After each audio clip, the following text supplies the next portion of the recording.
We also are aware from the discussions, and I think Miss Muralidharan was very apt to point it out, that often 74th Amendment was considered as an afterthought. And we know that the democratic deepening that was envisioned through 73rd Amendment in rural areas was simultaneously thought as a backdrop for cities. If you look at it that way, scholars have talked about that in that manner, the concept of governance has often relegated to two primary things. A is the state power, that how much state has the ability to govern, how much resources can they mobilize, how much can they deliver, and the other is in the line which I would like to place myself is that it is an instrument of deepening democracy, and deepening democracy in a state where we respond to the questions of caste, we respond to the questions of capital, we respond to the questions of class, but at the same time we also respond to the questions of how people's protagonism can be placed and they can reclaim their rights that have been, I mean, not given to them for far of centuries now. And we are talking of time from slavery, and peoples who were taken to, I mean, and Sandeep eloquently talked about this, that how the modern world and modern cities are built on the labor of the people who were pushed into slavery. Now, there are questions of elite capture in the cities, and they happen through very meticulous sort of sophisticated systems. We know, I mean, there were discussions when Tikinder was pointing out to the question of SPV, which is called special purpose vehicles. What we didn't talk about it also is the question of parastatals, where the democratic sort of governance is relegated on the side so that a technocratic, a more advanced agency can take over and sort of deliver services. And those who may not know, parastatals are the agencies which are not fully governed by sort of people because they don't have elected democratic sort of representative, but at the same time they are the ones who are actually responsible for delivering services in the areas. For example, DJB in Delhi or any of the electricity boards that you may have seen. So what would be required to make make citizens in the cities to self-govern themselves, right? So it's a question about deepening democracy. It's also a question about self-government. We have seen those were the primary motivations that the 73rd Amendment was enacted, but we have not seen that happening in cities. Why is that the city have not become? I mean, we know that the cities are the sites of contestation, and we talked about it of various contestations. Why cities have not become, why are we not witnessing what is happening in Bangladesh or Nepal? Why people are not putting are not coming together, and we are not seeing the protest that it kind of, we have numerous examples of it. So we will be focusing on questions and power of workers, of marginalized people and vulnerable, whose rights should be centered, whose the city should be imagined from their perspective. How can we avoid elite, capture, and how can we reimagine democracy and deepen democracy in that manner? So I will since Dr. Rajesh K has not been able to join us, we would be starting with Mr. Idikula. I think we would be discussing, sir, for you around 20 minutes. And then because there is already a request has come that there should be more space for discussion, I think it would be great if we can do that. So I'll start with a brief introduction and then I'll invite you to the stage. Matthew Medicula is a legal and policy consultant and researcher whose work on focuses on cities, local democracy and federalism and constitutional governance.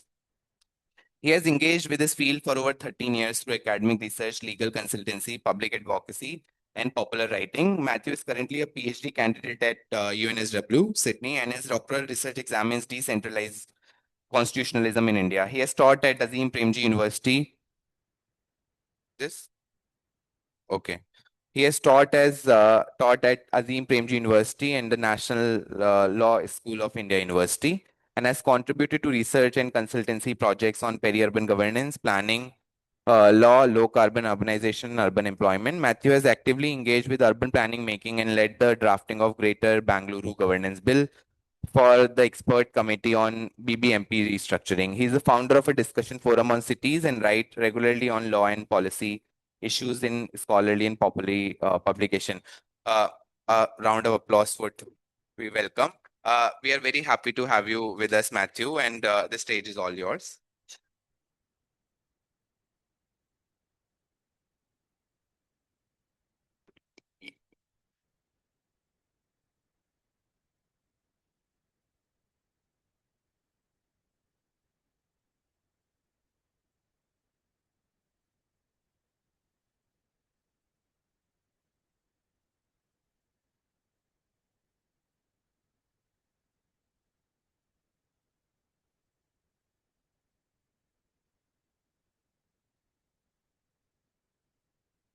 Hello. Yeah. Hello, everyone. Good morning. I was glad to hear Lakshaya's introduction and, trying to make, an honest discussion about how it was yesterday and how we want to do it today. And I think I'm glad to sort of hear that, because anyway, the kind of engagement I always do is always centered around discussion. So even the way today's session, and in some ways, the fact that the panel did not work out might be a blessing in disguise, because otherwise we're still stuck with that, moderator, panelists, and then Q&A. Here, through this next, I think about 45 minutes, I think we have, or about an hour or so, we'll actually have a deep rooted sort of discussion on the questions that lectures already identified. So it's going to be largely or entirely discussion based. And, I generally like to move around, ask, pause, take questions, take some responses. So what we'll do is I'll still largely stick with it sort of half an hour, 20 minutes, half an hour sort of time for presentation, but I'll also break in between so that it's just not one speech and then one round of discussion, so that we'll take in comments and questions and discussions through, right? That's the idea. And I really look forward to that engagement. So let me get started. So the title for today's talk is here. So let me start with how I'm framing today's discussion. So maybe I'll keep this here so that I can move around a bit. So let me start by framing the key questions I seek to discuss. Okay, yeah. So let me start by framing the three key questions through which our discussion will be structured, right? So the starting point is, what is the constitutional imagination of local governance? And we'll spend a bit of time on that. I don't know how to, I don't have control over this. If anyone wants to sort of.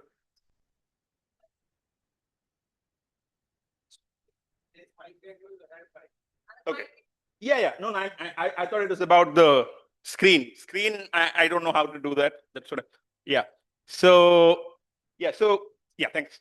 So, as I said, three questions. Firstly, we start with what is the constitutional imagination, not just of the 73rd and 74th, but, starting from independence. What was that constitutional imagination of local governance that we saw, and how has that evolved? Right? That's the starting point.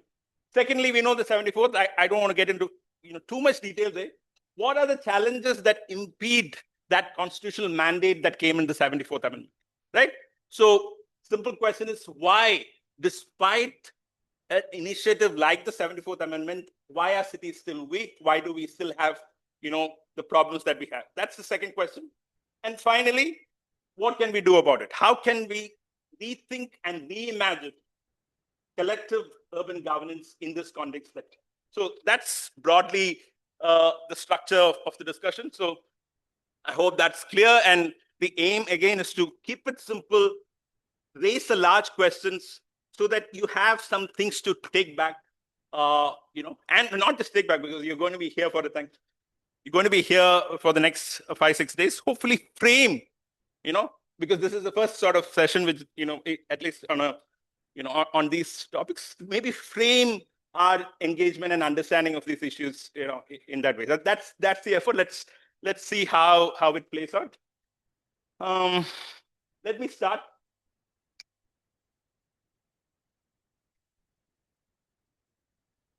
I think it's not working.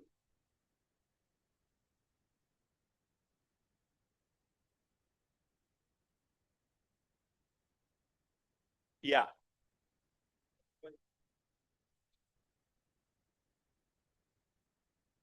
Yeah. So starting with a quiz question of sorts. Again, this is for, everyone to maybe either or you guess.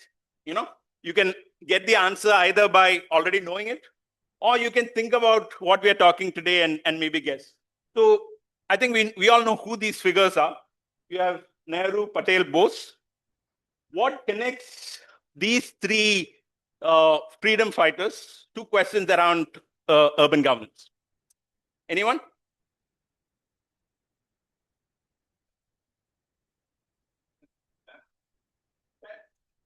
Nice, good guess. As I said, you can either work it out or guess. So true. All of them have been mayors or chairpersons of particular municipal corporations or municipalities. Nehru of the Allahabad Municipal Corporation, Patel of the Ahmedabad Municipal Corporation, and Bose of the Calcutta Municipal Corporation. So the freedom fighters of our day, of the leading freedom fighters that led the Indian independence movement, of course, Gandhi is not included, they cut their teeth, they made their politics, they started politics at the municipal level. And they went on to become prime minister, home minister. Bose, of course, couldn't see India becoming independent, but so the leading lights of Indian independence were people who worked with local governance and municipal governance. But the question is, next slide. Or, Yeah.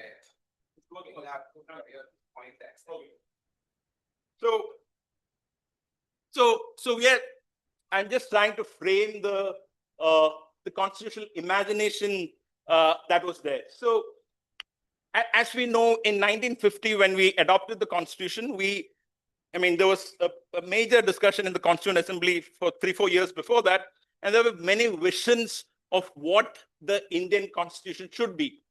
One important vision, in some ways, which didn't get immediate sort of buy-in at that time, but finally got some sort of buy-in, is this Gandhian idea, right? And it's sort of appropriately, we are in Mahatma Gandhi University, and though we are talking about cities, it's still important to see the traces of these ideas, of how ideas of local self-governance informed our thinking, So I don't want to get into the details here, but Gandhi had an extremely different model of how governance should be conceived, right? So he said that he sort of posed this idea of governance in the framework of what is called oceanic circles, as opposed to a pyramid. We are used to a pyramid structure of power, where we have power concentrated on top, and then it sort of, goes down, and you'll have the prime minister and the, and the cabinet, and at the center holding all the powers, and going below, you'll have a wider set of structures, right? So as opposed to a pyramid model, Gandhi spoke about what is called an oceanic circle. I don't have time to get into the details here, but the idea there is that you'll have these multiple levels that exist on top of each other, and the outermost circumference should not wield so much power that it interferes with the innermost circle. And the innermost circle, which is the individual, then the village, then the taluk, then the district, and then it goes to the province and the state. That's the way in which power structure. Now people say bottom-up governance, all of that, but Gandhi had an even broader understanding, which is not just some sort of bottom-up governance, but a nature of how one authority should not exercise power over the other, right? And this is the idea of this oceanic circle. The oceanic circle idea did not finally sort of take shape, but I just briefly, I'm a big sort of sucker for constitutional history and ideas of political thought and all of that. So these two, what I'm calling alternative constitutional documents or alternative constitutional imaginations that were there. If people are interested, you can go and refer this later, and there's very little on both of these documents. So I won't get into the details, but I just want to flag post, this sort of idea that around that time of Indian independence, we had a couple of, around the Gandhian vision, we had a couple of different documents. One is a Gandhian who worked with Gandhi, Sriman Narayan Agarwal. He took out his surname later, and he was just known as Sriman Narayan after that. He came up with this constitution called the Gandhian Constitution of Free India. It's an actual constitutional document which lays down how the structure should be laid out. And that oceanic circle, which I mentioned, that is there in Gandhi's writing. Sriman Narayan Agarwal translated that into a constitutional document, right? And it had a very, sort of interesting, and what I'm saying is some of those ideas initially dismissed at that time in 1950, but got reinterpreted and found voice in the 73rd, because that document speaks both about a Gram Sabha and an elected panchayat. That document speaks about Gram Sabha being, including all people, and the panchayat having multiple, committees. It's then, of course, it speaks about the oceanic structure, that is, people just, but it is not the panchayat imagination we have now. You only elect or nominate people to the panchayat, then it's indirect. You don't vote for anybody else. The panchayat members vote for the taluk. So the taluk members then put few people for the district. The district people then put few people for the province, and from province it goes to what he calls an all India panchayat. So it's it's an alternative imagination that never came into being, but that was there. The others, I'm not going to talk about it. It's just kept there as some for further reading.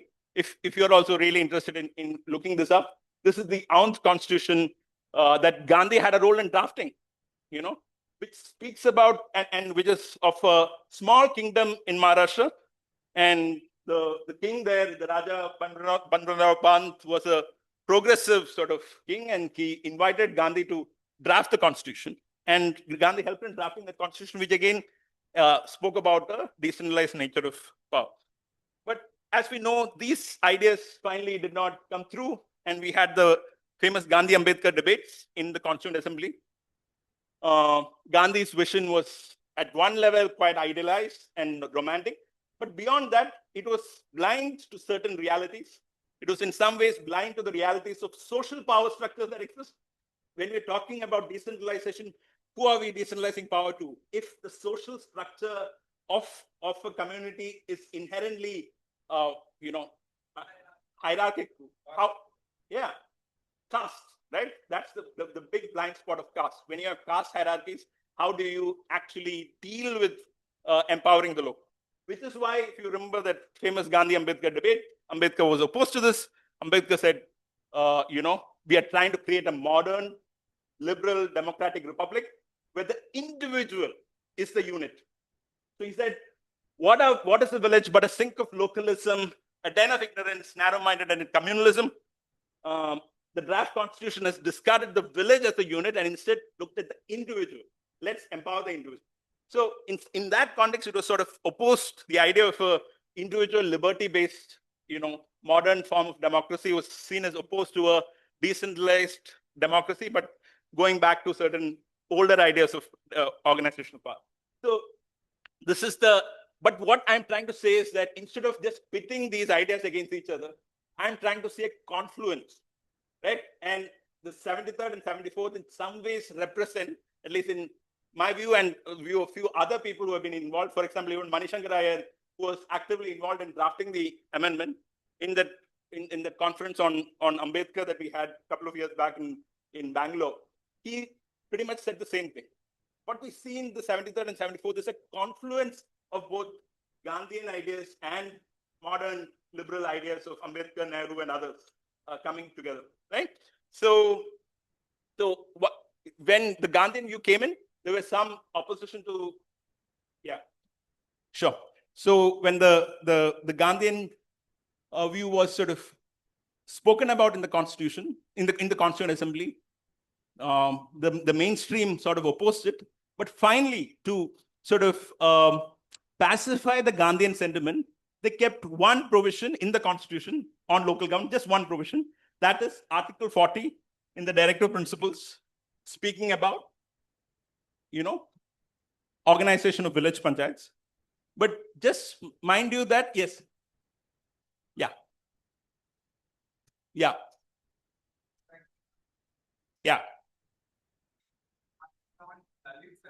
Yes.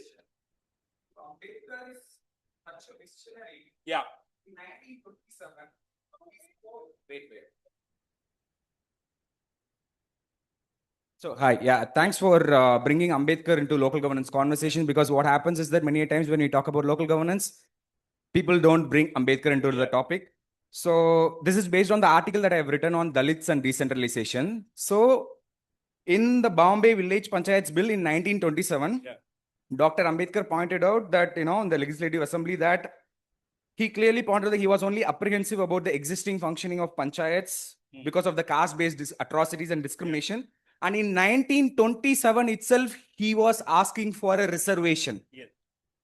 Can we imagine, like, Ambedkar is such a visionary? He's asking about the reservation for not only for scheduled caste, includes scheduled tribes, and also in minorities in the sphere of local government. So he really mentioned that, speaking for the depressed classes, I can never accept the principle of self-government for India unless I am satisfied that every self-governing institution has provisions in it which give the depressed classes a special representation in order to protect their rights. Yeah, that's what I want to say. Thanks a lot. Thanks a lot for that 1927 bill. In fact, so across that period from 1920s to 50s, even during the British time, there were various forms of local government initiatives that were coming in. And at that time, the big debate was, I don't want to get into that whole history around communal electorate versus reservation, all of that, and the Pune Pact and the betrayal, all of that. Let's not get into that. But these were, questions that came up. And finally, we see that view of, and let's get into that then. What we finally have is a very interesting provision where you have reservation which is cutting across what is now becoming popular called intersectionality, where caste, gender, other identities come together, right? And that's the kind of reservation that came about finally. So this is what we finally saw after all of that. We have the 73rd and 74th. What is the key difference you see between, it's sort of there in the slide. Again, I'm opening up for the class. I'm back to I still feel it's a class, but opening up for the room. What is the, what is the core sort of difference that you see between 73rd and 74th in terms of the nature of organizations that are created here? Anyone quickly? Yes. Yeah.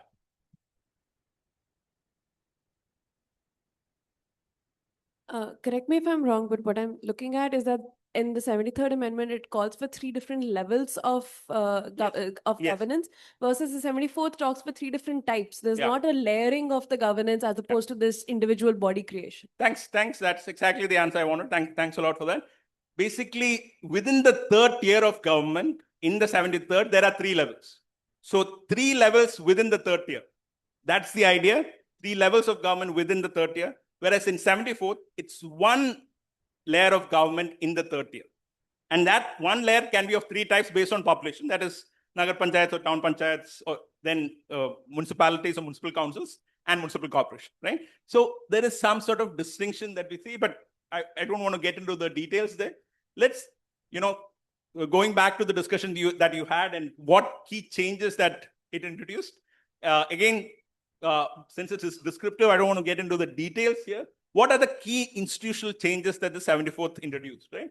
So one is, I think, the key big difference is in terms of the idea of mandating local governments across rural or urban. Now it is a constitutional mandate, meaning it is compulsory.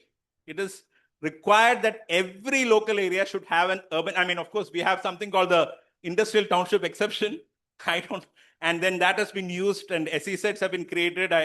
We might talk about some of that later, but be that as it may, if you go beyond that, every area should either have a rural local government or an urban local government. It's not that before 73rd and 74th, there were no local governments. There were local governments, but there were legislations, there were local governments, but it was not mandatory. Now it's mandatory. That's one big change, I think, that 73rd and 74th did. The other is around reservation. And as I said, reservation for SC, ST, women, and the cross-section of those identities. This is very important because this is one of the first major, either constitutional or, legislative, where you're bringing a cross-section of reservation of people in the intersection of 2 or more identities. That is, so basically what is called horizontal reservation and vertical reservation coming together. So you have seats which are given for general, then you have seats general women, then you have seats general just scheduled castes and scheduled tribes. Then you have scheduled caste women, scheduled tribes women, and also an enabling provision. I've not mentioned it here, but this is important, an enabling provision for OBC reservation. Meaning states can create and enable, make laws to provide for OBC reservation in the panchayat and municipality level. You don't have that at the state level. You don't have that at the parliament level. And many states or most states have actually enabled that OBC reservation to happen. So in some ways, all of this are real trendsetters. The other things I think you would have heard through some discussions. You're supposed to have ward committees in cities. Then you're supposed to have a metropolitan planning committee, a district planning committee. Some of these already came about, I think, in yesterday's discussion. And then you have a couple of new institutions that were created. State Election Commission to conduct elections at the local government in a fair way. And State Finance Commission, which is supposed to distribute finances between the different local governments based on a normative or a formula-based sort of approach, right? So these are the key changes that were introduced. Again, break and let's take some questions. What do you think then, if you have all of this, why do you think, what we call the 74th has failed? Why do you think, what are the reasons, behind the 74th still not creating local governments as, important or active, centers of power? Maybe a couple of responses. Why do you think local governments are still weak despite constitutional amendments? Yeah. Yeah, there has been this the sentiment that decentralization is good up to my level. And that's the reason I feel we have Thanks. not. That's an interesting response. Yes. And full devolution has not happened, and maybe because of political unwillingness. Thanks. Both some structural answers as well as yes. It's as I said, it's a completely discussion-oriented session. There's no. Yes. Even it has been in the constitution, but there are major implementation challenges. Yes. And also the local government are not properly funded by the state government, even though they propose plans proposed by district planning committee are not, most of the states, the state finance commission doesn't implement. So that is also a major challenge. Thanks. That's again, very important point coming in. Combination of, again, some structural points around how it's, and then the finance point. Yes. One hand here. Yeah. This is more like a citizen-centric issue because of the presence of these many committees and organizations. Yeah. People do not know where the actual responsibility might be vested in. So like too many people doing the same thing, that might be a possibility that is arise. Thanks. That's again an important point about overlapping sort of duties and responsibilities. Too many cooks sort of doing the same thing. Yes. Yeah. So I come from Meghalaya, so we have this, we fall under the 6th schedule. Yes. So we have this overlapping of different levels of governance in terms of like local governance, in terms of Durbash Nong, and then autonomous district council, and then comes the state. So there is overlapping and miscommunication between each and different organizations or the institutions, and also the, the decisions that are being taken by the bills that are being passed by the autonomous district councils. It has to go through the state or the governor at the end. So in that way, the governance systems in terms of the local governance also, like, it subsides. Thanks. The session sadly does not have enough for the 5th and 6th schedule because we have given, if you look at with the 73rd, 74th, they gave an exception to 5th and 6th schedule areas. Later, you had PESA, which extended it, but mostly to 5th, not to 6th. So we won't get into details here, but that's an important point about how it works. Let me just, I don't want to take more time, but I think we got a good number of points. So the key provision, 74th, it's not a very, it's a shortish document, but if you have to read 74th, one provision, this is it. If you read 243W, you'll get a broad sense of the scope, the limits, everything of 74th is there in this. So just, you can just take even if you don't take a picture of this, at least take down this 243W that you can always go back and refer in any work that you do. I know some of your students, some of you are working in NGOs. 243W becomes that's the device through which decentralization is done. And we will notice when we discuss the inherent limitations of this and the scope of this. So what does 243W say? 243W says that subject to the constitution, the state may, and you can see this may, maybe I should have highlighted, underlined, italicized, everything here, right? The state may endow municipalities with certain powers, and these powers may be on both preparation of plans and implementation of schemes on economic development and social justice. So it's that. So there are multiple things that's happened that this is doing. 243W is doing multiple things. One is it is creating the system for devolution of power from the state to the local. That's one thing. The other thing is it's also laying out what types of functions it can be done and the nature of the devolution and the two broad umbrella of economic development and social justice and matters listed, including, and again, this is an important point, it's an including matters in the 12th schedule.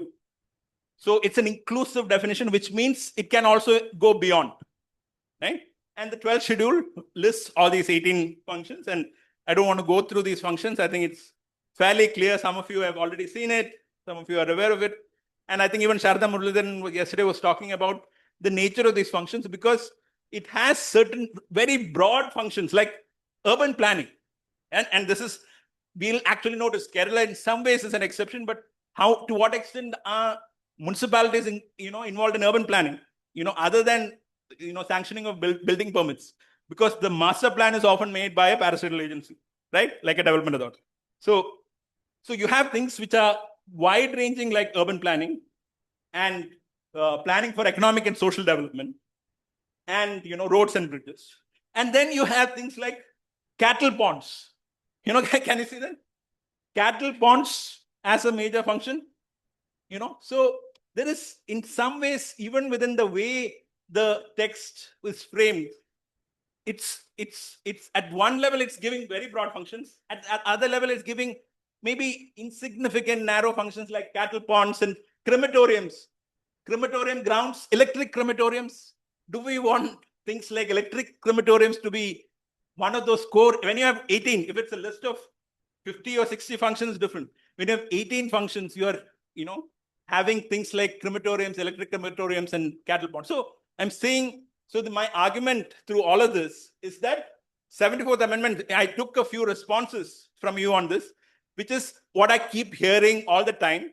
And my whole life mission in some ways, and Tikendraji will be aware of this, this is what I've been arguing for all this time, is that 74th Amendment is not just, it's great design, bad implementation. And this is how we always, in public policy discussions, we're like, policy is good, implementation is bad. Law is good, implementation is bad. Design is good, implementation is bad. Let's be clear that implementation issues are there. I am not denying implementation issues. There are many reasons for it, but we should also be aware of some of the inherent design and problems in the overall structure itself, right? And that's what we are trying to do here. So some of the inherent limitations, as we know, it's the devolution of powers is through this may provision.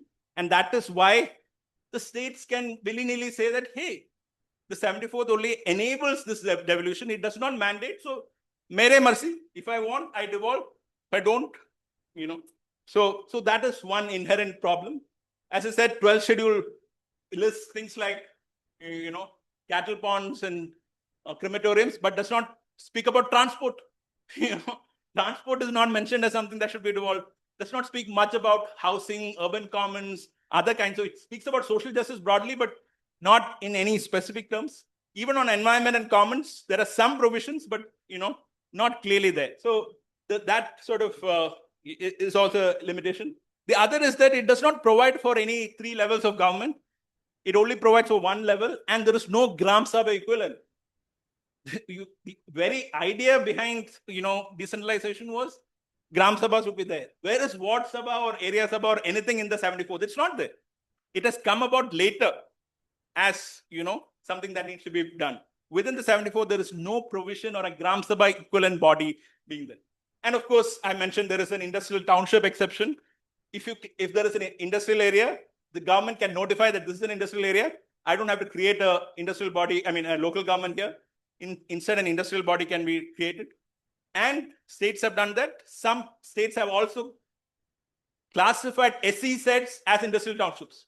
So when SEZ gets industrial township category, not only is the SEZ getting all those tax breaks and benefits and restrictions from labor laws, all of that, but it is also getting a restriction from local government, oversight over these bodies. So these are some of the inherent limitations that exist. I'll again stop here because so I hope the inherent limitations are clear, but in terms of how things operate, let's look at this larger question. My question is there a city government? Given all of this, can we say we have, because if you go to various countries, you'd say some, when you refer to the state, you refer to the state as, whatever, state of California or something like that. And if you're referring to the city government, you just say the city of Los Angeles. You don't say urban local bodies, ULB of Los Angeles or ULB or anything like that. It is just seen as the city of so-and-so. City of means it's a city government. Do we have city governments or do we have ULBs, bodies, which are basically devices that the state can use, which are, up to the state. Here is a body that I have created, me being the state, and you're a creature of the state. You're just a body, you're not a government. So we see that in the way it's functioned, it's often functioning as a body and not a government. And that idea of a body is a pre-74 imagination, but that has continued. The structures and functions which are envisioned, they have continued in that form. And then this part, I think we're more familiar, and so I don't want to take much time. How, despite all of this, there's all kinds of stifling happening, and stifling of urban governance, what I'm saying politically, administratively, and financially. I don't want to explain too much since I already got some of these answers from you. I think many of you mentioned many of these points. Politically, it is, local governments are being held close, controlled by the state, administratively and financially. Right? So there are all kinds of studies around. So the title is, of course, has the 74th delivered? There are all kinds of studies, and I don't want to get into the details of it. Many studies which have, including studies by the CAG, for example, sir, including studies from CAG, which has looked at to what extent has, the 18 functions been devolved, what has not been devolved. There are many studies. This is a study by Praja, I think, which looks at what functions have been devolved, has devolution happened actually, with through law, has devolution happened in practice.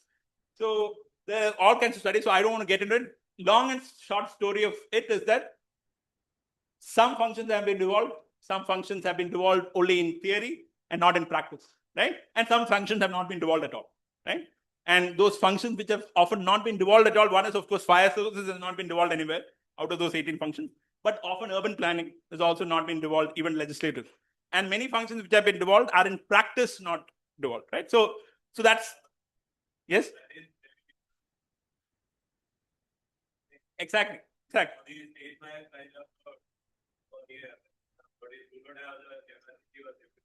Yeah. It could be one of the reasons that, they are not evolved or absolutely the functions. Absolutely. Like, urban planning or except the minor things like, the crematorium and small things have been given. Yeah, I think the wording itself, maybe, I don't know whether it is left intentionally like that. It could be the reason. Yeah, I think that was your point. No. And moreover, I think we also need to reflect on the role of the various financial institutions that play in terms of conditionality and things like that. Yeah. I think someone there? No? Okay. Yes. I have a question. So now, like so far the discussions that we have had, and a thought came that because now we are in a neoliberal economy where they talk about limited governance, and the government also does not want to, there are fewer government jobs. Yeah. So even if we want, say, if I were to want urban governance, a city government as a citizen who will do the work, and because now they don't want to give jobs. So what might the future look like in a neoliberal economy? So that's a larger question. I say the answer to that is above my pay grade. Meaning, it's a larger question, and we have more sessions coming up where some of the larger economic questions will come in. I'm a lawyer. I'll stick with some of the limited questions that are in front of me. So let's look at this. This is something again which came up in multiple debates. For example, yesterday about governance through parastatal agencies, right? I mean, this was mentioned by Sharada Muralidharan, and it came up. People who managed to get some snippets of wisdom from the public seminar here and there would have heard that there were, many of the functions are not with the city itself, and you have various types of parastatals which function. So we have parastatals which do planning and development type parastatals. You have parastatals which do service delivery, which is water supply, sewerage. So basically, I would say there are two types of parastatals that exist. One is largely for planning, development, all of that. The other is service delivery. And both of these in some ways infringe or upon the powers of the local government. Yes? Someone had a response? Okay. And this point has been made again, lack of financial autonomy. So as I said, cities being politically disempowered, administratively disempowered, and financially disempowered. Lack of financial autonomy. The 74th actually, what does it do on finances? Anyone? I didn't talk about it. Maybe one response. Does it give any financial powers to cities directly, or what does it provide? Anyone? People who are, interested in financial distribution. Yeah. They can have their own, source of revenue as well. Yeah. Isn't it? Yeah. So city government I'm using, but no government uses that. I mean, no Indian government organization uses that term. Local governments, let's say, local governments get money, both own sources of revenue as well as, revenue it gets through loans and grants.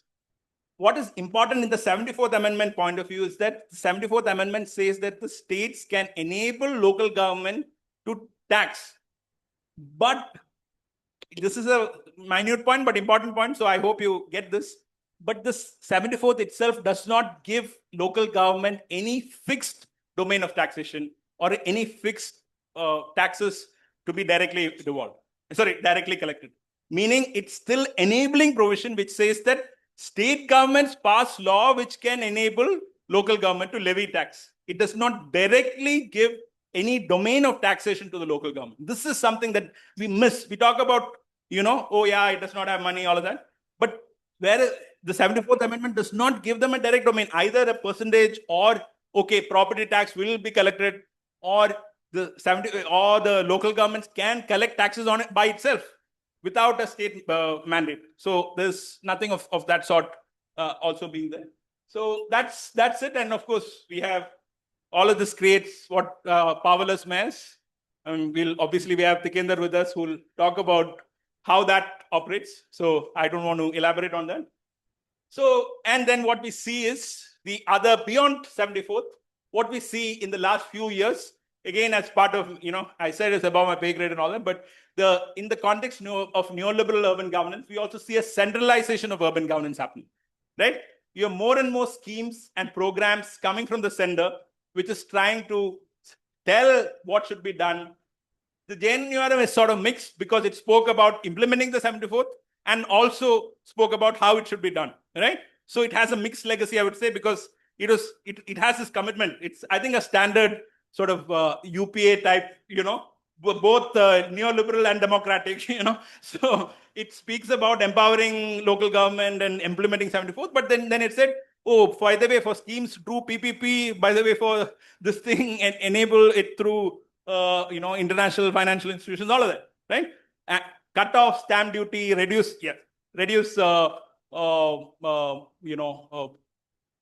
if there is an urban ceiling act, don't have urban ceiling act. So it's a mixed legacy, JNURM. Thankfully, after that, smart cities, everything, there's no mixed legacy.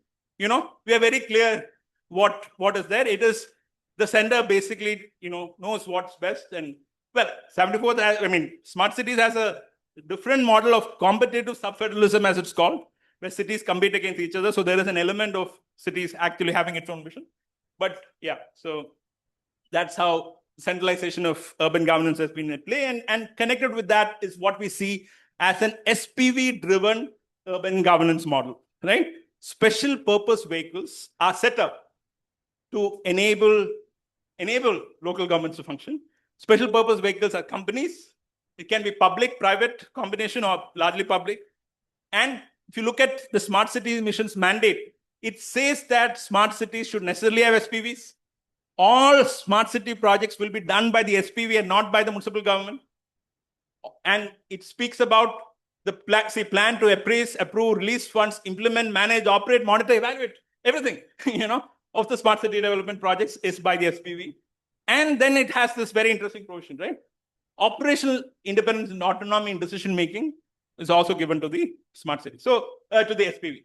And it encourages, this is the word here, it encourages, I've taken it directly from the smart city policy document. It encourages state to give away powers which are with the local government and the state itself to the SPV. Because they cannot do it, and they're like, okay, we encourage you to do it. So all of this is happening. So I'm closing down last 2 minutes, and then we'll take a few more reflections. The idea was to have reflections in between too. So just closing with some thoughts. We already know what the problem is. So I've asked sort of 3 questions. So is the 74th Amendment itself, an instance of top-down decision-making processes that did not, respond to demands of decentralization from below? We are trying to see why it failed. I said there are, and my big argument is that there are both inherent limitations as well as realization limitations in implementation. But what is the root of all of this, right? Is this an instance where all of 74th, everything is seen as a top-down without necessarily that push from below? Is there a value in revisiting 74th? I've pointed out some of the inherent limitations. Should we revisit the 74th? Should we make changes on it? Again, Tikender was part of that group which was precisely looking at this question. It submitted a report and it never saw the light of the day. So I think Tikender will speak about that further, so I'm not getting into it. But that's something to think about. Is there a value in revisiting? And finally, how can lasting urban governance reforms be implemented and under what political and economic conditions? So on this, I'm just briefly mentioning 3-4 points, and I'll close with this. So some of it is also there in our in the Kerala Urban Policy document that was worked with Satish Kumar, Tikender. I was also involved in it in some ways. The idea of thinking beyond the existing institutions of ward committees and thinking of neighborhood or IL, in Malayalam, the IL Sabha as a local unit. That's one thinking that we can think about. The other is around, instead of creating in participation literature, in literature around public participation, there is the idea of invented spaces versus invited spaces. Invited spaces is when government creates a space and asks citizens to come. Invented spaces is where citizens themselves create a space and engages with the government. Can we ensure that the invented spaces of citizens forming groups from below and the state sort of recognizing that a bit more? That's what my second point is. Can we think of organically from collective association and giving them a role in government and the state recognizing them, right? There's this idea of multi-level governance, which I don't want to get into details here. So I'll just skip over that. And then finally, this is the last slide. Can we think of, planning itself, how we, planning is now under what is called a master plan sort of regime, where plans are big documents which lay down everything for the next 10 years, 20 years sometimes, and it is a land use document. Can we think of it? Because, for example, learned from the experience of Kerala, which has this long history from what is called Janagaya Asutranam, systems, where not spatial plans, but socio-economic plans were drawn up. Can we integrate these socio-economic plans with spatial sort of plans and have, that vision come about? And finally, and I'll stop with this, rethinking the idea of a right to the city, right? We talk about right to the city. It's become sort of a buzzword, I would say. And when any of these things become buzzwords, it loses its radical potentials often. And I think the right to the city is also a casualty of this phenomenon, where something is just talked about and then you forget about the radical vision behind it when Henry Lefebvre used it, or when even Harvey used it. So just thinking about that in the context of, we can't think about it, getting back to the neoliberal question, we can't think about these questions without looking at questions around rights of property and rights over territories, right? So if we have a system where people can, basically allow, we have legal forms which prioritize what is called the social function of property, or the use value over the exchange value, or the economic function of property. That's a classic sort of Marxist sort of take around social function versus economic function. I don't get into details, but generally our laws have protected the economic function or the exchange value a bit more, but we have elements of social function also being protected. So these are just thoughts to think about. Okay, so I'll stop here. We already had some discussion, but let's just take any responses and then, on this, and we'll take it from there.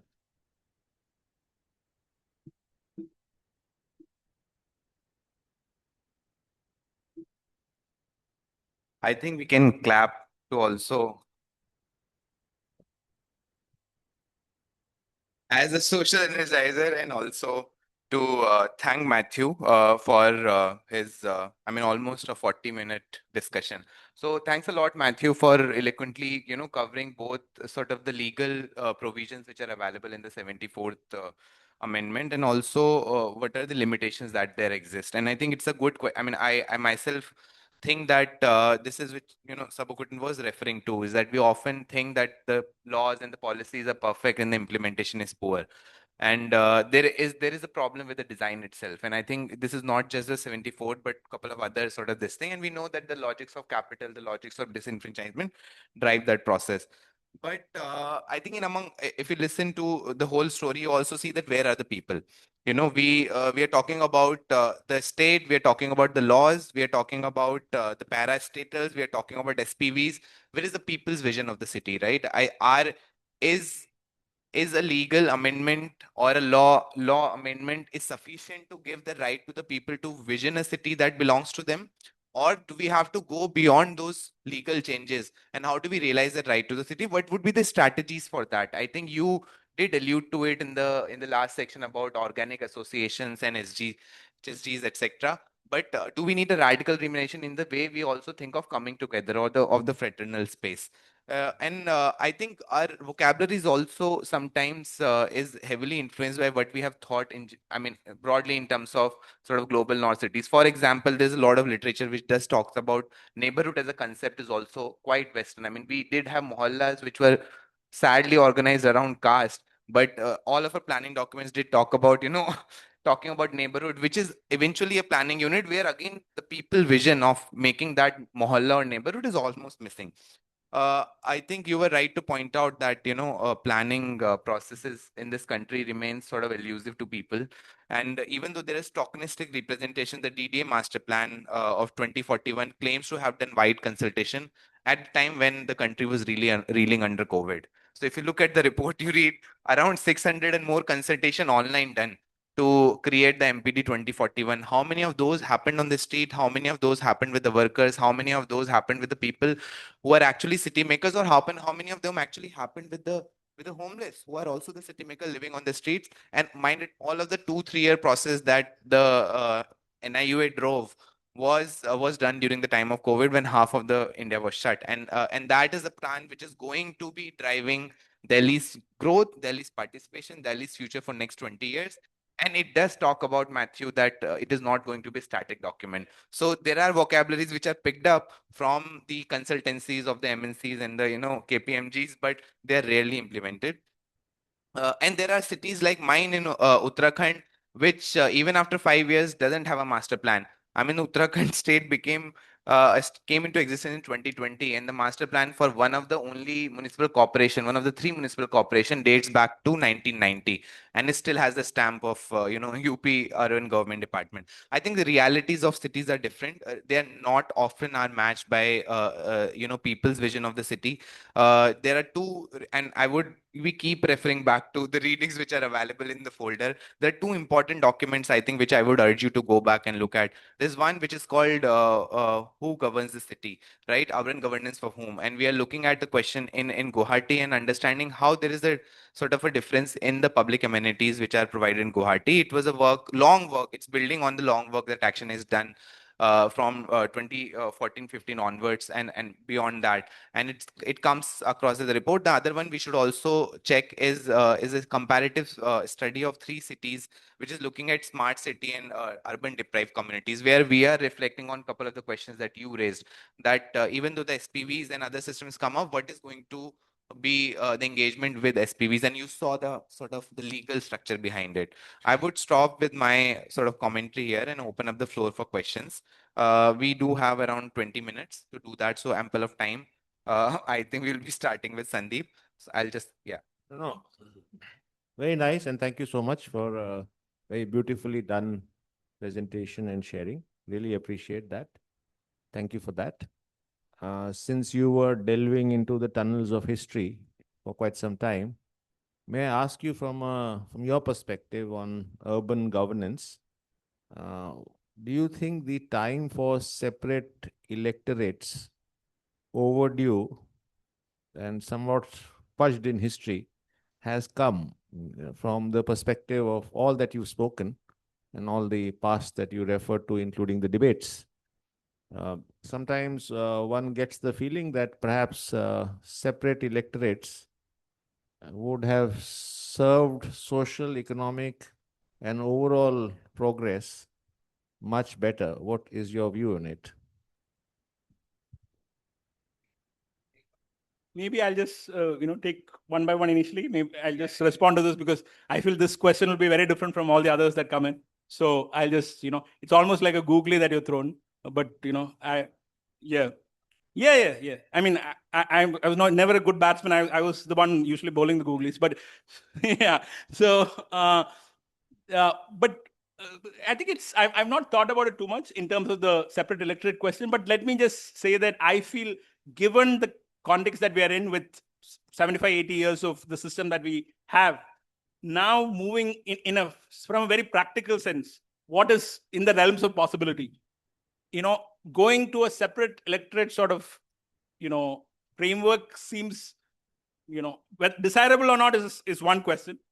But definitely, I can't see that happening, right? So is that something worth engaging with is a question. But having said that, sort of separate electorate in a classic sense of, instead of having territorial-based constituency, but having communal-based constituency, what can be thought about is having ways in which you have one sort of assembly of the parliament or the state assembly to represent interests, meaning you can have both, territorial-based constituencies and elections, say, in the Lok Sabha or the Popular Assembly. And the Rajya Sabha or the second house can often have a mix of interests being represented, right? And I feel there have been some, for example, I'm from Karnataka, so I'm just giving the example of Karnataka. In Karnataka, we have a second, house, the legislative council. Now, the legislative council, for example, has constituencies for graduates. People who are graduates, only graduates can vote, and graduates get a special seat. But it does not have anyone for workers, for trade union, nothing. So what I'm saying is, you can think of having representative forums actually added. I mean, and for example, I mean, I know in the Kerala urban policy, you have obviously, labor and youth being mentioned. So the idea is that you can have one chamber in a bicameral system to represent certain interests. How to do it, which interests, how do we design that? That's the larger question. But I really feel it's important to get, whether it's minority views or whether it is caste-based minorities, religious minorities, worker groups, social groups which are excluded, to have them included, but in that sort of second chamber sort of idea. Because the House of Lords is one sort of imagination of the elite which was supposed to represent there. And in some ways, we added that and we made it slightly democratic by having Rajya Sabha to represent the states. But that's a very, you can see what is happening. People are being bought over, and so, you know, someone is paying so many crores to vote. So that is not working, right? The Rajya Sabha, if it has to represent state interests and other group interests, then or the states' second chambers can actually, we can rethink that. And I feel that's a way in which we can have these interests represented. There's one. Yeah. There's one here. Hi, thank you. Thank you so much for the lecture. So you talked about 2 points. First is neighborhood as a local unit, and second was the recognition of organizations and collectives by the state who are working on the neighborhood level. So my question was, what can be the role of these smaller organizations who are working at the neighborhood level, and the organizations that they have decided their role, decided their scale of working at that level, and yeah, and like what I believe is that there is a need to work on the neighborhood unit, and the more intimately we work with people, we'll be able to solve these questions. And I feel intimacy cannot be scaled. So, what can be the role of these organizations? How they can push things? Yeah. Thanks. Any other questions? Oh, yes, there is. Idikula, this is just from the ground experience as we are working in the urban areas. As we see the Gram Sabha at least 4 times in a year happening in the rural areas, in the urban areas, we don't seem to really see that's happening. So, which means that 74th Amendment and its letter and spirit, it is not implemented. Even the worst is the elected representatives, like, no, they don't even not even be aware of 74th Amendment. We are talking so much about it, but in reality, it's nowhere it's getting implemented. And the worst, what we see now is like World Bank sponsored this Residents Welfare Association in the large relocation sites, like one of the largest relocation sites in Asia, the Kannagi Nagar in Chennai, Perumbakam and all that stuff. These RWAs are actually replacing the roles of the state, wherein the state is simply withdrawing its responsibility. And moreover, in almost like in every department, we do see that the financial institutions sponsored PMUs, which is literally operating. And I do see like it's not only the ULBs, but also the state body, which is actually losing its power. So that's a ground reality. Thank you.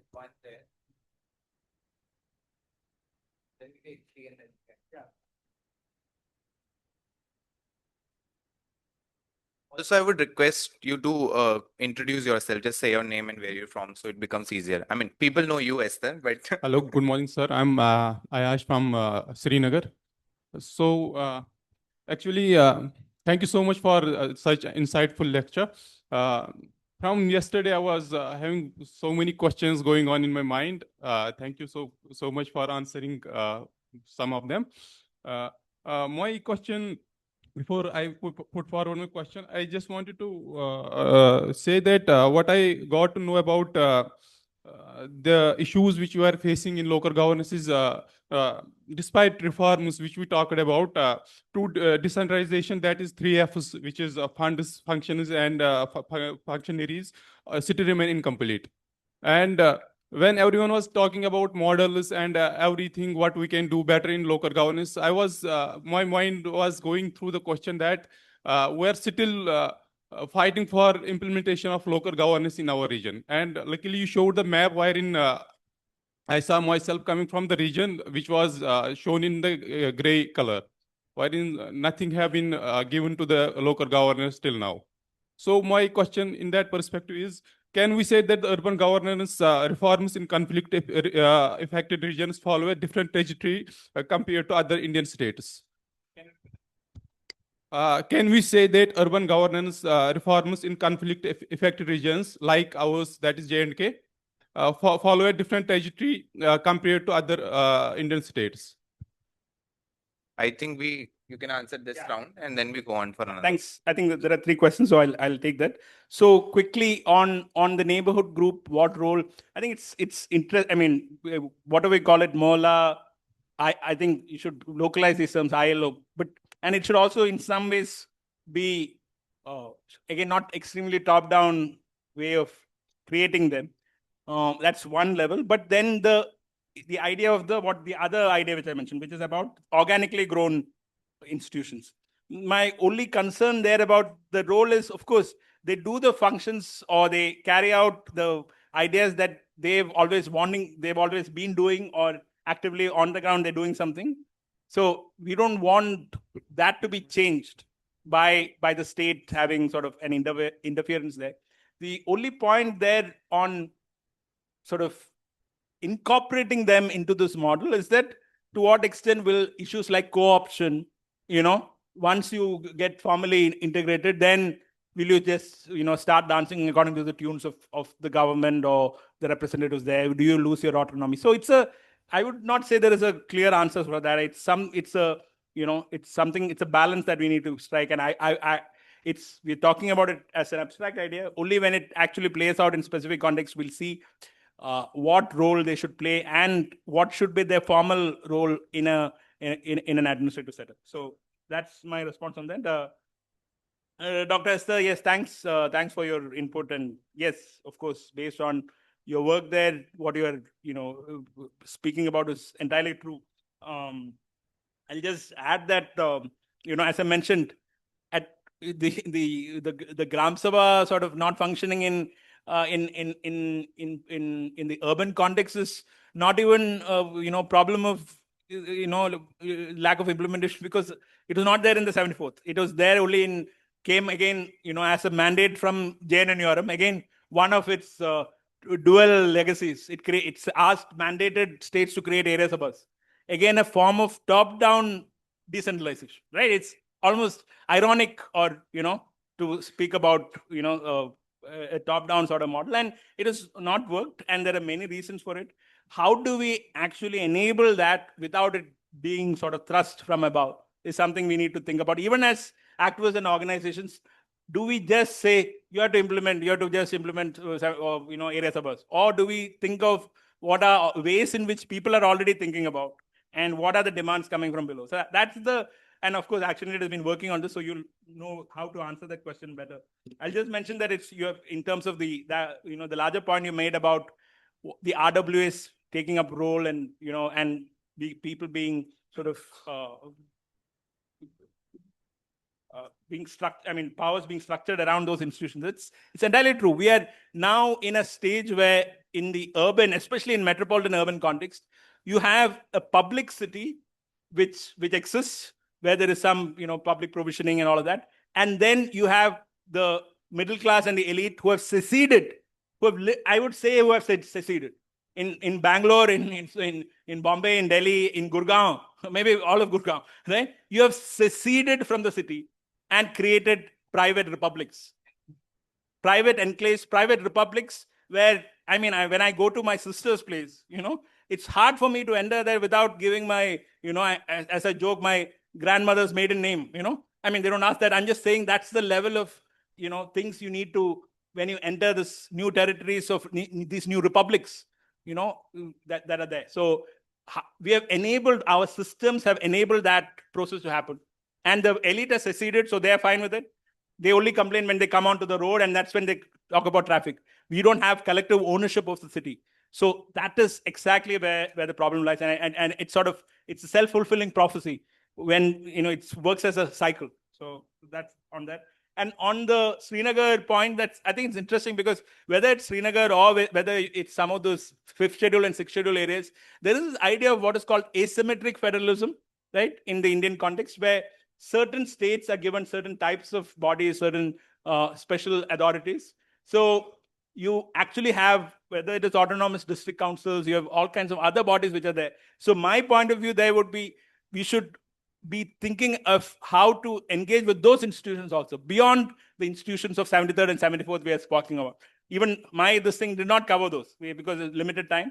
But we should also be talking about how do we democratize those institutions, and not just impose these institutions there.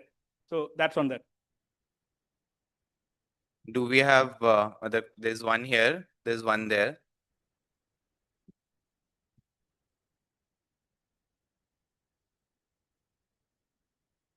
Hi, my name is Satulya. When we are discussing about 73rd, 74th Amendment, I think we can't ignoring the reservation of women actually. So 73rd, 74th Amendment provides 33% of reservation for women. So this ensured women's entry to grassroots governance for the first time on large scale actually. So again, we are discussing about women's reservation. We can't ignore the concept of proxy candidates. So a woman elected is into panchayat or municipality seat, but the real decision maker is by men actually. So I want to add this point.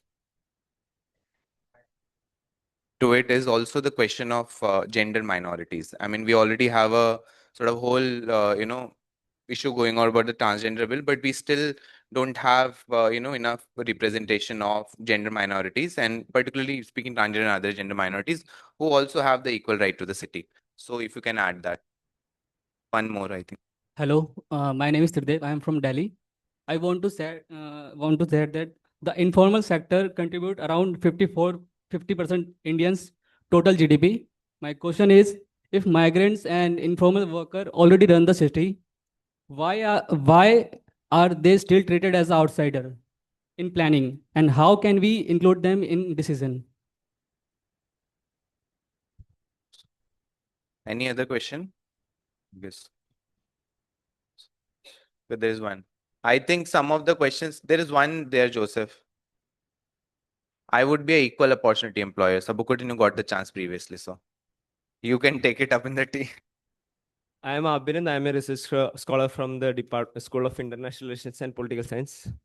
So my question is like, what is your take on the role of volunteerism in local governance? Yesterday, Sharada Muralidharan was talking about that, but I was little like, I don't know, I have a doubt in it, like whether it will be sustainable in a long manner, like specifically in a context like in Kerala has a large number of underemployed and unemployed people. So how can we make it sustainable? Like, I don't think whether we can make it sustainable. We have to look for other ways to get the, like, even the councillors have only like low salary. So what's your take on that? I think there was one here. Yeah, that's the last one we take, Joseph, and then this one. Please raise your hand high so that. Hello. It was good presentation. My name is Vivek. I'm a research scholar in Sociology Department, University of Hyderabad. So, like, it's one thing is first comment. Like, I'm just extending what Lakshay told about neighborhood. Like, when we are rethinking the collective governance. So, I work in small town urbanization in Tamil Nadu. But what we see is like the markets are socially regulated. That means like caste, religion, everything plays a big role. So when we say neighborhood, like we know how geographical, like spatial allocation is mostly caste coded and religion wise coded also. So we always have to be suspicious about when we pose neighborhood or citizen being inventing their own spaces, because it always leads to caste consolidations and power consolidations within a community. That is one point. Another thing is I'm just also extending the point about the migrant worker also. So since you work in Bangalore also, so the works of Janaki Nair or Karol Upadhyay, they emphasize this deterritorialization happening all over. Deterritorialization. So how does this, like the 74th Amendment, or how does this understand this deterritorialization? So how does governance play out when the territories are getting blurred, when there is rural-urban entanglements are there? And this is one question. Another question is not exactly posed to you, but about political parties. Like in this schedule also, like our school also, we didn't see the political parties' understanding of local governance. As in, we abstract it and put it as political party. How does different political parties understand local governance. Maybe Tikender can say, because I am from Tamil Nadu, and I am Delta region, and there is not like, if you see the village ward members, we don't know who is the ward member, and maybe that is not the case in Kerala. But both Congress is there everywhere also.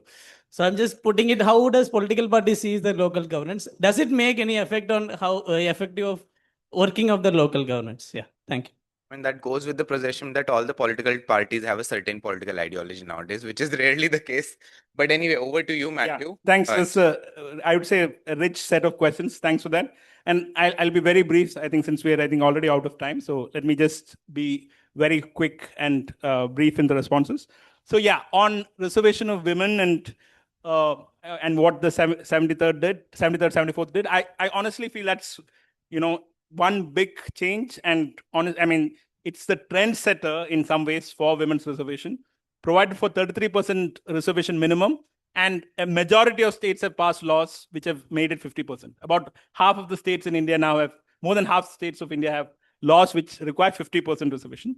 Now, of course, and honestly, this 25 years of experience of doing this is what finally, and that same model is what is used in the upcoming, the bills have already been passed for women's reservation in assemblies and the parliament, with the same sort of intersection, horizontal, vertical sort of division.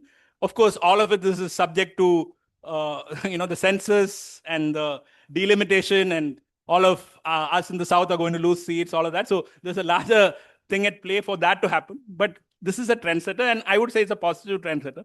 Of course, with that, there will be challenges of proxy candidates being there. There will be those challenges. But my submission, and I'm sure most of you would agree with this, is that even if there are those sort of instances that happen, how do we, sort of not use that as a means to stifle this whole thing, saying that they should not be, see, if women reservation happens, it's still the men, right? Because often you still have, instances where women have come up only because of that, and that has enabled them to come up, including, for example, the President of India, right? How she came up, from which background, right? So it may not enable in all cases, but I feel it shouldn't be the basis for it to work. But there have been a lot of studies on this about to what extent it helps, and I would say even empirical studies. I generally don't like RCTs and all of that. So there's been RCT done by Esther Duflo and others, which have actually shown that women's reservation helps in, delivering better service of women. It's proved even by RCT, even though we don't like that sort of methodology. So I still feel on balance, it works out better. That's on that. On the informal sector, thanks for the question. And I think the next session will be ideal. I think Himanshu ji was around. So some of it will come up there. I would only speak from the context of planning, sort of in the context of planning. In the context of planning, what we need, the larger question, Himanshu ji has come back. So larger question will anyway come up in the next session. But in the context of informality, but in the context of planning, my only submission is, can we not have a mode where now you see, as Lakshya was also pointing out, even the new planners have smartly picked up the lingo from us and started saying it should be dynamic, it shouldn't be this thing, right? But if you look at the provisions, it still privileges the formal over the informal, right? There is still that sort of that this is how it should be, even though in the way in which informal is sort of recognized, but it is always in relation with the formal in terms of how many, for example, how many vendors should be notified. Even that is based on a calculation of how many formal sectors operate in that neighborhood, right? So it's privileging one over the other, and even planning to that you can actually easily just do away with that. So that's solely on planning. I wanted to respond. The larger thing will anyway come up in the next session. On the third question around, you can't read my handwriting well here. Oh yeah. So on the third question around volunteerism, I would say that as an idea of engaging from below, I think it works. Meaning, if volunteerism is actually coming as an initiative to try to do something from below that you want to do yourself, and the city sort of recognizes it, the local government recognizes that and engages you, that's fine. But if it's a way to get around to do things without paying, that's a different model, right? So what nature of volunteerism are you talking about? Because we also have ASHA workers, for example, who are supposed to be, then volunteers, right? But that's not the kind of they are employees. They have to be treated as employees. So are we talking about that type of volunteerism? Then there's a huge problem there. Or are we talking about just initiative where people just want to do something and help the government? So I would make a distinction there. On the on the neighborhood point, thanks for that. I think that's the final set of points. Yes, I agree. I think we should be careful. We should be very careful about empowering, again, the whole Ambedkar sort of, threat, or the reason why we were skeptical of some of those social power structures, right? So to what extent because those social power structures exist, do we actually fight it, or do we create institutions that can tackle this better, right? So my only point there is, how much do you intervene when you have social processes at work? But when those social processes have a hierarchical character to it, then you intervene in some way, right? But if those social processes are slightly more democratic in orientation, do you enable that to happen? And how do you make the distinction? Who makes the distinction? This whole set of, that sets the ball rolling in a different way, and there's no real final answer to that. And finally, on political parties, I know Tikendra might speak about it. I'll just reflect on one point, which is when 73rd and 74th was conceived, there was one imagination, and in many states which still do, that political parties should be kept out of local governments. And in some states, elections are fought without any political parties' formal endorsement. So you can contest as independent, but you'll be backed by a political party, and people may or may not know, people often know who is backing who. In some states, Kerala, for example, it's a political society, not the Nandi type, but not the Chatterjee type, but generally political society is completely, dominated, and political parties are involved in everything. So it's a different model. I would just say I don't have a clear take on this. I would just say that this is something to consider, because the nature of the political parties coming in, it has now created a system where your corporators and all of them have become quote unquote chelas of your MLA, and they're just doing the bidding for them. And are we creating that system? But if you ban them, or if you don't allow political parties, or then you can see what that creates also. That will create a completely sort of different system, and having perverse incentives around ways in which you can do collective action, right? So because political parties are actually about collective action, it does not necessarily work like that. So it's all about that. So in that way, it should be allowed. But how that works, what do different political parties actually engage in it? All of this is, varies from place to place, and but it's still something we need to think about, because if you look at the Gandhian vision and all of that, there are no political parties there, right? So, but as we know, it was an extremely romantic view. That's not how things actually operate. So how do we then engage with the system which allows for collective action to happen, but does not get sucked up into the structures of power that dominate our society today? So that's something for us to think about maybe over the next 5-6 days. Thank you.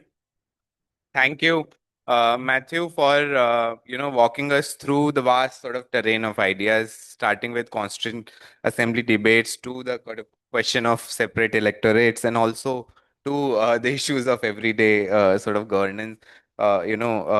Power structures which are deeply entrenched in caste and sort of other forms of inequities. I would not take much time, because our speakers, some of the questions will be taken forward by other speakers who are already there. The questions of informal labor, the questions of collectivizing, and we do have people who have, professors and people who are actually doing it on ground. So we'll take up those questions in the next section. I think I would only end with this one thought, which we didn't touch on this session, is there are also questions of climate emergencies, which are also deeply entrenched in the governance of the city now. And I think we didn't touch upon it, and neither the 74th Amendment talks about it, but we know that this inequities that we're talking about are going to further entrenched and further deepened with the climate crisis. And the climate governance still remains very sort of dissociated across the different levels. There is no role of the municipal or the local bodies. And can they actually play a role at all in climate governance? Is something we need to think about. I think the question of private republics is also quite an oxymoron. So I think we do acknowledge the cities are becoming, deeply enclaved. There are islands of power and privilege. Elites have been able to reorganize themselves to claim sort of land, to claim amenities, to claim power in the ways that is unprecedented. And we also need to think about collectively what are the ways forward. And I think that's what Matthew was alluding to towards the end. I think with those thoughts, I will end. And thanks a lot, Matthew, again for giving us your time. Thanks to all the participants for actually, energizing the session and asking questions. I hope we keep going up with the spirit. So with that, thank you. I would like to invite Sandeep Chacha to present a small token of appreciation from our end, which is a packet of tea from the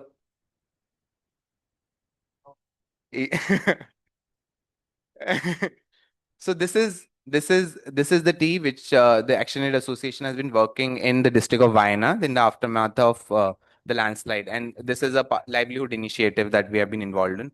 So it's that's the token of appreciation from our end. Thanks. Just anyone, if you want further, discussions, you can talk to me or write to me. I can share my email. Please, I'm happy to keep this engagement going, over the years. Thanks. So we will break for tea. Yeah, there's tea. So we'll break for tea, and I think we should assemble maybe in like 8 minutes. By 11:20, we will be running 5 minutes late. But the other set of speakers are already here, and we would not like to waste our time. You can catch up with them also.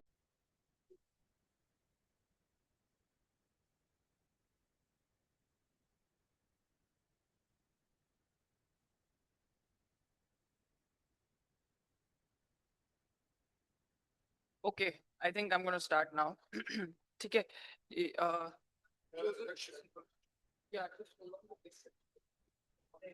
I'll call him.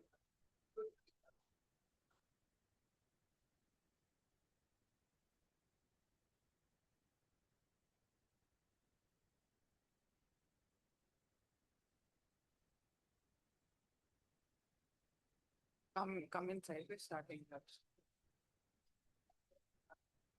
Yeah, you also go.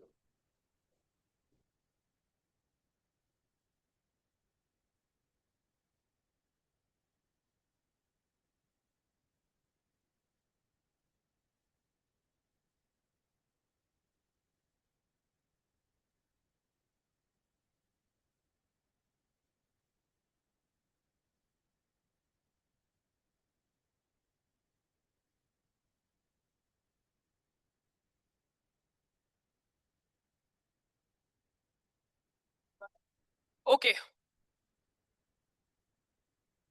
Welcome back.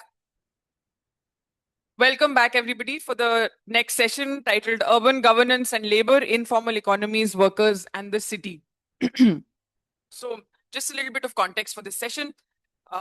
As David Harvey argues, and as we also heard Professor M. Satish Kumar talk about yesterday, that cities have moved towards, urbanization has moved toward this entrepreneurialism, rather, this style where cities are undergoing structural transformations from a managerial, there's a shift from a managerial model focused on welfare and service provision to an entrepreneurial model which is oriented towards attracting capital, investments, and growth. And we were reminded yesterday, and through the deliberations and also through writings of, say, David Harvey, that urbanization is both a product and a condition of capital accumulation. And this means that the organization of urban space, infrastructure, and governance is inseparable from how labor is organized, controlled, and reproduced. The question, therefore, is not simply how cities manage informality, but why informality is structurally produced in the first place. Cities today are not governed to meet people's needs, and that's why we're here, but rather to compete for capital. And in that process, labor, especially informal labor, is both essential and expendable at the same time. This whole pursuit that we're seeing, and as has been discussed, that how many cities are replications of each other, and there is this pursuit of this world-class city imagination. And in this shift, labor, particularly informal labor, is not just neglected, but is actively marginalized and invisibilized. So to unpack this contradiction, we have with us two different perspectives. One that will help us understand the structural logic of labor and inequality, and another that brings us the everyday politics of workers who are negotiating, resisting, and reshaping the city from their struggles. So I'll introduce the two speakers and I'll also share the structure of the session. So we are very grateful to have with us today Professor Himanshu, who is a professor, Center for Economic Studies and Planning from Jawaharlal Nehru University, Delhi. Professor Himanshu is a faculty of economics at the center and was a fellow at the Centre de Sciences Humaines, New Delhi. His research focuses on poverty, inequality, employment, food security, and agrarian change, with a strong engagement in questions of development and public policy. He's contributed to several key government committees, including the Expert Group on Measurement of Poverty, the Tendulkar Committee, and the National Statistical Commission, and writes widely on development issues. He's been a recipient of the Sanjay Thakur Young Economist Award, and his work bridges rigorous economic analysis with policy debates on inequality and social justice in India. We welcome you, Professor Himanshu. Please join.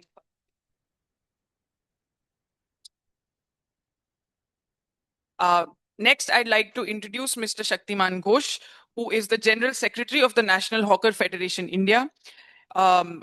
He's been a leading figure in the movement for street vendors' rights. With decades of experience in grassroots organizing, he's been at the forefront of struggles against eviction and for the recognition of hawkers as integral to urban economies. He has played a key role in building national and international platforms for informal workers, including contributing to the formation of global networks of hawker unions.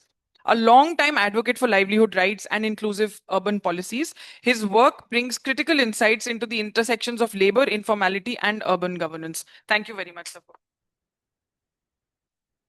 Okay. So we will request Professor Himanshu to start the session, deliver an intervention of 20 minutes, and then we'll open it for questions. You please feel free to take interventions in the middle. We'll facilitate that. After that, we'll have a round of questions, and then Mr. Shaktiman Ghosh will deliver his intervention in Hindi. I will provide a translation of the same, and then we will open up the room again for questions.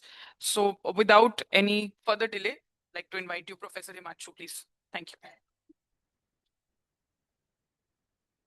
Thank you, IC and ActionAid, Sandeep, for bringing me here. What I'm going to speak might be a little confused. And the reason for that is that the issue itself is something which has not been posed correctly, or I would say that needs more debate than what has been going on in the literature itself, but also in policy circles. And I think that the starting point for this is basically, what do we mean by urban as such? Is that an administrative category? Is that a statistical category? Or is this something which is a so-called community kind of a category? It's something which is a debatable issue. It has been debatable for a quite long period of time. We use a definition of urban which is quite statistical in that sense. The way we define what urban is actually a very awkward kind of a definition which needs to be revised. So there is various estimates, private estimates of what is the percentage of population which is living in urban areas. And that varies from anywhere from 35% to going up to more than 50%. Kerala is a good example of it. If you go to any government department, for example, and I work a lot with the Ministry of Rural Development, and their biggest complaint with Kerala is that there is nothing rural in Kerala. Kerala is actually, academics also will talk to you, Kerala is actually a continuum. You actually have no idea where the rural ends and where the urban begins. So it is like a continuous spectrum. But the Kerala government insists that we are a state which has a much lower urban population, it's a much larger rural population, contrary to what anybody who is coming here will see, or contrary to what any other definition would suggest. So this definition is a very administrative kind of a definition that we are talking about. If you say, for example, look at the last census itself, or the projected population, you will find that the data suggests that Gujarat, Maharashtra, Tamil Nadu, these are states which are much more urbanized compared to, say, Kerala. But you ask anybody, and they will say that is not actually true. In reality, Kerala will be much more urbanized than the data that would suggest.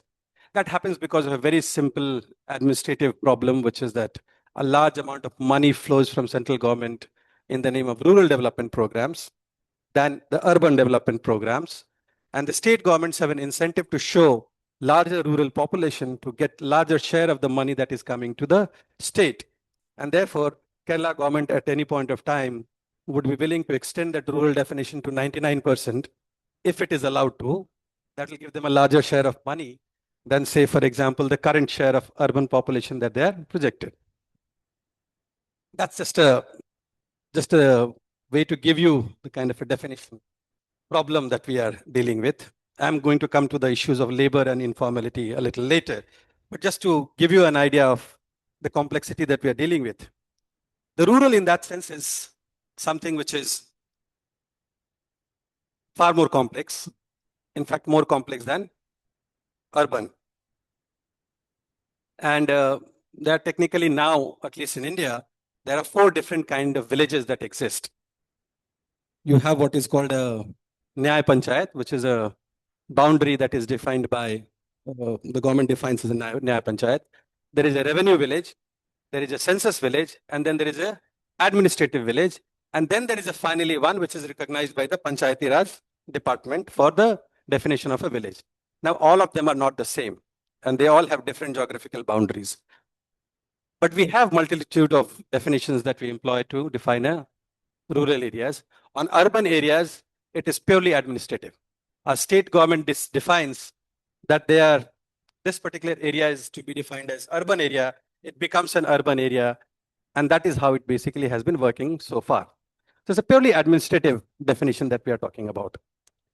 Why am I talking about the definition of urban? Because that's crucial to the question that we are going to come to, is the question of work and the question of labor.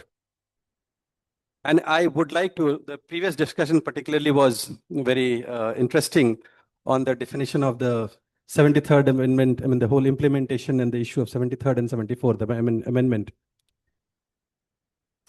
If you are looking at what an urban area is, and if it is urban, which is purely defined as an administrative category, there lies the problem. And that is a problem that the 74th Amendment people should be looking at far more closer than they have been talking about so far. And that definition I'm talking about is urban areas defined on the basis of residence, or urban areas defined on the basis of what we call as economic activity, which is, and therein lies the big difference. And I'll quickly give you a simple example of it. And that will help you understand the complexity that we are talking about. At least in the economic literature, we never had this distinction between rural and urban as such. There was nothing called rural economics, or say, for example, urban economics. Now there is some which is going on, but at least in the mainstream economics, there's never a distinction between rural and urban. We used to have a distinction, which is basically a normal thing of development process where people moving from agriculture to the non-agricultural sector, moving from agriculture to industry, and then going to services, the primary, secondary, and tertiary classification. So if you look at Lewis, when he's talking about economic development, or any other development economist talking about it, they are using the term rural and urban synonymous with agricultural and industrial, traditional and modern.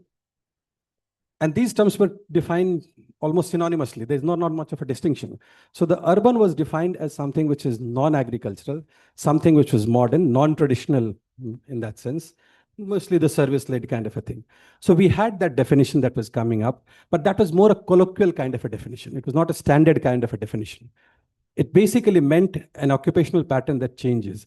But what defined these two categories was the definition of rural as the primary entity, and anything which was not rural was defined as urban. And that's how the residual part was defined as urban category. And the rural economic landscape meant quite different. It meant that your primary occupational structure was defined by agriculture. Land played a very, very important role. And your production relations were structured in and around that local area. And that's what the rural economic structures basically meant. In urban areas, nothing like that existed. It was not something which anybody tried to define as to what exactly does it mean in terms of production relation. Obviously, land did not play any role. It did not play any role in terms of your endowment or in terms of production relations, which were structured in and around agriculture or your economic relations. Urban became a residual category. And that's where the problem basically lies. Today, both these definitions are in challenge. This is the definition that we had, and this is what we're talking about. Today, the definition of residence and the work are two completely different definitions. And I'm going to give you a simple example. This is common sense. Now people are talking about it. People who are living in urban areas are not the ones who are working in urban areas. People who are working in urban areas are not the people who are living in urban areas. That is a trend that has started happening in the last 20 to 30 years. People who say, this has happened with the work from home, and now people are talking about AI and all sorts of things which we are talking about. A lot of people who are the so-called residents, the citizens of that particular geographical locality, are no longer ones who are economically linked to that particular space for their livelihood. A Bangalore IT person is today in Bangalore, tomorrow he is in Hyderabad, and day after he might be in Shimla or in some other place, or maybe living in some suburb in some other city and working from home. That person, for that particular person, Bangalore is a place on the map.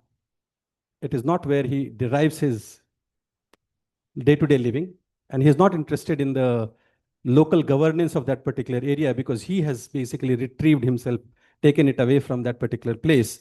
And he doesn't basically, even if he's there, for example, in Bangalore working in the IT city, the IT area, he's there for 2 years, 3 years, he doesn't have a stake in it. He might be there for 5 years, 6 years at most. But that's not the place that defines his connection to this place, the local, the resident.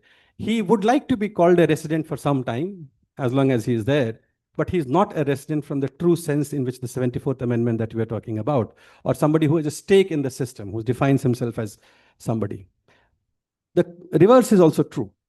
People who are living in Bangalore are not the people who are basically earning income from Bangalore. A large majority of them, and Kerala is a good example of it, people who are living in Trivandrum may not be earning in Trivandrum. A lot of people who are there, who children are sending remittances from other places, or people who are living in other places. For them, the residence is an important part of the category, but economically, it doesn't matter much. They are not earning anything. They are earning remittances, but for them, it matters. The city itself is an important part of their landscape, their history, their community, their civilization, their whatever you call it.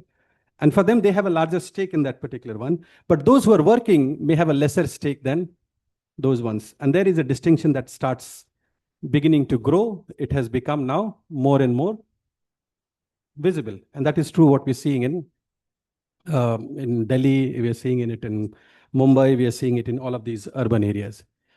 And I think this breakdown between those, and this is not something which has happened in rural areas. Rural areas are where your residence and your livelihood on your economic relationships are very much interconnected with your social, political, and every other community sense of it.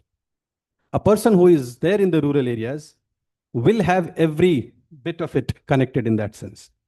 And we do village surveys, we find that people who have shifted to the urban areas still maintain a small plot of land in the village to maintain that connection with that village, to maintain that social connectivity that is there. Because the urban areas gives you the sense of not belonging to a particular place. You are a nomad, and you are a permanent nomad. You are today here, you are tomorrow here. Now that's where the problem basically begins to arise. In the sense, the geographical entity, which is as a sense of source of residence, is your residential entity, or is a source of your livelihood, or your source of your what you call as economic activity in that sense. And that distinction, that the growing gap between these two is now becoming a way cities are being governed, cities are being organized, and what the role that the city plays. Within the cities itself, it is becoming now a bigger issue. 30 years back, Delhi decided to shift all its industries outside the city periphery. Earlier, they were shifted 20 kilometers away from the city. Now it is almost 100 kilometers out of the city. And so therefore, the economic activity sphere is now being governed by a completely different area. Delhi has now shifted to Greater Noida, which is almost 100 kilometers away from the city center, where economic activity is going to be concentrated. People who are remaining in Delhi Central, or what we call as the main Delhi city, are people who are a completely different entity than, say, people who set up Delhi, who basically came to Delhi to set up the economic activity and created those ones. So that's where I think the distinction between residence and work or economic activity makes a huge difference as to how the city is organized. And I think that's an issue that needs to be discussed in a different forum, and I'm not going to get into that. But let me come back to the issue of this whole issue of work and how what it actually means. Informality is something which we are going to talk about it, and we have somebody who is working on the ground, and that person will be much more give you a different kind of a flavor than what I'm going to talk about. But this idea of informality is something that I want to tackle first before going into the different part of it. There are two different kind of discussions that are going on currently. You talked about Harvey, and you talked about, I mean, then there's this whole Kalyan Salnyal kind of argument that is coming in.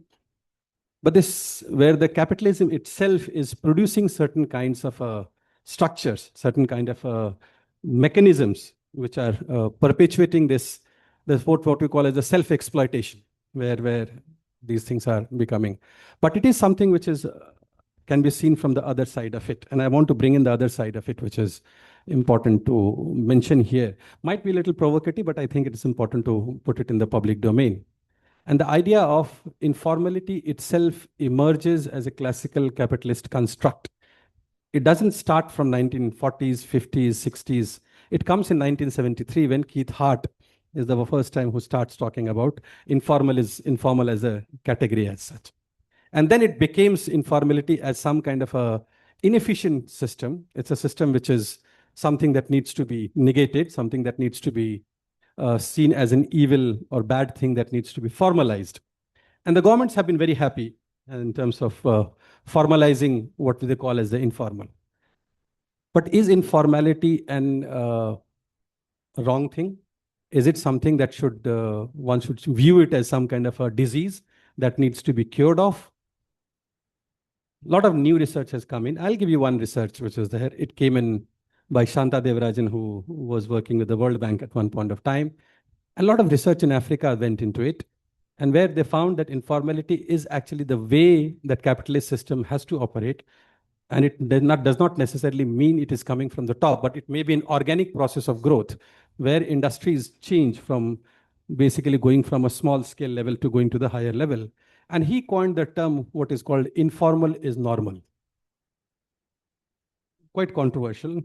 Later on, Ajit Ghosh and others also talked about that this whole idea of looking at informal as something which is a bad thing or not part of it is coming from a very, very neoliberal kind of a mindset where anything which is not governed by the government, which does not come under the regulation of the government, where the government actually does not control your activities, is something which is bad.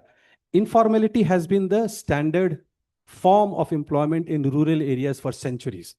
There's nothing formal in rural areas. Absolutely nothing formal in the rural areas. In urban areas, when it comes, then it is seen as some kind of a problematic exercise. And therefore, you have an attempt. The GST was exactly an attempt to do that. GST was an attempt to formalize the informal sector. The demonetization was an attempt to formalize the informal sector. And the governments are angry because they are not able to collect taxes. They're not able to the rent collection mechanism that should actually be working out is something that is not working out. And therefore, you have multiple regulations that is there to basically put you in a problem with that. But that doesn't mean that all informal is to be celebrated. Informality comes with its own problems. It comes with its own challenges. What we need to separate is to separate the two different definitions of informality. One is what we call the enterprise kind of a definition. The other is the worker kind of a definition. What we are talking about is a way of defining universal citizenship rights, or what we call as worker rights, to the workers, irrespective of whether they're in the informal sector or in the formal sector. And that's the definition that one should be actually be talking about, which is not the enterprise. A small tea shop is not a problem. A small kirana shop is not a problem. What the worker is getting out of that is a problem, whether it is an IT company or it is a kirana shop or it is a tea shop. A person working for a tea shop should get the basic entitlement that a worker should get, which is 8 hours of work, various other social security benefits, irrespective of the nature of enterprise that you are working in. And if you make that distinction, then that distinction basically means that the informal workers or the workers without social security are not there only in the unorganized sector, but now increasingly a large number of larger enterprises have workers who are what we call as informal workers. It used to be less than 20%. We had a contract worker law. We had various other kind of a law where there was prohibition on how much you can actually have as an informal worker. It used to be less than 20% beginning of this century. Now it is close to 40%, 45%. And this I'm talking about in the organized sector, in the big industries. This university is an example. My university is an example. When I started as a student, every worker in the university was an employee of the university who was getting social security. Government of India, that was true. Today, all our Group C and Group D workers, everyone, right from your office attendant to your drivers, to your cook, to your helpers, to everybody is an informal worker without any kind of social security. And that is happening in the center, in the capital, in the big ministries. Everywhere that we're talking about. So informality has nothing to do with the size of the enterprise. Incidentally, it was something which was true for the Delhi University, where roughly 50% of the college teachers were informal workers. They were ad hoc teachers getting their contract renewed after every 3 months, 90 days actually. Because the moment it crosses 91 days, they become liable for. And this, and these are the highly qualified PhD people who worked as ad hoc teachers for 12 years, 13 years, 14 years, 15 years, without any increment, without any leave, without any social security, without any. So informality has nothing to do with either the space, whether it is urban or rural. It has nothing to do with whether you are a small enterprise or you are a big enterprise. And it has certainly not to do with the characteristics as to who owns private sector or the public sector. It is something which is going on everywhere. It is something which is a move that we are working about it. So there we are looking at. And so looking at informality as a problem only in the, say, for example, urban landscape is something which is a mistake. And it's not a problem which is happening only in the unorganized sector. It's happening everywhere. So in a sense, this whole idea of informality, the government's approach has been, and this is what most people actually believe also in that, has been to formalize. And that formalization has not been in terms of employment formalization, but in terms of enterprise formalization. And that enterprise formalization has basically changed the economic landscape of an urban economic activity. Because the urban areas provided a refuge to the people who moved out of the rural areas to the urban areas. And that is how it happened. I mean, in the history of the world, your urbanization has to increase. I mean, Latin America, in Europe, in other places, urbanization is close to 95%, 96%, 97%. And India should move towards that direction. If anybody is trying to give you an impression that India should actually reverse backward and we should actually become more rural than urban, because urban is bad, is actually giving you a wrong impression. So urbanization is something which is normal. The point is what kind of urbanization, how do we deal with these existing challenges that come? Those are the problems that we need to deal with. How do we define those spheres? But if you do go into the sphere of formalization, where you want every economic activity in urban areas to become formal, then you are actually creating a situation, artificial situation, where you are forcing people to go back to the rural areas, which is what is happening in the last 6-7 years. The number of people who are working has increased in the rural areas in agriculture, which is completely unheard of the 300 years of civilization that we have seen. But that is happening because the urban governments are becoming more and more resistant to the idea of informality or the growth of economic enterprises, which may be coming from the what you call as the organic process of growth.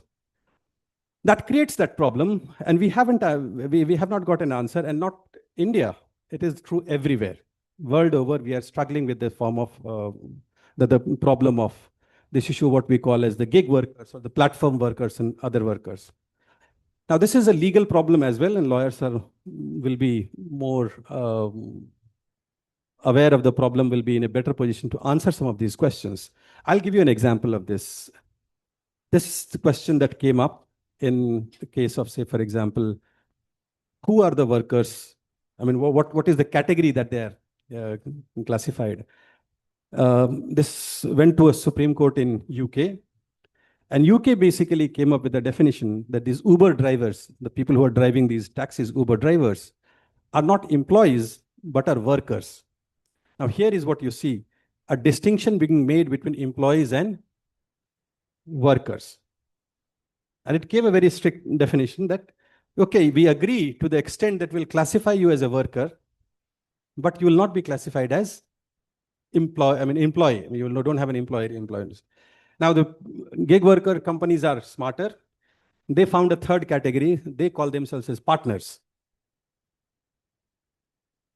They call themselves as partners, and therefore, any kind of labor laws are completely out of the entire purview of their employment conditions. So we are finding this kind of a problem that we see in urban areas of newer forms of labor emerging and newer forms of exploitation emerging, where the capitalist system is far more agile, flexible, and smart than in dealing with the issues of new forms of emergence of laborer than the existing trade unions are. The existing trade unions are still struggling with finding labor unions in big corporates, public sector enterprises, and in other places. And they're still not able to figure out as to how do we organize these? And this is one of the big challenges that is there. We will have a good example of how this has worked out in reality, but it is becoming a problem, at least for the larger unions. So this changing form of labor is not something which is unique to India. It is happening. Brazil had this matter went to the parliament, went to the court. Mexico finally agreed to give them some kind of a social security. But again, that has gone into a challenge. But this is a problem that is a global problem. It's a universal problem, irrespective of whether it is in the rural area. I'm talking about Brazil and Mexico because those are the countries which are almost 90% and more than 90% urbanized. But the labor problems are not because it is happening in urban areas. It is happening because capital is finding new ways of exploiting, new ways of appropriation, new ways of defining workers, and that is irrespective. It doesn't matter. Actually, capital for them, they are not bothered about it, whether it is rural or it is urban or it is somewhere else. Those categories are meaningless categories for the larger capital that they are there. They have a problem in America, they'll go to China. You have a problem with China, they'll go to Vietnam. You have a problem with Vietnam, they'll go to Bangladesh. It's mobile. It's mobile. It's deeply entrenched with the economic system, with the governments, with the local governments, urban governments, as well as the larger governments that we have. And for them, it doesn't matter. Just as they can move mobile across countries, they can move across geographies, they can move across urban areas, rural areas, anywhere that you think about it. I'll give you one more example of it. The big revolution that we had was the call centers, the BPO kind of a services. And when you do think about it, when you call up a call center person, that person basically answers your call. And it's myth that 90% of India speaks English. Actually, 99% of the people speak local languages. So if a call center, if you call in Airtel call center, for example, 95% of the calls basically request that they be spoken to in a local language. Those local call centers are now located in remote districts. The labor cost is cheaper. Labor regulation is cheaper. There is completely no oversight, absolutely no oversight that is there. And the person is now responding to you, maybe sitting in some district in Chhattisgarh or some district in Madhya Pradesh or some district in local district in Bihar. Because the increasing communication and increasing connectivity has made those boundaries completely redundant. If you are basically saying that my worker has to be given so-and-so rights in the urban areas, the job of the capital is not to say that, okay, I'm going to give you. the job of the capital, the response of the capital would be that, okay, I'm getting out of this place, I'm going to this particular place. And that's what is happening. That's something which is now the reality as such. Let me conclude with the issue in a sense, it's something which is linked to that. Most of the time when we're talking about urban, we are talking about urban as urban metropolitan places. And that's a myth. Urban metropolitan places even in terms of population are only around 25-30% of the total population of this country in urban areas. A majority of the urban that we think about in terms of numbers and others are basically what we call as the tier 2, tier 3, tier 4 cities, or the smaller cities, which are not very different from your so-called rural, larger villages, localities. And a large amount of change is happening in those ones. Unfortunately, neither is the 74th Amendment, nor is the state government, anybody else is not bothered about it. But economic evidence is very clearly pointing out to you is that the driver of economic growth are not these metropolitan cities. And this is a consistent economic evidence that is coming out for the last 40 years. It is actually the middle tier cities. They are the ones which are the drivers of economic growth, which is where absolutely no attention is being paid to either labor conditions, working conditions, infrastructure conditions, or anything conditions that you talk about it. And those are the ones where challenges of infrastructure, urbanization, governance, and all those issues are far more serious than, say, for example, you will have flyover and everything they talked about. I'll give you one example of it, and this is something which is the Energy Secretary of Uttar Pradesh basically told me that in 1980s, Kanpur, Aligarh, Agra, Firozabad, Muradabad, these were industrial clusters. Cities were organized based on your economic activity. So economic activity defined the character of a city.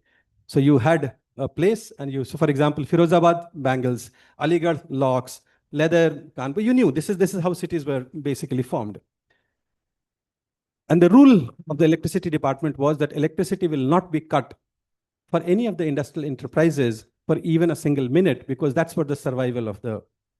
Today, you cannot have a single minute power cut in Lucknow, which does not produce anything, but you can have 10-hour power cut in Muradabad, Firozabad, and Kanpur, because those are the ones who have no voice in the political system. So he said that the strict instruction from the chief minister that power should not be cut in Lucknow, even if it means that you cut power in everywhere else where there is an industrial activity that is there. So this link between industries and cities was broken 30 or 40 years back. I mean, if you're living in illusion that cities are the ones which are basically driving your economic activity, it is the other way around. It is actually, they have absolutely no connections whatsoever. But these are the ones where changes are happening. People who are living in Meerut, which is 60 kilometers from Delhi, almost all of them are working in Delhi because the connectivity is increased so much that it takes 45 minutes to reach Delhi. Who are the people who are working in Meerut? It is the people who are coming from Muradabad and other places who are working in Meerut. And who are the people who are working in Muradabad? It's not the people who are in Muradabad. It is the people in the neighboring villages. So you can see a whole gradation that people who are residents are not the workers, who are not the economic producers in that area. And people who are actually working in those ones are coming from a layer below, a tier down below. So that continuum in economic activity is something which is emerging, which is becoming more and more complex. It's something which is willing to be absorbed in the urban land. I mean, that was the whole idea of urbanization as a process of industrialization. So when we said that urbanization and industrialization are synonymous, that's what we meant. But today what we see is a complete separation in the two units, where people in the urban areas are demanding, in Mumbai, for example, are demanding that we don't want migrants. But these are residents, they're not economic producers, because they want their gated colonies, they want their protections, they want their luxuries, they want only people who can serve them for their basic needs, but they're not the ones who are creating the dynamism in the ones which are there. That is true for Karnataka. That is true for Hyderabad, where 30% of the real estate flats are owned by people who are not Hyderabadis and who are not living in Hyderabad. For them, it is a real estate investment opportunities. They, at some point of time, saw something like that. But people who are living in Hyderabad, their children are in US. And the parents are there waiting for them to get the green card, and then they will basically move to US. So that distinction makes this whole economic process completely distinct from this, what we are talking about the geographic process or the so-called administrative definition of urban areas. Now, this is the real challenge.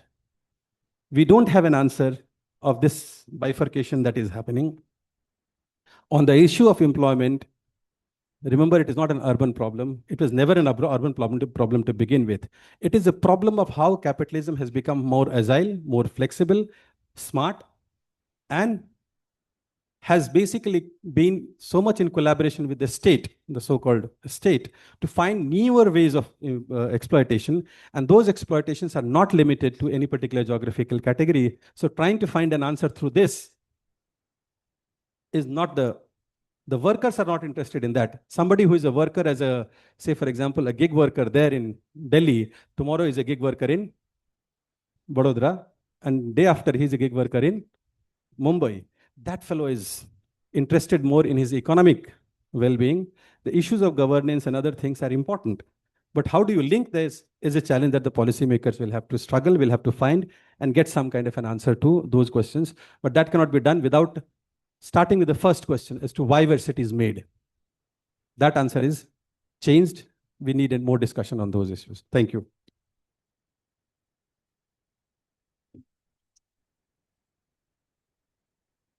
Thank you very much, Professor Himanshu, for adding that nuance and talking to us about how informality has nothing to do with the size, but rather the relationship that the worker has, not the size of the enterprise, but rather the relationship and the nature of that relationship the worker has with the enterprise. And very rightly said about how the focus is now shifting on the formalization of enterprises rather than formalizing that employment. And we see that hints of that in the labor codes also that are being introduced. So a very important observation there. Talking about informality as a construct of classical capitalism and the changing forms of labor, and also saying that it is not limited to geography or that kind of a categorization. Very true. We've seen that in our work in ActionAid as well, with our work with agricultural labor in rural areas or brick kiln workers, for example, where there's not only newer forms of exploitation, but rather bonded labor systems that are operating there. When you talk about call centers, it reminds me of newer kinds of risks that people are facing, because a lot of this AI technology that is being used and, especially on these images that are being created of minors and women, for example, there are women in Jharkhand being employed to scan those images and kind of select which ones are not safe and which ones are actually exploitative. And that is a big risk to these workers as well, to their mental health. What are the protections in place? So yeah, absolutely. Very well said that it's not about urban or rural. These systems exist everywhere. The nature of exploitation is changing.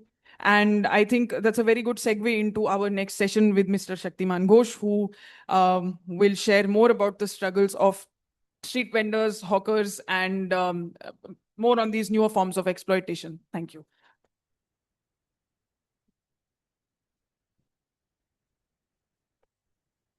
Thank you, धन्यवाद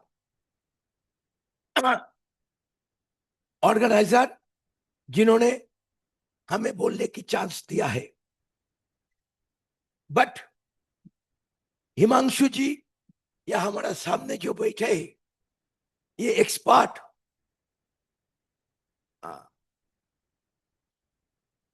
हम, मेरा जीवन की 75 साल as है मेरा, जिसमें 60 साल मैंने हॉकरों की लड़ाई में, असंगठित मजदूर की लड़ाई में समय को बिताया है. मुझे बुलाया, मैं एक्टिविस्ट हूं, मैं एक्सपर्ट नहीं, उनका भाषा एक्सपर्ट की जो भाषा नहीं. मीटिंग में लास्ट 1 महीना में 100 मीटिंग किया हूं रोज, इसीलिए हो जाएगा, बोलते बोलते हो जाएगा. तो साथी, मैंने लास्ट वीक में मुंबई में किए थे. मुंबई तो पुणे से मुंबई जाने की टाइम एक बड़ा होर्डिंग देखा जिसमें 25 फ्लोर्स बिल्डिंग, हर फ्लोर में स्विमिंग पूल है, हर फ्लोर में स्विमिंग पूल. जिस देश में 1/3 पीपल पीने का पानी नहीं मिलते, उस देश में हर फ्लोर में स्विमिंग पूल और बगल में बड़ा छवि प्रधानमंत्री की, सबके साथ सबकी विकास। तो मैंने ये देख के सोचा था, क्योंकि बहुत बचपन से शुरू किया था ना, तो एक समय जब विजन 2020 मैंने हिंदुस्तान की 28 स्टेट में हम लोग का संगठन है, मोर देन 1560 एसोसिएशन की प्लेटफॉर्म है, हर शहर में जाने पड़ते हमको। हम ये चैलेंज करके बोल ले सकता हूं, जो किसी लोकल सेल्फ गवर्नमेंट जहां आप अनऑर्गेनाइज सेक्टर वर्कर लेबर की कोई डाटा आपको नहीं मिलेगा। शहर 2020 का जो कॉन्सेप्ट है, जिसका आधार पर 74 अमेंडमेंट की बात हो रहे थे, ये जो रीइमेजिन की बात हो रही है, 74 अमेंडमेंट की बात आज वो एग्जिस्ट है क्या? इरेलीवेंट हो गया, इरेलीवेंट। अंचल सभा नहीं होता है, मेजर जगह पर रांची हमारा सामने आए, नाम का बात से वो independent candidate supported by political parties. बाकी मेजर जगह पर हेमंशु जी बोला केरल, कलकत्ता भी सेम। कलकत्ता सबसे पुराना कॉर्पोरेशन में एक है, 74 अमेंडमेंट में हुआ है, मेयर इन काउंसिल हुआ है, पावर आईएएस ऑफिसर का नहीं, कमिश्नर नहीं, मेयर की पावर है। दिल्ली इतना पावर होने का बाद भी मैं एक मीटिंग में दिल्ली का मेयर को बुलाया था कलकत्ता में, तो उन्होंने 4 दिन बाद मुझे बोला शक्तिमान जी कम से कम एक साइड का फेयर हमको दे दीजिए, हम आएंगे। हम बोला आप मेयर हो तो आप क्यों कॉर्पोरेशन से नहीं मिले? बोले हमको कमिश्नर को लिखने पड़ेगा, बहुत कुछ करने पड़ेगा, कब आएगा तैयारी। और हमारा कलकत्ता का मेयर कमिश्नर को बुलाते, ये 10 जाएंगे, टिकट काटिए। 74 अमेंडमेंट की उस जायगा से जो जाएगा है, तब भी 2030 एस्टिमेटेड मोर देन 50% पीपल शहर में रहेंगे। कौन शहर? इमेजिन की बात है। हम लोग अर्बन रिन्यूअल मिशन देखा है, जो रिन्यूअल मिशन को हम लोग रिमूवल मिशन बोलते थे, और रिन्यूअल मिशन फेल कर गया है, मगर एक भीत बना के गया है, स्मार्ट सिटी का भीत। इन शहर में जब रियल स्टेट की बूम होना शुरू किया है, जीडीपी में सिटी इकोनॉमिकली योगदान ज्यादा हो रहे, तो कॉन्सेप्ट धीरे धीरे चेंजिंग हो रहे, जहां पर वो 25 फ्लोर में आपका हर फ्लोर में स्विमिंग पूल की कॉन्सेप्ट। कलकत्ता शहर सबसे पुराना शहर में है। इन शहर जब पार्टीशन हुआ था 46 to 50 का भीतर में लाखों लाखों रिफ्यूजी को रिसीव किया था इस शहर। 71 में फिर partition, Bangladesh partition means Bangladesh बना, लाखों लोग इस शहर में आया था। सिर्फ रिसीव नहीं किया था, रहने का साथ साथ इकोनॉमिकली लाइवलीहुड का भी व्यवस्था इस शहर किया था। आज इमेजिन हो सकता है, इमेजिन कर सकते इस सिटी को? नहीं। आज जो सिटी बन रहे, वो सिटी में जिनका पास सब कुछ खरीद करने का पैसा है वही सिटी में रहेंगे। इन्होंने बोल रहे थे चला जा रहे, एक समय सोच रहे थे अर्बन डिपार्टमेंट में दिल्ली में हमको जाने पड़ता है, लड़ता हूं, मगर हमको इग्नोर करने की हिम्मत नहीं है क्योंकि 28 स्टेट में ऑर्गेनाइजेशन है।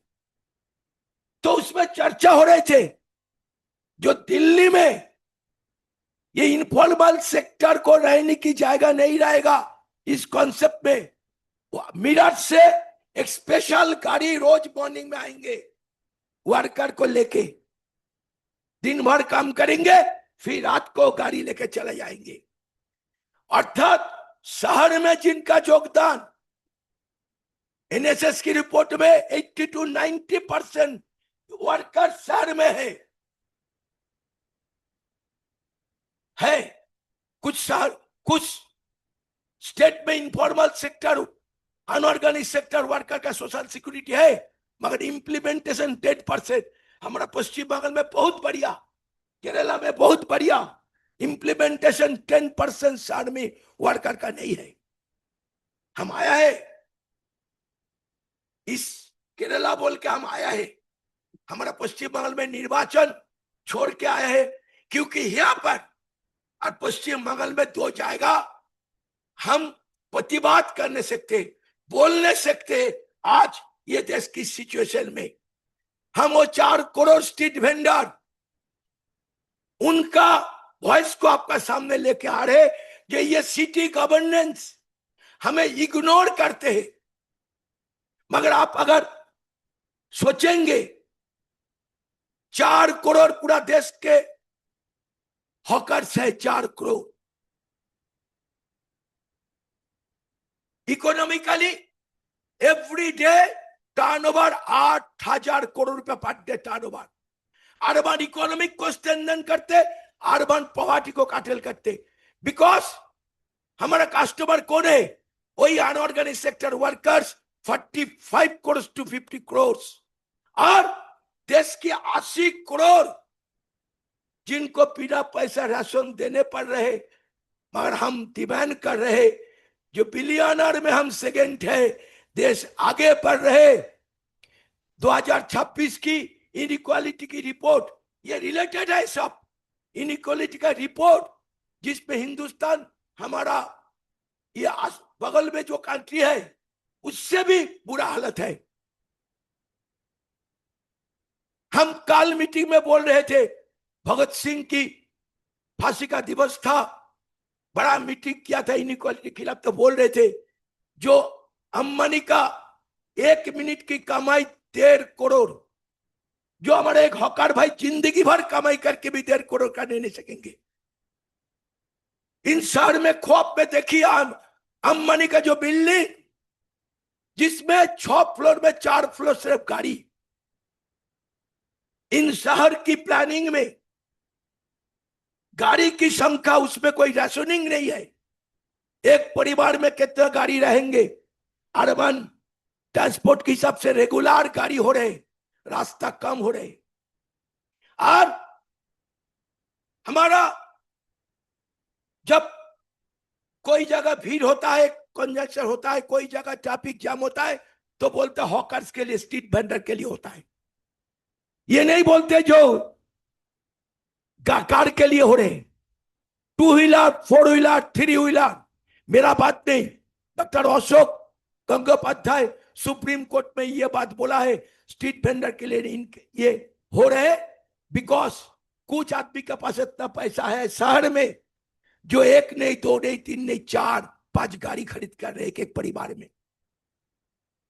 इस प्लानिंग में शहर की इंक्लूसिव विकास की जो बात हम सोच रहे, क्या हम शहर में शहर की इकोनॉमी को स्ट्रेंथन करेंगे? हम शहर की सबसे बड़ा अर्बन आउटलेट है। हमारा कस्टमर देश की वो 80 करोड़ है जिनको हम बोला राशन देने पड़ता है। हम नहीं रहेंगे, शहर में टिकने नहीं सकेंगे। लोअर मिडिल क्लास से शुरू करके, बिकॉज 25 to 100% कम पैसा में वो सामान बेचता है।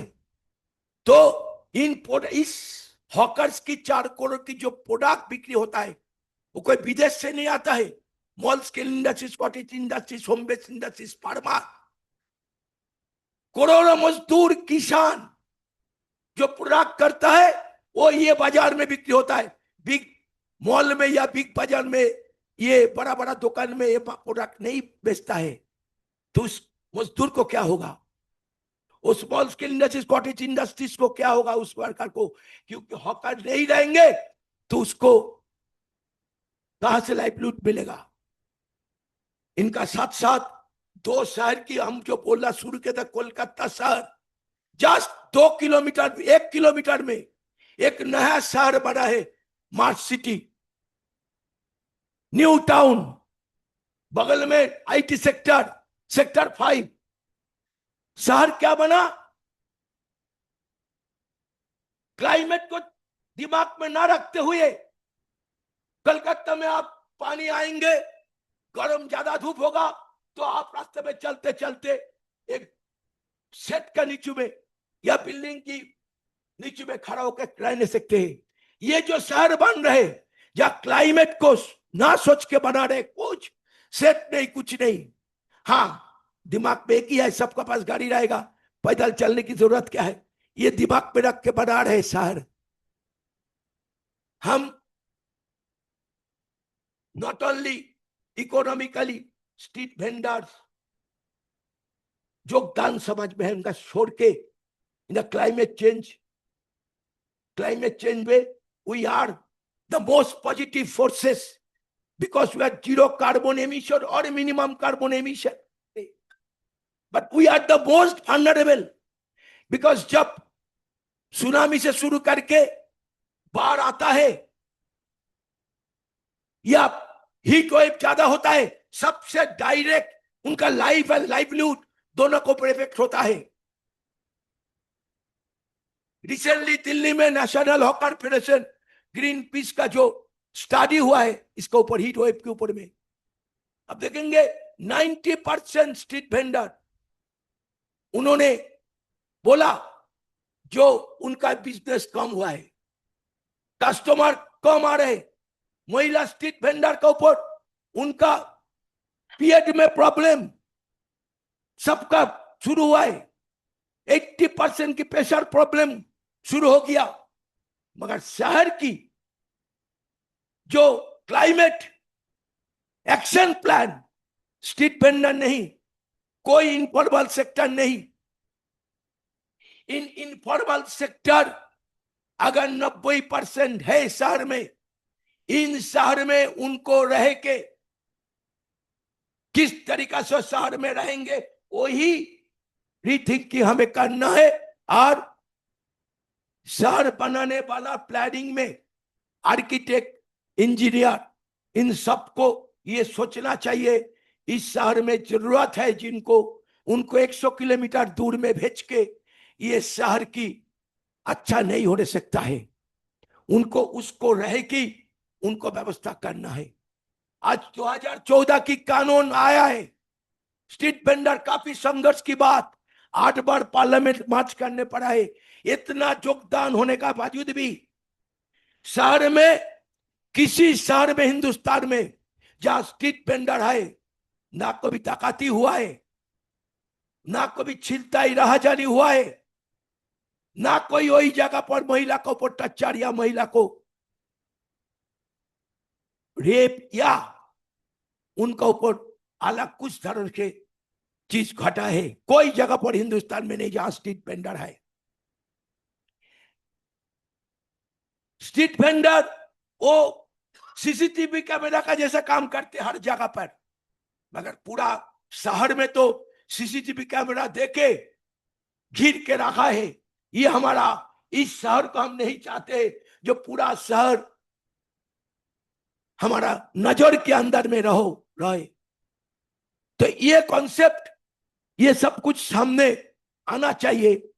आज 2014 कानून बना, कानून को लागू करने के लिए लड़ाई करने पड़ रहे रोज। ये पार्लियामेंट स्टैंडिंग कमेटी का सामने खड़ा होकर हमने बोलने पड़ा, जो आजादी का बाद से 2014 तक जितना एविक्शन हुआ है 2014 की कानून बनने के बाद उससे ज्यादा एविक्शन हुआ है। ये शर्म की बात है। तो आज हॉकर को इग्नोर करके ये जो गवर्नेंस हमें नहीं इग्नोर कर रहे, ये एक्शन प्लान क्लाइमेट हमें नहीं दिखा रहे, स्मार्ट सिटी में हॉकर को नहीं दिखा रहे। इनका सबसे बड़ा कारण इनको किस तरीका से इंक्लूसिव नहीं, इनको आउट करेंगे साथ से, ये कंसेप्ट को देखते हुए ये चीज हो रहे। धन्यवाद आप सबको, धन्यवाद आपको बोलने की चांस, ये भयस रखने की जगह दिया। संदीप जी को भी धन्यवाद, एक्सेलेंट को धन्यवाद, कमिटी को धन्यवाद। Thank you.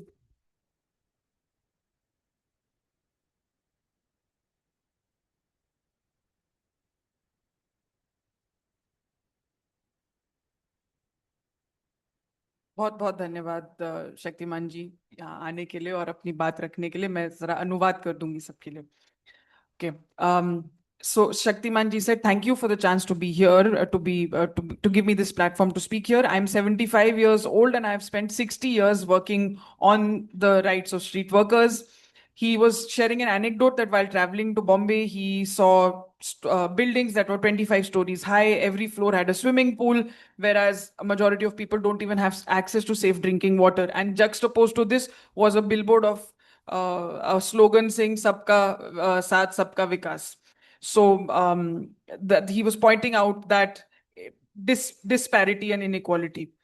Then he has spoken about how they are an organization spread across, a federation spread across 20 states in India. They have 1,560 associates.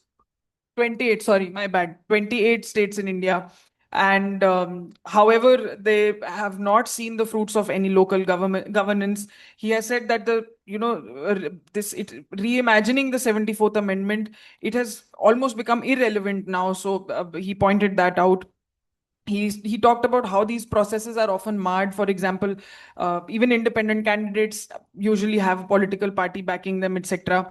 He shared the example of Kolkata and said it's one of the oldest corporations. Mayors used to be more powerful than even bureaucrats, but now things have really are in a sorry state. And he shared an example of the mayor of Delhi, whom he asked to travel for one of their invited for one of their meetings, to which the mayor asked for a travel subsidy. And when he said, will the corporation not pay for it? The mayor said, no, it will take a long time. It's unlikely. And he shared that whereas the Kolkata mayor, whenever they have to travel, that there is a budget under the 74th Amendment allocation, and that is what that is where the money is drawn for. He's talked about how the urban renewal mission has failed. He said city concepts are changing. Earlier cities were not as hostile, and he gave the example of Calcutta when in 1971, when lakhs of refugees came after the war in Bangladesh. People were not just integrated and given space to stay, habitation, but they were also given livelihood rights and access to economic opportunities. And he said that can you even imagine this now? He said on paper, social security will exist, but implementation is zero. He said that we are a strength of 4 crore street vendors, and city governance ignores us. If there is an 8,000 Salana, 8,000 crore. Wow. Okay. So per day, there is a turnover of 8,000 crore that street vendors are generating. And he also mentioned that 40 to 50 crore workers across are consuming food from these street vendors. He shared that in Insights from the World Inequality Report 2026, which reported that India's inequalities are very, very poor. In fact, we have ranked below our neighboring countries as well. He shared that the earning of Ambani for 1 minute is 1.5 crore, which our street vendor brothers can never imagine earning even through a lifetime of hard work. He's talked about how there's no rationing on how many cars a family can own, but street vendors are the ones who are constantly evicted, and they are the ones who are looked at as occupying spaces. So said that even traffic jams, etc., are blamed on street vendors. And we should be given the recognition, the due identity of being the city's largest urban being the largest urban enterprise. Sustaining local economies, because he said we hawkers, we source locally also, whatever food we are selling, we source that locally, so we are running these economies. um, then he shared that how smart cities and these new towns completely ignore climate change, and it's not taken into consideration. City planning is done with the assumption that everybody will be driving a car, nobody will have to really walk down the roads, so there's no adequate shade, etc. He was mentioning about heat waves. And then he also said that how street vendors and hawkers are the most, the least responsible for climate change, because they have nearly zero or very minimal carbon emissions, but are the most vulnerable to it. Their businesses suffer, their health suffers due to, say, extreme weather events or like heat waves, prolonged heat waves. For example, he quoted a Greenpeace study on heat waves, which said that 90% vendors have reported that during heat waves, their business significantly falls. So he said that we need to rethink how we are absorbing people in our cities and how people can stay in the cities. He also mentioned that street vendors often act as protective forces because they act as CCTV cameras, so women are generally safer in areas where they are operating, etc. Then he said we watch the city. Then he also mentioned that whereas the law came out in 2014, they still have to fight every day. He in fact mentioned that the number of evictions have gone up after the law coming out in 2014, which is a shame. And he said that governance, climate action plans, etc., neglect the voice of street vendors. And he concluded with that and thanked all of you for being here, thanking ActionAid for the opportunity, and we thank you.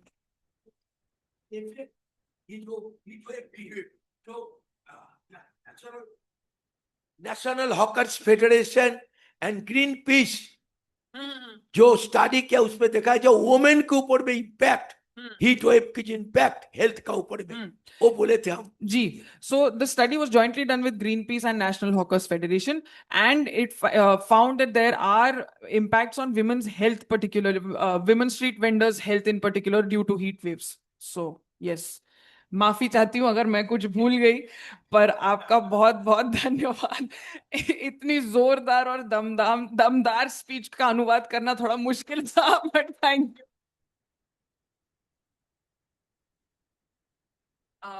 With that, we'll move into questions. So I thank you both for your very powerful presentations that complemented each other very well. The room, okay, we have one question at the back.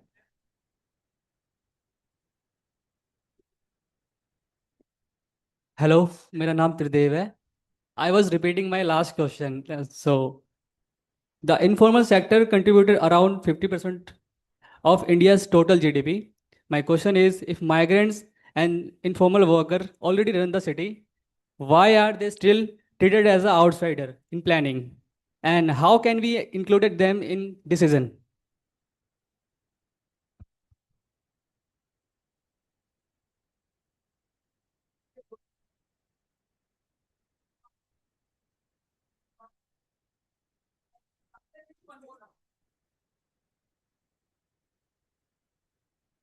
Yeah, hello, namaskar. The both of sessions are quite good, and I want to ask Himanshu ji. Sir, I'm from Odisha, and the city of Silk City, Brahmapur, which is the old city, like you said, Shaktiman sir said, Calcutta. Sir, Berhampur in Berhampur, there is so many streets, as like street vendors, and now the city is expanding, and the BMC has evicted so many street vendors, shops, and wanting to locate at street food plaza, like that scheme. Sir, as you said, National Hawkers Federation, which is acting last 20 years, still. 60 years. अच्छा okay thank you sir thank you for correcting ये जो act आया है जो protection of livelihood regulation of street vending act sir इसमें क्या होगा जो शहर का जो अभी जो बढ़ रहा है शहर तो स्ट्रीट वेंडर के लिए हम स्ट्रीट फूड प्लाजा एक ही ऑप्शन है और कोई दूसरा भी है, एक क्वेश्चन है। एंड हिमांशु सर के लिए, sir informality sector, sir I am also surprised the Odisha government has not released the accurate metrics data. Because from Ganjam district, the huge migration towards Gujarat and towards south also. So when they died at outside, we don't have any data. Who died, where died, and how the body will come out to our state. And this type of some hurdles we are regularly facing. Which is people are coming to me also as I am working at Parliament of India. So what is the policy to be should we take on which I will suggest also to the public representative in Odisha. Thank you. Thank you and sorry for hogging up the opportunity, but मेरा सवाल शक्तिमान जी आपसे है। मतलब मैं आपने बहुत अच्छे से समझाया कि हॉकर्स का जो हमारा मतलब जो ये लड़ाई है वो कैसे आगे बढ़ी है ना पिछले 50-25 सालों में, और हमें पता है कि जो स्ट्रीट वेंडर एक्ट है उसके साथ अभी काफ़ी दिक्कतें चल रही हैं और आप इस लड़ाई में सबसे आगे रहे हैं।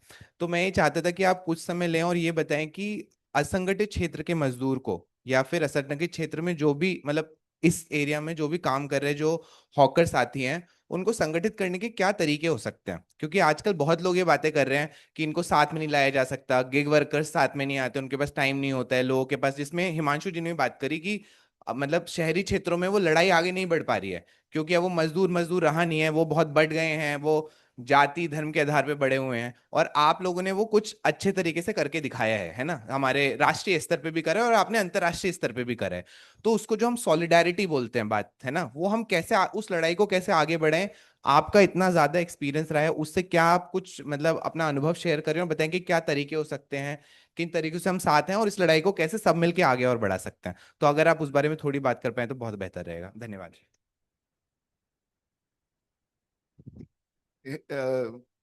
शक्तिमान जी जो ये सवाल ये पूछ रहे हैं कि एक है ये बात कि आप कैसे संगठित करते हैं, और दूसरा जो है कुछ और जो कुछ नए उपाय हो सकते हैं कि जैसे अभी काफी फेमस हो गया है कि ब्लिंकिट है, स्विगी इंस्टा है, जो काम जो एक रूप से आप जो करते हैं, तो क्यों ना ऐसा भी हम कुछ सोचे कि हम स्ट्रीट वेंडर्स का भी कुछ एक ऐसा एक ब्लिंकिट बनाए, वो कोऑपरेटिव बनाए, ताकि फिर जो इन बड़े पूंजीपतियों के चीजों के साथ भी हम टक्कर कर सके।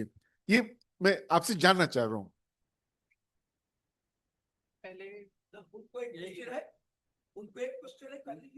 मेरा भी क्वेश्चन आप ही बता दें। नमस्कार, बहुत अच्छा हुआ है। मैं यहाँ से अच्छा है। मैंने हमारा मॉडरेटर को देख रहे थे क्योंकि उन्होंने टाइम बोल दिया था जो 20 मिनट, तो हिमांशु जी ने 35 मिनट ले लिया, इसलिए मैंने काटल किया है उसको 15 मिनट क्योंकि चले, इसके लिए मैं तो मैंने इसीलिए बहुत कुछ नहीं बोला, बोलने के चाहे नहीं बोला। मेरा जीवन में इतना कम लाइफ में कभी नहीं बोला मैं, मुझे डर थे, इसलिए संजीव जी बहुत देख रहे थे, संदीप भी जानते, ये मिनिमम 1-1.5 घंटा का उनको भी बोला था मैं। तो देखिए आपने जो सवाल किया है माइग्रेंट वर्कर, अगर देखेंगे कोरोना की पहले इतना माइग्रेंट के लिए कोई नहीं बात कर रहे थे। कोरोना की पहले पूरा देश में सरकार के पास कोई डाटा नहीं था, सेंट्रल ट्रेड यूनियन हिंदुस्तान में उनका पास भी कोई डाटा नहीं था, किसी का पास डाटा नहीं था। ये करोड़ों करोड़ों माइग्रेंट वर्कर आ रहे, तो ये जो देखा है रास्ता में उतना 1000 किलोमीटर 1400 किलोमीटर पैदल चल के पूरा परिवार के लिए जब आ रहे थे, टीवी में देख रहे थे पुलिस अत्याचार सब कुछ, तब आदमी के ऊपर में सरकार के ऊपर में एक बड़ा धक्का लगा, तो सोचना शुरू किया। आप पश्चिम बंगाल की वेबसाइट देखेंगे, the one of the best migrant worker के लिए सुविधा सब आया है, उनको लिए कर रहे थे। एशिया में माइग्रेंट वर्कर फेडरेशन है, बड़ा एक्टिव है। हमारा देश में कमजोर है क्या? क्योंकि हमारा देश में सेंट्रल ट्रेड यूनियन कभी इन सेक्टर को आगे बढ़ाने की काम नहीं किया, कोई नहीं किया। तो स्ट्रीट वेंडर के भीतर में है, वो इंटरनेशनल माइग्रेंट नहीं है, पहले जो था बांग्लादेश से आया था वो अलग है, मगर रूरल या state migrant worker street vendor में काफी है सब जगह पर। हम लोग उनको सेफगार्ड करते यूनियन की तरफ से, उनको माइग्रेंट वर्कर की हिसाब से नहीं देखते एज वेल, हम उसको यूनियन के मेंबर देखते, उसका राइट, सबका राइट का समान देखते हैं उनका। ये बात सही है। जो अभी जो सुविधा देने कोशिश किया है सरकार लोग, हम लोग भी कोशिश कर रहे माइग्रेंट वर्कर के लेके संगठन बनाने की व्यवस्था कर रहे। उड़ीसा में गंजाम डिस्ट्रिक्ट, आपने बहरमपुर की बात किया है, आज से 15 साल पहले, 20 साल पहले वहां एविक्शन बड़ा किया था। वहां पर नारायण रेड्डी ने लड़ाई करके 4,500 आदमी को वहां पर जाएगा व्यवस्था किया है। अभी देखिए शहर बन रहे और वो इग्नोर कर रहे स्ट्रीट वेंडर।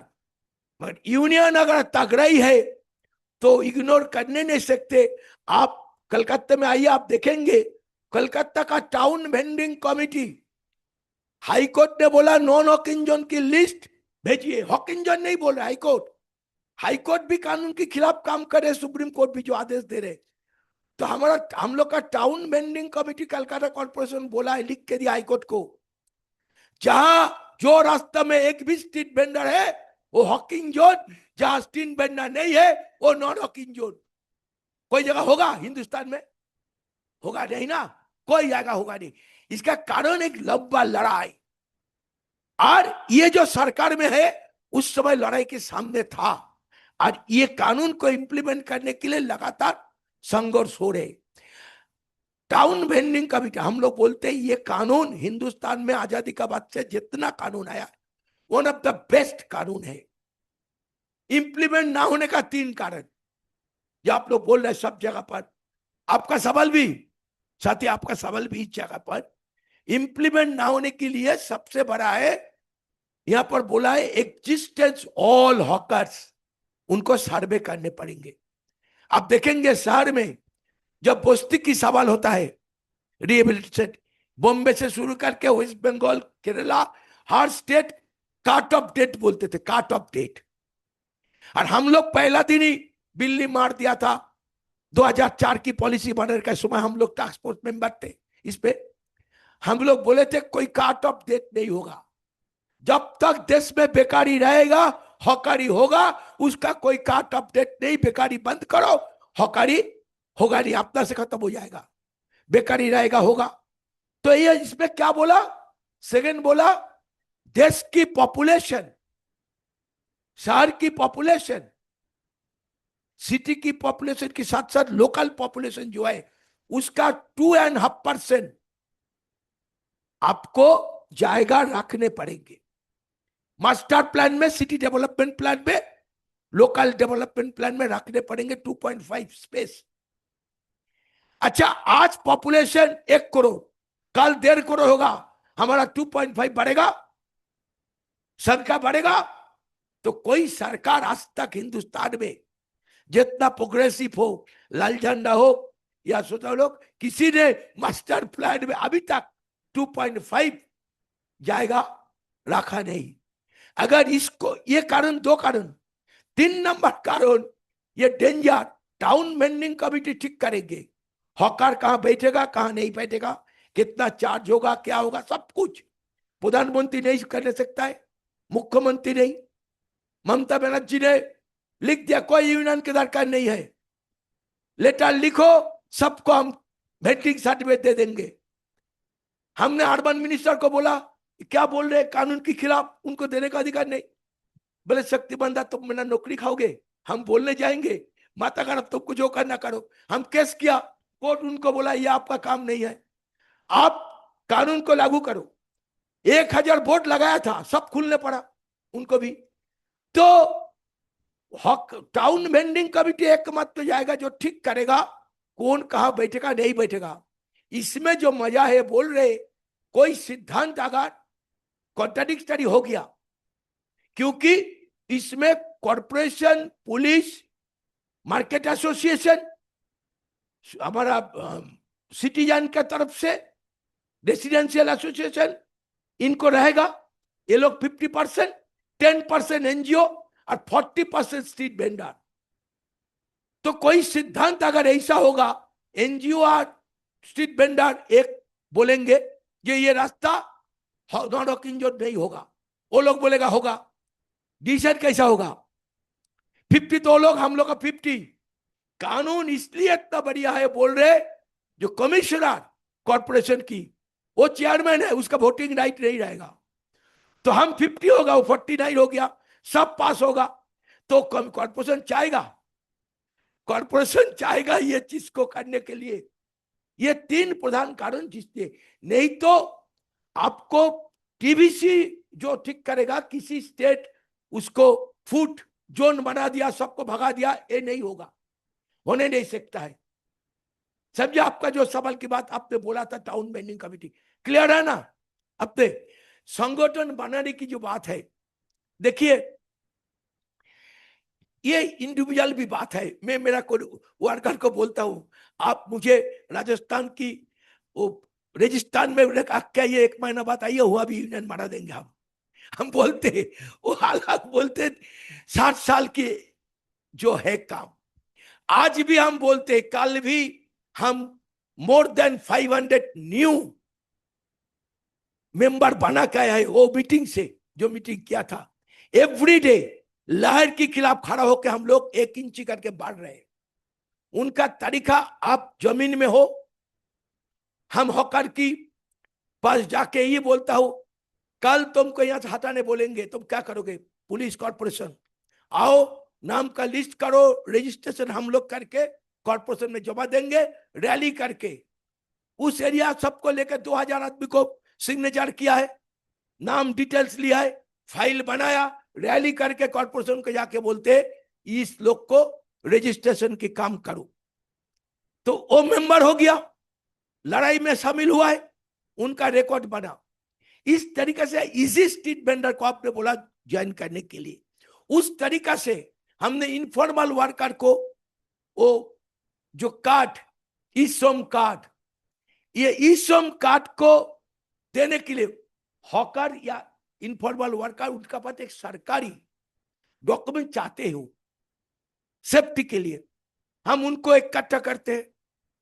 ई श्रम कार्ड हम देते, कुछ नहीं है उसमें, बोगस है, कुछ नहीं, मगर वो एक सरकारी डॉक्यूमेंट मेरा पास आ गया। उनको वर्कर को इकट्ठा करके बोलते भाई ये कागज, वो इंटरेस्ट होता है, वो जल्दी आता है, क्योंकि जिनका ड्यूटी था सेंट्रल ट्रेड यूनियन, उन्होंने फॉर्मल सेक्टर जो आज 2% हो गया, उनका लिए इंटरेस्ट है। इनफॉर्मल वर्कर के लिए सेंट्रल ट्रेड यूनियन इंटरेस्ट नहीं है, तो हम लोग को ही करने पड़ेंगे। तो इस तरीका से वर्कर पास आज भी जो पुराना जमाना में था, आज भी हम उसको फॉलो करते। जहां बस्ती में 15% स्ट्रीट वेंडर है, 20% घरेलू महिला काम करती है लोग है, हम बस्ती में जा रहे, क्योंकि बाकी जगह पर कहता ना MLA, councillor, MP, political party वो घुसने नहीं देगा, वो बोलेंगे बुरा काम भी हम करेंगे, अच्छा भी हम करेंगे, बाकी लोग को करने नहीं देंगे। तो सबसे अच्छा है जाओ घर में, बस्ती में जाके ये सेपरेट हम कर रहे। दिल्ली में भी शुरू किया, हर जगह पर वो स्टेटमेंट के हाथ में लिस्ट कर रहा हूं, उसका लाइवलीहुड क्या है, उसको देखते हुए उनको बैठाना इजी है। वहां पर जो मेन रास्ता में बैठाना मुश्किल है, या चौराही में जहां पर वर्कर खड़ा होता है, निर्माण मजदूर, वहां करने के लिए। देखिए निर्माण मजदूर के लिए इतना कुछ होने का बावजूद भी कितना % रिकॉर्ड हुआ रजिस्ट्रेशन, बोर्ड बना। हिंदुस्तान में इतना पैसा कोई बोर्ड में नहीं है जो बोर्ड में है। क्यों नहीं हुआ है? क्यों नहीं? 50% भी नहीं हुआ है रजिस्ट्रेशन। सेंट्रल ट्रेड यूनियन से शुरू करके बाकी जो सोशल मूवमेंट करते वो लोग क्यों नहीं रजिस्ट्रेशन किया? अभी तो इजी है, बोर्ड बना है। तो वर्कर के लिए करने के लिए आज भी उनका साथ जाने पड़ेंगे। सो डी क्लास की बात कर रहे हैं, डी क्लास बस्ती में जाके अगर आप बुरा नहीं मानना, अभी तो इनफॉर्मल के काज एनजीओ लोग कर रहे, तो उसमें क्या ना प्रोजेक्ट खत्म, वो मुंह घुरा कर चला आता है, तो ओ भाई वो मर जाता है, वो लोग का क्या हो गया, आधा काम हो गया, तो डरता है वो लोग। फिर जब जाते हम लोग डरता है, ये फिर आया ये जगह से। फिर दलाल का संख्या भी बहुत है, पैसा लूटने के लिए उन लोग को, इसलिए डर है। अनऑर्गेनाइज सेक्टर का भीतर में डर भी है। तो जाइए हम कोशिश कर रहे, कम से कम हम मीटिंग में बोलते ऊपर वाला अगर 20 साल और दे दे, 75 साल में अगर 20 घंटा काम करते चलेगा, तो हम तो कम से कम अनऑर्गेनाइज सेक्टर को एक बड़ा प्लेटफॉर्म बनाने की कोशिश कर रहे। बाकी जगह पर हैदराबाद में सक्सेस हुआ हम लोग, काहे कि सिर्फ हॉकर नहीं, हॉकर हैदराबाद शहर में 160 तो यूनियन छोटा छोटा, इनका साथ वो ड्राइवर बंधु ऑटो का बहुत बड़ा 20,000 अभी 2 महीना पहले किया है, 20,000 किया है। महिला वर्कर्स, ये सबको जोड़ा के फेडरेशन बड़ा करने की कोशिश कर रहे हैं। अगर 20 साल आयु मिल जाएंगे जीवन तो करने सकेंगे। और कोई सवाल है आपका? हाँ, वो बहुत भाई हमने बोला नहीं है, बोलना चाहिए था मुझे, क्योंकि हम से उनका चेहरा देख रहे थे, क्योंकि उन्होंने टाइम दोनों का बात दिया था ना, तो इन्होंने 20 मिनट की जगह 35 ले लिया। इसके लिए मैं 15 मिनट में, आप पूछिए जिंदगी में मैं इतना कम कभी नहीं उसको जाकर बोला, 15 मिनट में खत्म किया लाइफ में उनका चेहरा देखते हुए। तो एक वाइटल है जो बात मैंने बोला नहीं, स्ट्रीट वेंडर कानून होने का बावजूद भी, मोराजा जी ये वाइटल पॉइंट को नोट कीजिए, उन्होंने जो सवाल किया है, इमरजेंसी ये जो कोरोना की समय 15% स्ट्रीट वेंडर को दुकान खोलने की इजाजत दिया था, 85% नहीं। हम लोग कोरोना के भीतर में देश में मूवमेंट किया है, जो मोदी जी तुमने बंद किया है दुकान, मेरा बच्चा का दूध कहां से आएगा, पिताजी का दवाई कहां से आएगा, घर की किराए कहां से आएगा, हॉकर रोज कुआं खुलते पानी पीता है, तो आपने बंद किया, तो इसके लिए 6,000 रुपया करके पर मंथ 6 महीना दो। ये काफी लड़ाई की बात, अर्बन डिपार्टमेंट से 5,000 करोड़ रुपया पीएम स्वनिधि में लोन की व्यवस्था किया था। जीएसटी उन्होंने जो बोला है फॉर्मलाइजेशन करने के लिए, उन्होंने एक बात नहीं बोला, ये डिजिटल इकोनॉमिक भी उसको फॉर्मलाइज करने के लिए एक बड़ा जाएगा पर था। ये उन्होंने क्या किया है, कोरोना के समय हमारा 85% दुकान को बंद कर दिया, मगर ऑनलाइन को 24 आवर्स चालू कर दिया था ऑनलाइन। नतीजा क्या हुआ, आज देश की street vendor 40% economic street vendor online में चला गया। जब एफटीआई रिटेल आया था, हम लोग मिलकर लड़ाई किया, स्टेट हॉस्पिटल मिलके, मगर हमने सीना ठुक के बोला था हमें नुकसान नहीं होगा। एफटीआई रिटेल में उन बड़ा आदमी को, चाहे वो रिलायंस हो जो हो, उनको 25% ओवरहेड कॉस्ट है, हमारा 0 कॉस्ट है स्ट्रीट वेंडर, हम 25 प्रॉफिट करेंगे, हमारा हो जाएगा, ठीक है, हमें नुकसान नहीं करने सकेगा। मगर ऑनलाइन इतना बड़ा नुकसान किया, जो 40% कहां मारेंगे, रिलायंस तोड़ा था, देश में रिलायंस की दुकान बंद कर दिया, तोड़ा, हमारा सब कुछ किया, क्योंकि हमारा पेट पे लात मारेंगे, हम तो सो के नहीं जाएंगे। तुम पेट्रोल बेचोगे, जहाज बेचोगे, अब धनिया पत्ता बेचने आओगे तो हमारा मासी कहां जाएगा? सवाल यह था। अभी आप बोलिए 40% बिजनेस ऑनलाइन, किसको कोई ऑफिस नहीं है, कुछ नहीं, विक्षोभ करने की जगह नहीं है। 20% दुकान पूरा देश में बंद हो गया स्ट्रीट वेंडर को। हमने शुरू किया था, हमारा कोरोना की 2 महीना पहले ऑनलाइन कोऑपरेटिव जैसा बना के, क्योंकि हम देखा था ये हम नहीं बचेंगे ऑनलाइन में, पैरेलली हमें करने पड़ेंगे, तो कोशिश किया था, शुरू किया था पायलट प्रोजेक्ट करके हमने, हमारा सेक्टर 5 आईटी सेक्टर में, बट कोरोना आने का बाद ये पूरा खत्म हो गया। आज उसका लिए इन्वेस्टमेंट की बड़ा जाएगा, जरूरत है, उस इन्वेस्टमेंट भी एक बड़ा क्योंकि छोटों को तो कोई इन्वेस्ट नहीं करेगा, सब बड़ा को देखेंगे, मगर हमको नहीं करेंगे तो बचेंगे नहीं। अगर अल्टरनेट उनका साथ लड़ाई के रास्ता नहीं, प्लेटफॉर्म नहीं करेंगे, आने वाला 10 साल में धीरे धीरे स्ट्रीट वेंडर खत्म हो जाएंगे। उसका लड़ाई हमें लड़ने पड़ेंगे, चाहे वो कोऑपरेटिव करके हो, प्लेटफॉर्म बना के करने पड़ेंगे। हाँ,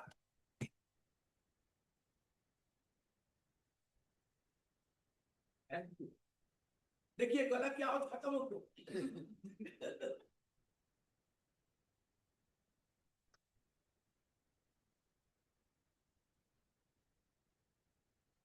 Thank you. So there were two questions that were asked in Hindi. One was street vendor plazas, and how is it that street vendors can be integrated into these more modern kind of avenues that are coming out in cities.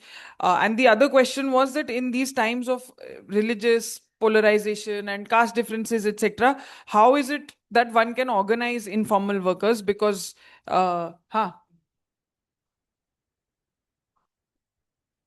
बहुत vital है ये। हम सब जगह ये भी गर्व करके बोल रहे हैं, नहीं चीफ, पूरा देश में घृणा की राजनीति चल रहे, पूरा देश में हिंदू मुसलमान चल रहे।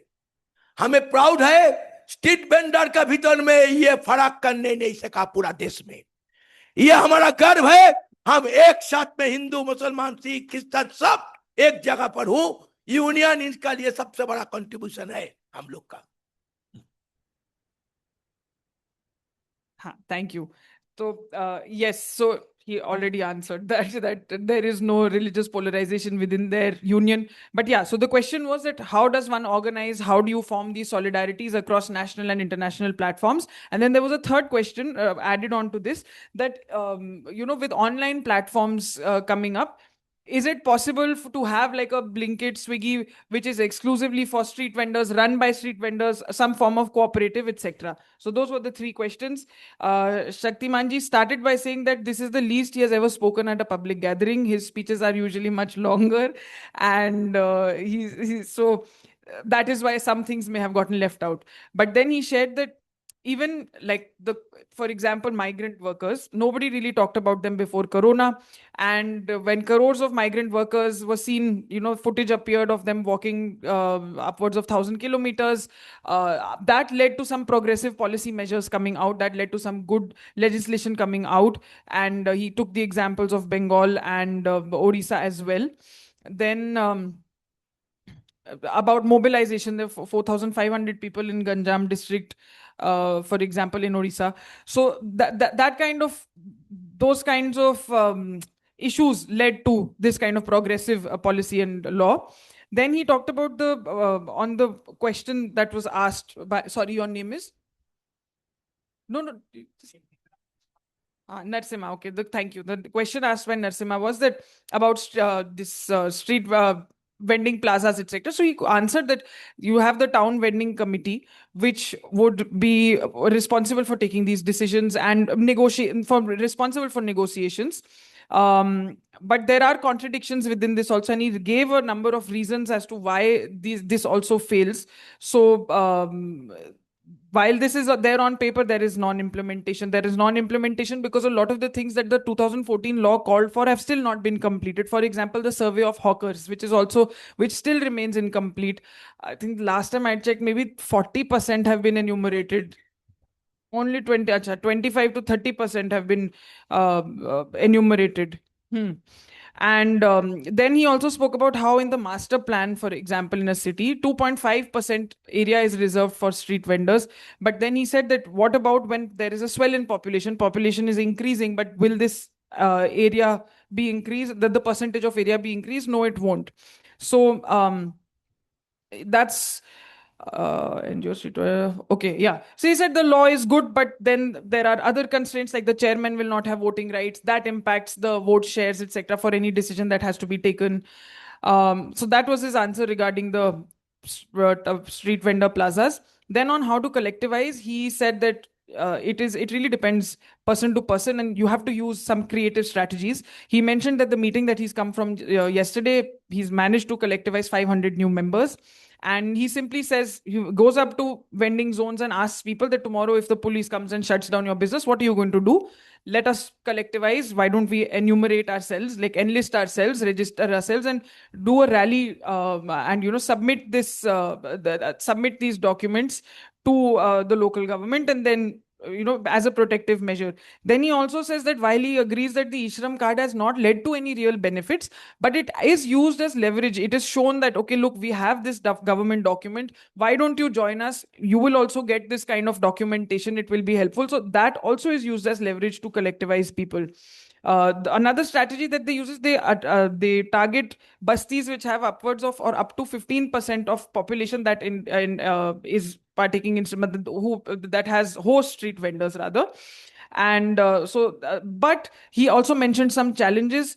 For example, how certain NGOs, if they go in and work with street vendors, there is a project period after which they leave. So that leads to a certain amount of mistrust and, people not really willing to join organizations or federations or unions, for example.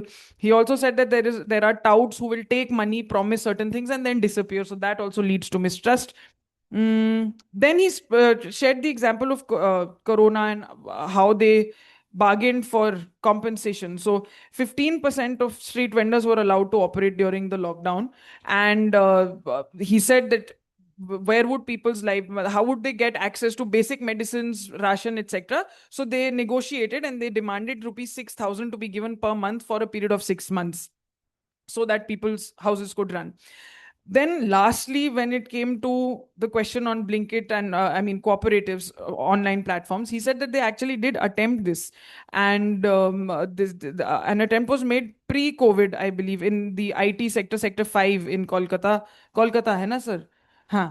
So it was the attempt was made where 40% people, also 40% vendors in that area were put on this online platform, but due to COVID then that effort stopped. So they did try it, but unfortunately COVID happened. And I think it's no matter how much you try, it's not possible to translate a speech like that. Yes. He also mentioned that in the next 10 years, he sees that if we don't continue fighting like this, that the next 10 years could see the demise of street vending in totality. And before we started the translation, he very proudly said that there are no Hindu-Muslim divide and they all work as one in the Hawkers Union Federation. Digitization of payment. Yeah. So formalization and digitization digitization of payment as to formalize is also a big weapon that has been used against street vendors. So thank you. Thank you very much. There are a few questions actually, but there are lots of hands up. Okay. How much time do we have? If you Okay, so shall we take five more? Let's take some. There are lots of hands, from those. Huh? Because Professor Himanshu passed on his question too. That is why. No, the guilt of 15 minutes. Okay, yeah. Keep on the question.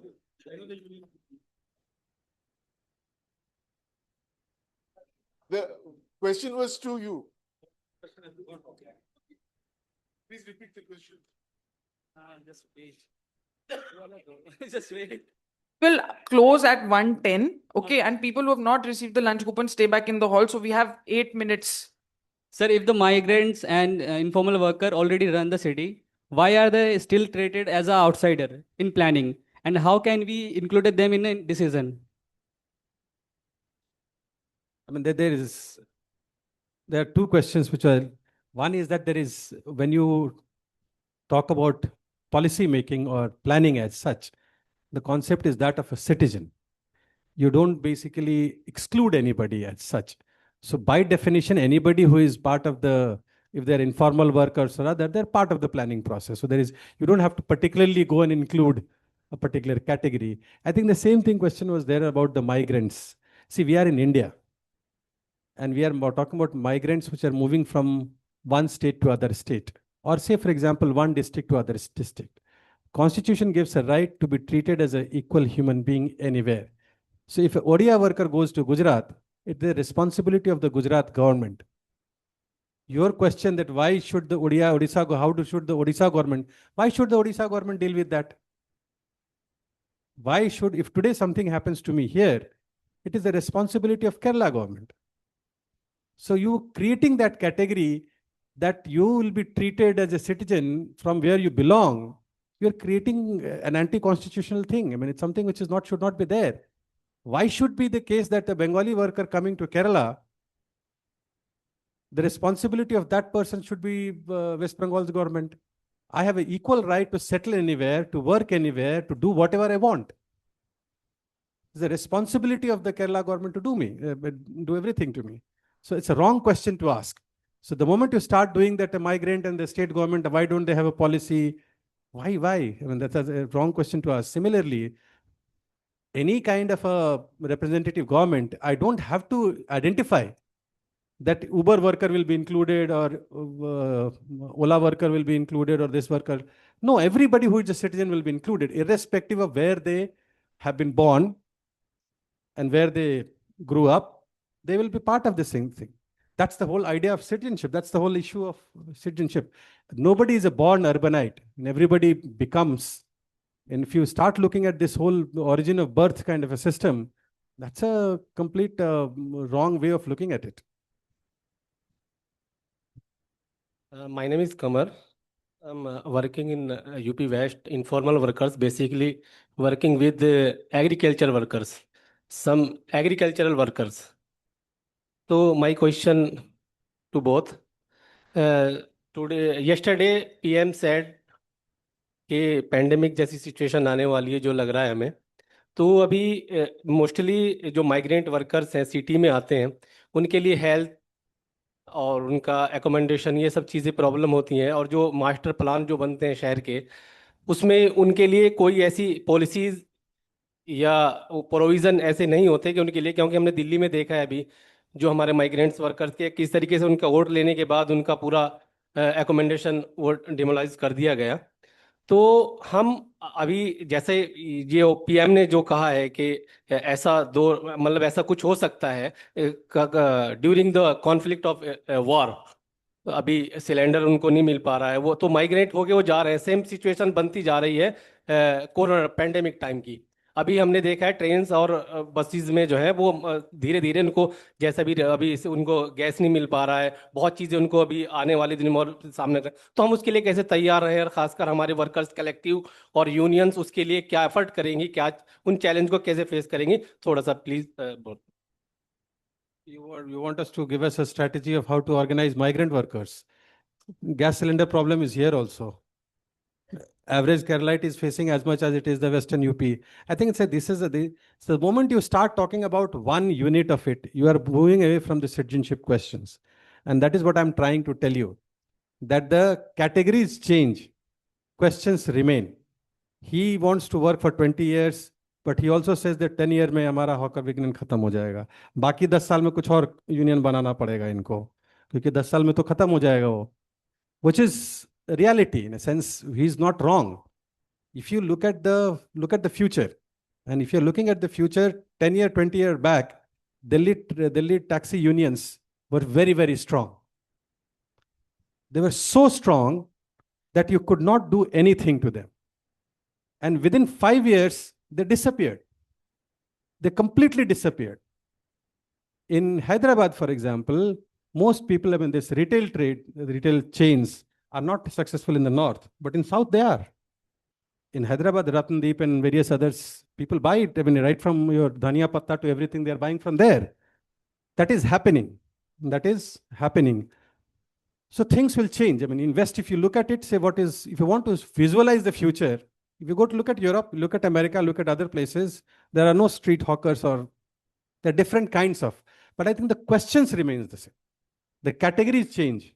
Today it may be hawker. Tomorrow what he said was right. In Hyderabad, he organized auto workers. It may be gig worker. It may be something else.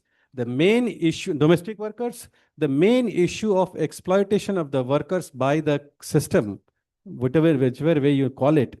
So earlier it was the taxi workers who were exploited. Now it is the Uber workers are exploited. Now it will be, next time it will be some other category that will be there. Those have to be there. So the moment you bifurcate, say that only this category has to be there, then it is a problem. And I think this is a problem that is coming up. And the last thing that I wanted to say, just 2 minutes of it, is that we are looking at the issue of social security from a completely wrong perspective. And NGOs are a lot to blame for that, because we have divested the whole struggle for dignity and security from livelihood issues. So the moment you start talking about that everybody gets, then you are basically letting the capitalist system off the system. The responsibility is that this government, so he says e-shram. Now e-shram now has become a responsibility of the government, whereas it should be the responsibility of the employer. The employer is scot-free. So you are now moving away from a system where we are bringing those issues as part of a social security, health, insurance, education, maternity, everything, where the government becomes the main provider. You protest against the government, but you do not protest against the capitalist system, because they are the ones who are ideally they should be the one. आपका corporation पे हल्ला हंगामा कर दिया, एक दिल्ली के society के बाहर किसी हॉकर को घुसा के दिखा दो, मैं मान जाऊंगा मैं आपको कि आपका यूनियन का 4 करोड़ का ताकत दिखा दो, एक सोसाइटी के अंदर जो है किसी हॉकर को घुसा के दिखा दो मुझे, मैं मान जाऊंगा आपका जो है 60 साल का स्ट्रगल का ये है। तो वो मैं बता रहा हूं कि वो जो प्रॉब्लम है वो बढ़ते जाएगा. The issue is becoming more and more difficult, and it is becoming more and more problematic. So we have to basically move away from a single agenda based, and he has done it. He's right. आप सही बोल रहे हो कि हम वहां से बढ़ के जो है डोमेस्टिक वर्कर चले गए, इधर चले गए, जाना पड़ेगा, क्योंकि सवाल वही है, कैटेगरीज बदल गया है. 100% उन्होंने ठीक बोला है, बट आपको बोल रहे आप अगर देखेंगे जो बोलो ना कोरोना के समय हम बोले मोर देन 30% माइग्रेंट वर्कर लौट के नहीं गया था. वो एकदम स्टेट में था, अलग काम शुरू किया है. एकदम हिसाब करके देख लेंगे आप, चेंज होता है, होगा. क्योंकि आपको सोचिए, जब हमारा एक बंगाली केरला में आता है, उनको यहां पर 1200 रुपया मिलता है पर डे, मगर पश्चिम बंगाल में 700 मिलेगा. तो आएगा, मगर यहां जो आ रहे यहां का वर्कर, उनका साथ भी कॉन्ट्राडिक्शन हो रहे हैं बहुत. लौटने की कारण सिर्फ वो नहीं, और भी है. वो लड़ाई यहां भी है, क्योंकि अभी वो लोग जो बाहर गया था अभी स्टेट में आ रहे, उनका भी एम्प्लॉयमेंट की बात है. बहुत इनर कॉन्ट्राडिक्शन चल रहे उसमें. उन्होंने जो बोला जो उसको चेंजिंग हो रहा है सिचुएशन के साथ साथ होगा उस तरीका से.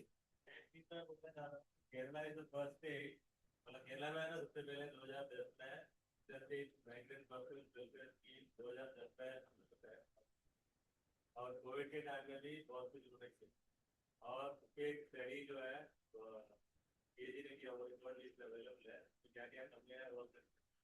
मैंने बोलने का टाइम बोला 2 स्टेट की बात. पश्चिम बंगाल की माइग्रेंट वर्कर के देखिए, वन ऑफ द बेस्ट. और केरला बोला है, सिर्फ ये नहीं, ममता बनर्जी ने लास्ट जब ये हो रहे थे बोले जो वो वर्कर माइग्रेंट वर्कर स्टेट में लौट के आएंगे उसको 6 मंथ 5,000 रुपया करके देंगे, इसका भीतर में काम देगा स्टेट. ऐसा ही 5,000 रुपया करके देंगे. ये डिक्लेयर किया, हजारों लोग रजिस्ट्रेशन किया है. चेंजिंग हो रहे पूरा. Thank you. Thank you, everybody. We will not take any more questions. I will quickly just translate the last one that Kamar asked, which was basically that the LPG crisis is now leading to a COVID-like situation. How do workers protect themselves, collectivize, etc. And that is what the discussion was about, where both Professor Imanshu and Shaktimanji pointed out that even during COVID, more than 30% migrant workers did not actually return. And, we shouldn't be looking at it with that assumption. And then he talked about the interstate migrant policy of West Bengal and Kerala and two states, West Bengal and Kerala, and how and then you also mentioned that the migrant flows is such where people are benefiting, that if somebody were to come from Bengal to Kerala, they would get 1200 per day as opposed to 700 per day in Bengal. So those flows also have to be, those benefits and flows have to also be taken into account. And with that, I thank you both very, very much. It has been an absolute honor moderating this panel. And before you go, I would like to request Mr. Sandeep Chachra, the Executive Director of ActionAid, and Miss Dr. Esther Maria Selvam, Associate Director, ActionAid, to please present you both with small tokens of gratitude. These are. Please, you also join on the stage. Yeah, this is T from Wayanad, our enterprise in Wayanad, and I also want to be part of this.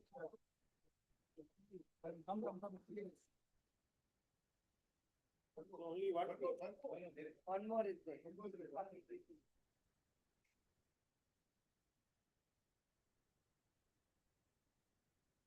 Thank you. Photo.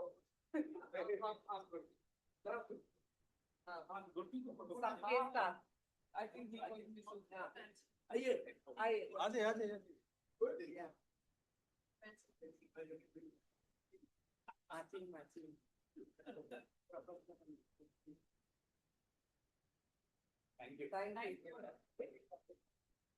Thank you.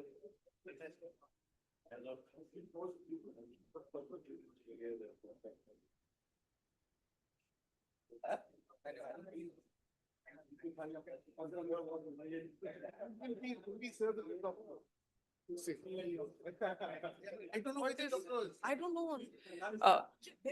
To initiate the discussions, we have our August panel with us. We have with us our own Mr. Tikender Singh Pawar, who's the former Deputy Mayor of Shimla. He is the national convener of National Coalition for Inclusive and Sustainable Urbanization. He has served as the former Deputy Mayor of Shimla and the candidate for Shimla Urban Constituency, and has also been a member of the Urban Commission in Kerala. And I think we have heard him before, so I'll keep it brief. And we have also been joined by Mr. Pushprab Deshpande, who's the Managing Trustee and Director of Samruddha Bharat Foundation. He has worked on policy and politics with various legislators, a consulting firm, and the Congress Party as well. He's the editor of Rethinking India series and writes for numerous dailies. He studied at Oxford University, St. Stephen College, and the Doon School. A very warm welcome to you, sir, and thanks for joining us virtually. Mr. Pushpaj was supposed to join us in person, but because of his engagements, he could not join us in person. And of course, the session will be chaired by Mr. Sandeep Chachra, and I think I'll not repeat Mr. Chachra's introduction. We have heard him before, so I would like to invite the panel to the stage, to dais.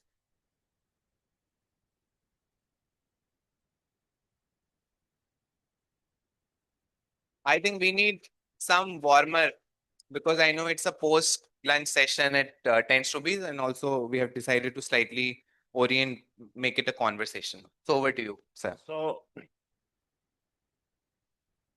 very, very warm welcome.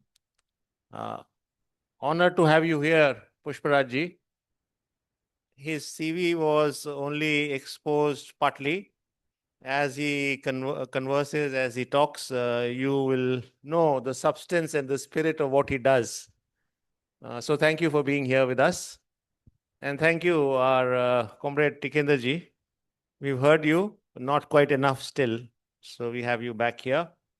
We are talking of, as my colleague Laksh said, we're talking of city politics, urban governance and city politics.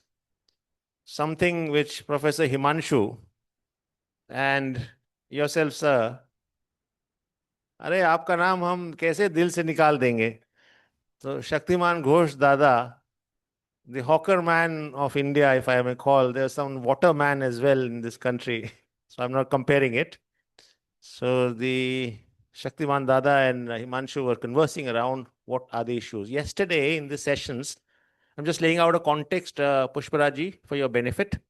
You are virtually there. So yesterday we were talking about this gap, huge gap. Today we dwelled on it. large majorities of the city suffering the city, large majorities of the city angry with the city, those who cannot even move in the city. Matthew Edikila this morning was talking about what the people city or in the private city, I would call it the corporate city and the class city, the apartheid city, but large majorities in the public side of the city, what you said. Yeah? Angry and upset on precarity. Those are words we've been using since yesterday. You saw the examples. Driven to the edges of survival. The example of hawkers, the example of gig workers. You'll hear more on gig workers tomorrow. So the question is, from their perspective, what do you see?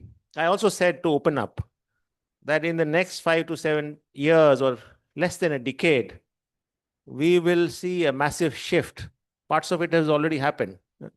From what's called rural politics. Rural politics used to determine the fate of popular politics, electoral politics in India at some stage.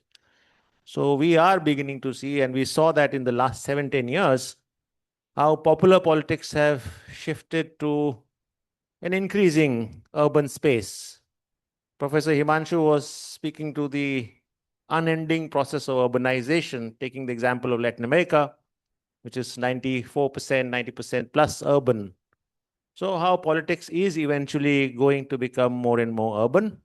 And this urban shift will create newer contradictions and challenges on the political parties, on the question of issues they raise, on who those political parties are, the class composition of those parties, the narratives that those parties in political processes are creating on the one side, but people's politics on the other.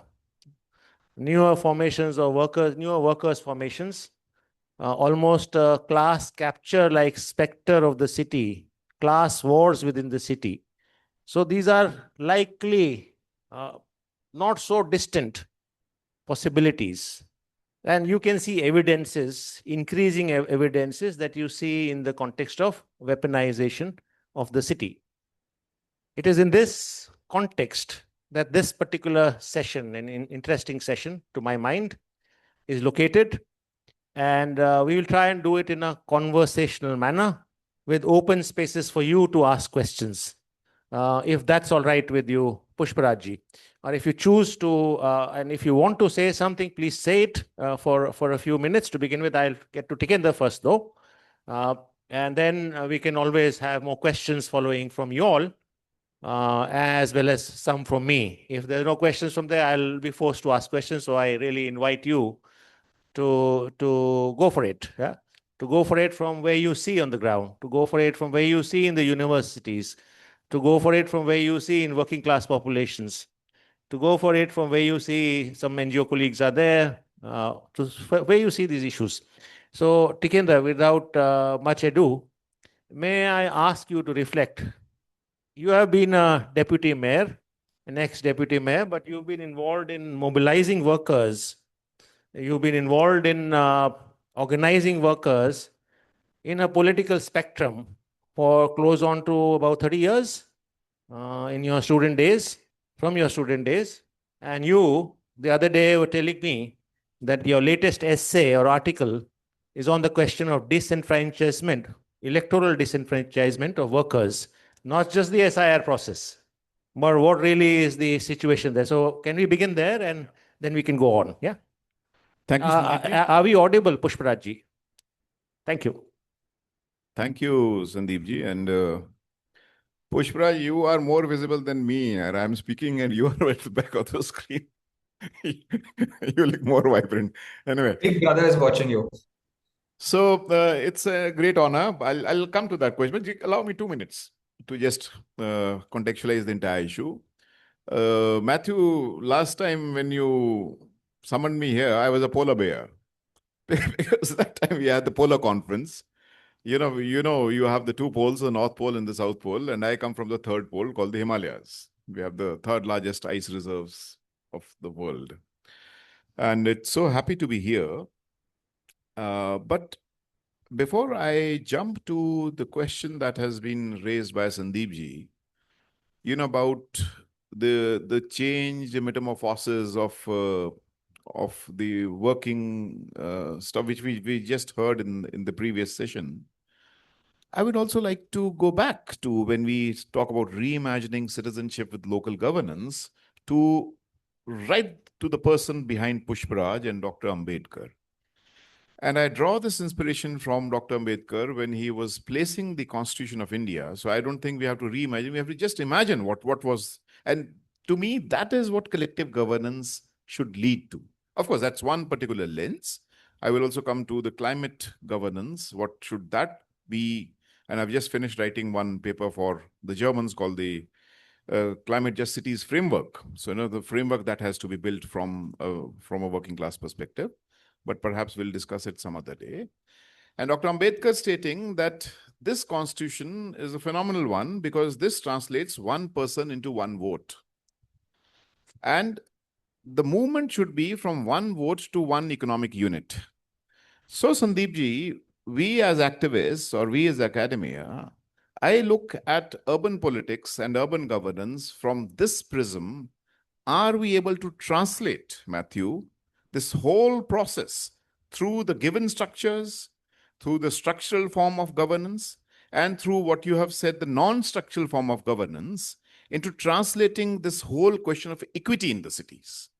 And unfortunately, the periods in the last 7 decades after independence, the strength and the assets and the equity question has gotten, humongously marginalized. And if you allow me, let me also give you a little historical context, because this is what we were imagining post-independence. The cities that we were building, mostly the cities were, industrial-led. And that's what, I don't know how many of you have heard me, but this is very close to my heart. Dada knows this. So in these older cities where, the large textile mills were there, you could find 5 lakh people marching on the streets, reclaiming their spaces, not through the structured democratic process, but even otherwise, bargaining vis-a-vis the city, bargaining vis-a-vis the state, the apparatus of the state. But post-60s, 70s, Sandeep ji, there's a transition that's taking place, and this transition is not just taking place in our cities, but globally. And that is something, there's another point that I always like to build, and that's where, I would like to further substantiate it, is that something that what Professor Himanshu was discussing in the previous one, is something that the global capital, what for us and you, for our generation, was something called use value, got started transitioning into exchange value. Now, what does it mean in simple terms? I've always been asking this question, is water a right or a need? Now, the moment you think in this contour, Matthew, is water a need, then the need can be filled by the Bisleri outside, or by the corporate, or by the sewers. Then you can commoditize it, and then you can privatize it, because it's just a need. But the moment you understand it as a right, then it accrues from the state. And when I say this, so A, the bargaining capacity of the working class vis-a-vis, and that's what I have also witnessed, and I'll talk to you about the Shimla experience where we were organizing the hotel workers, and that's what exactly led to our victory. But at the same time, the whole question of equity in the cities, what was subsumed, or what was considered to be the quintessential part of the city life, free education, water, sanitation, started getting commoditized and corporatized since the 80s and the 90s. And then comes the whole question of 1990s, the neoliberal era. Now, Matthew, you've written, I don't know why didn't you speak about that? You got into that 74th Constitutional Amendment. But the 74th Constitutional Amendment inherently, and you rightly pointed out that, is a product of a neoliberal era, the neoliberal capitalism. So what is it that the 74th Constitutional Amendment was trying to build in the country? It was not just, it was trying to decentralize, but it was not trying to democratize. So there's a distinction that I always draw between decentralization and democratization. Democratization is where the ownership of the asset also gets transferred to the people. Unfortunately, that process was never unleashed. And to be mindful of the fact that the 74th Constitutional Amendment draws its inspiration from the National Commission on Urbanization that was built in the 80s and 50s, in the mid-80s. So just let me complete, Sandeep, and then I'll come to the primary question, because without contextually, I don't think I would have been able to jump. So in the mid-80s, you find that something that we've never heard is, what was cities for us? I mean, honestly, if you ask, what is city for you and what was cities for us? Cities were like spaces of imagination. And I've written, even in the past, where people came bare feet, nothing at the assets, and then rose to the highest echelons. That was the inspiration of the cities.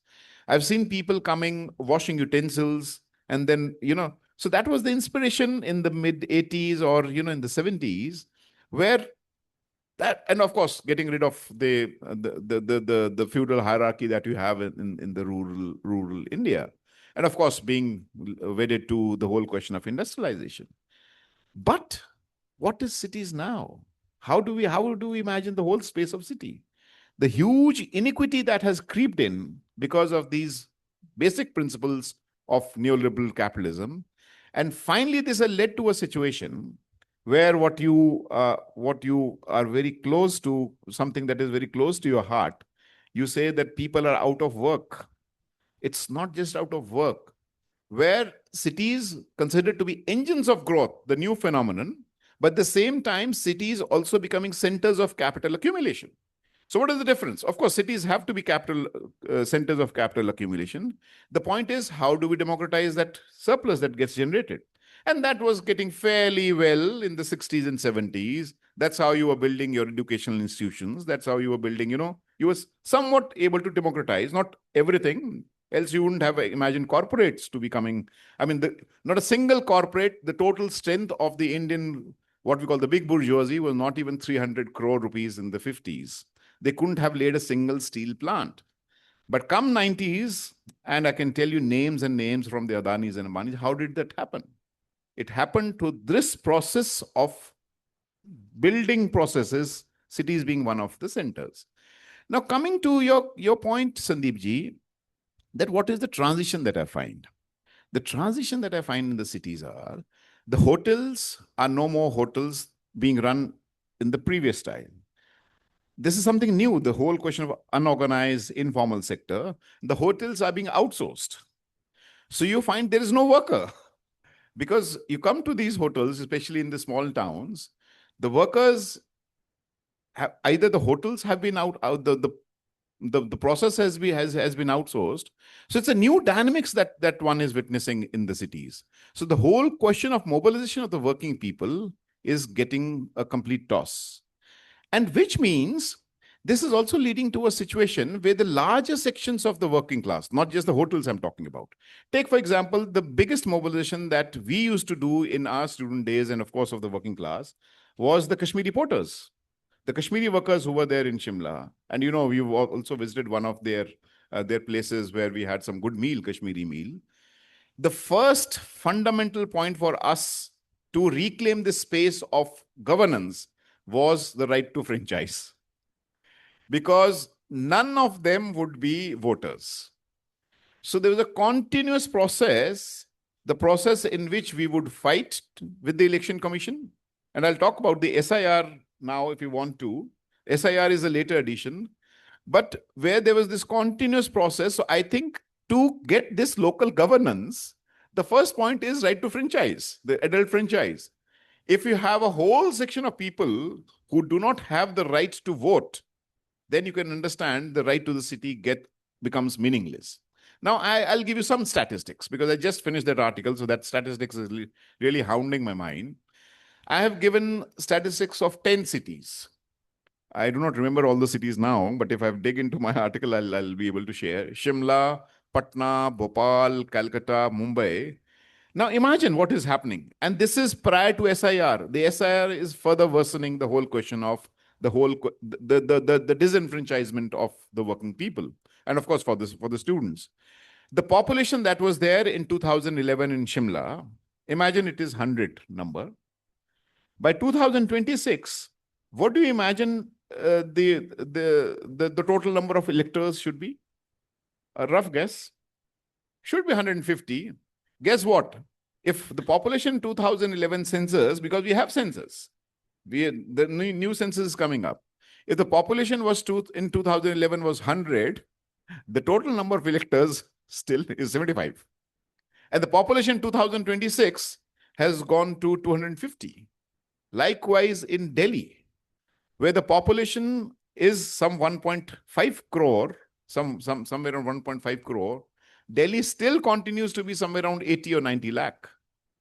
Likewise, Calcutta, which means there's a huge set of people who for all reasons are enumerated as citizens or as people in the city, but the primary basis of citizenship to be able to elect and get elected, forget about getting elected, but to elect Matthew is completely gone. I don't know how it's happening in Kerala. And with SIR, I've seen Professor Apurva Anand discussing the other day, Pushparaj and I, we were there, and Professor Apurva Anand, a professor in Delhi University, was telling us that for 100% sure, he is unable to trace his vote in 2002. Even I was unable to do because I didn't know where I voted in 2002. So in 2002, because you know the whole process of SIR, he said 100% I'm going to lose my vote. So this is a new process in which large sections of people are being legitimately disenfranchised.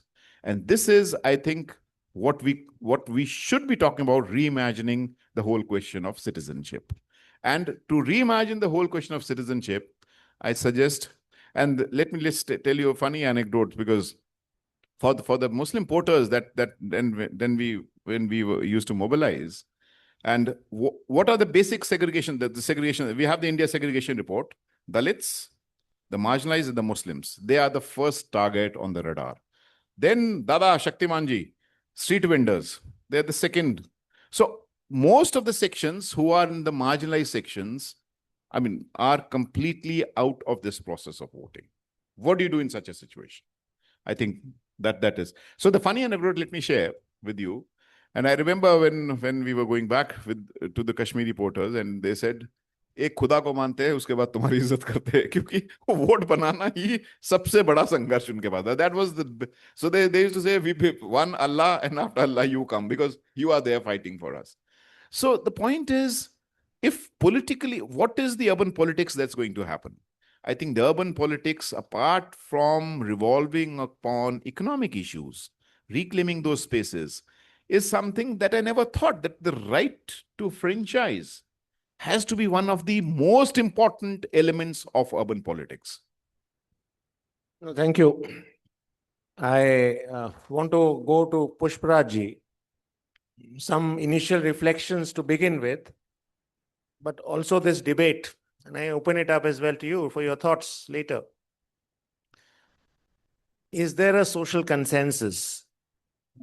In the morning session, in your session, I raised this naughty question called the question of separate electorates.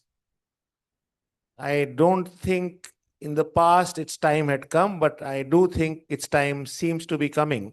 Given the kind of contradictions, for all effective reasons, we are separate processes on the ground. So Dalits don't live in upper class settlements, whether it's town or countryside. The Muslims don't. An increasing ghettoization and separation.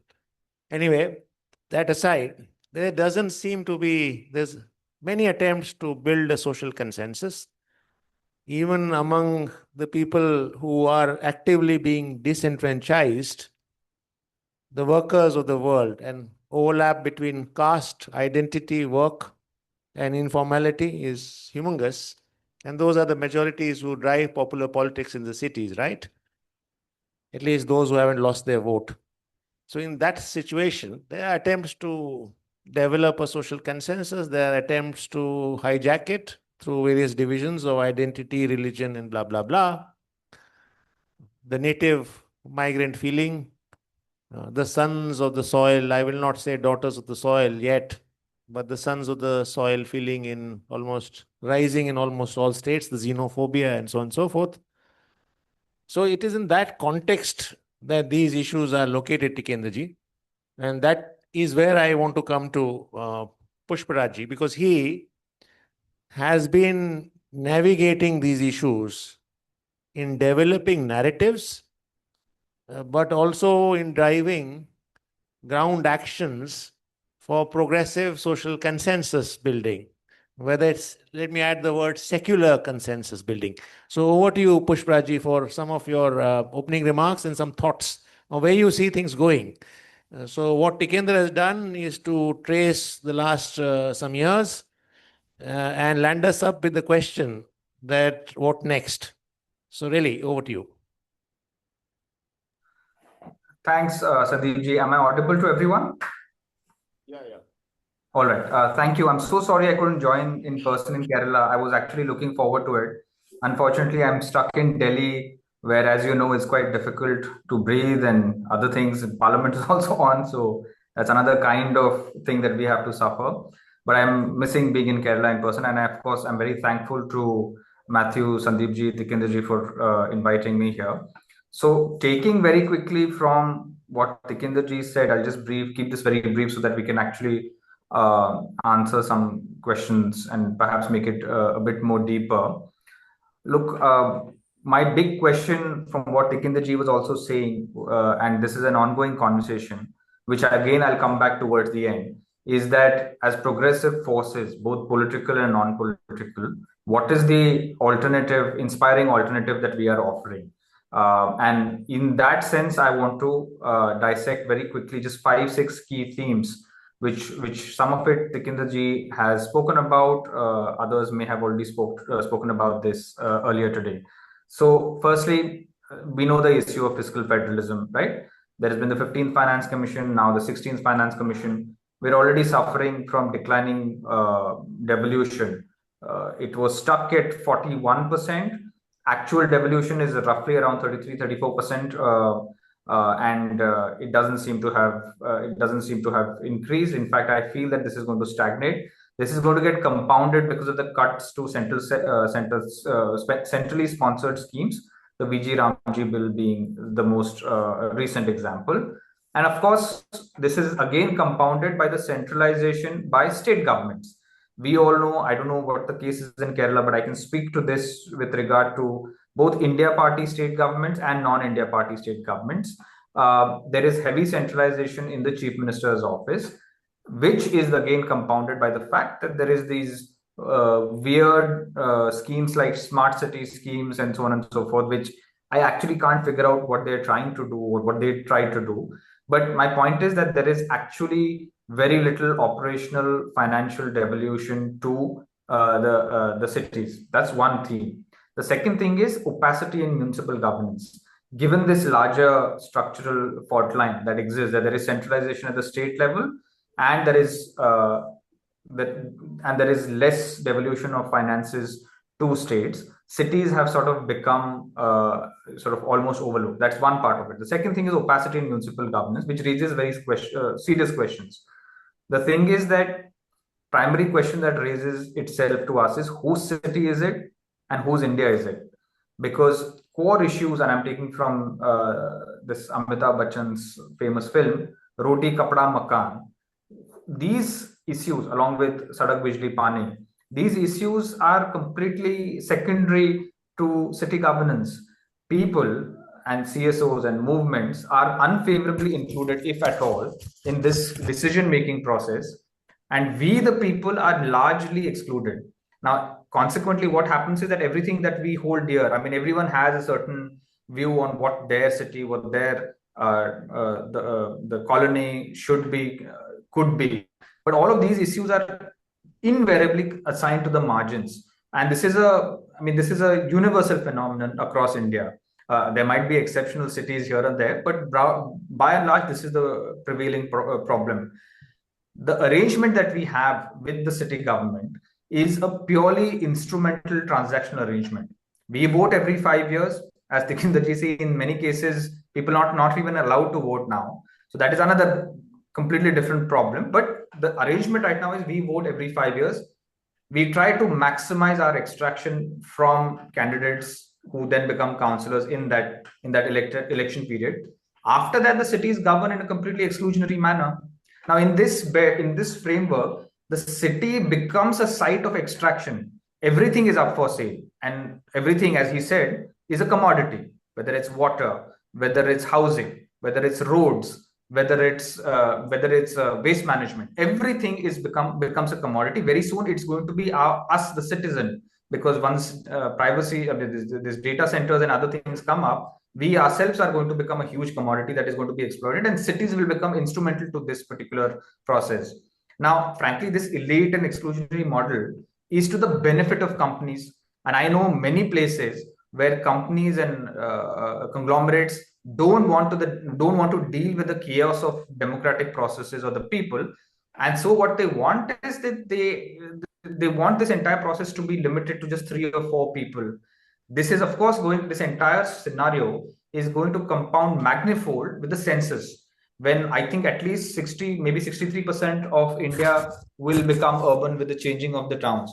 Now, which brings me to my last point, and then I really want to open it up for with Sandeep ji's intervention for questions.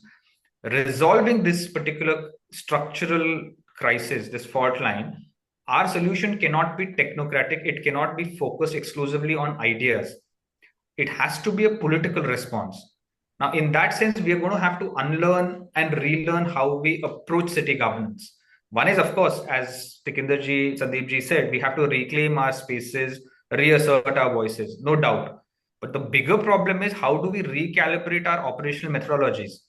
The way we approach city governance, in a sense, we abdicate our responsibilities and outsource it almost to the councillor, who then sort of is dictated by compulsions, pecuniary and electoral, that have nothing to do with how we conduct our day-to-day lives and how we would want our city to be. So my bigger submission for your collective consideration is, how do we recalibrate our operational methodologies and reimagine city governance with keeping us in the truly Aristotelian or Gandhian sense? We as body of people reclaim the city in a much more tangible, substantive manner. That's the central question that I think about, and I would like, if there are questions I would like to explore this with all of you. Thank you, Sandeepji, Tikinderji. No, I will come to you, but at this stage, I want to open it up a little bit. If you have some thoughts on issues which were raised by Pushparajji just now, and before that from Tikinder. So are we at an impasse, and what seems to be breaking this impasse that was being referred to? So we, the people cities, let's say, the constitutional cities, I want to keep repeating we, the people cities, time and again, this is the third one. What does it take at this moment? We've seen inspirations from Occupy struggles and kind of struggles which are around our peripheries as well. So where you think this is coming from? This is in response to the question loudly raised by Mr. Pushparaj. What is your sense of it? I'm opening it up to all of you, and then I'll come back to you, Tikenderji. So please, I need some help, Laksh, if I can, with the mic. Acha. That AC not working?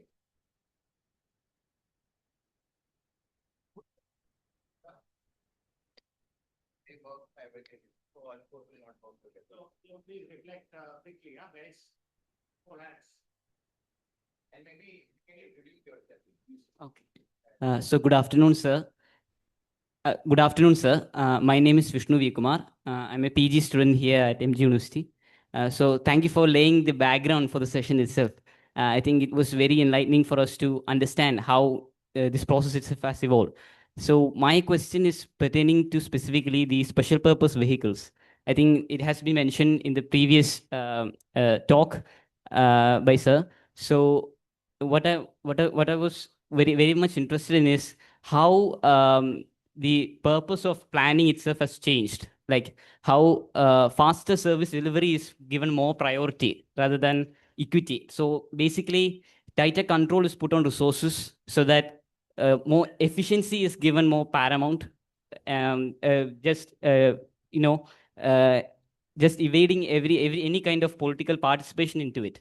So my question is, how does when the system itself is focusing on depoliticization, like the whole system, the planning system itself is stemmed in this depoliticization of active participation. So how can we change this fundamentally? So that's my question, basically.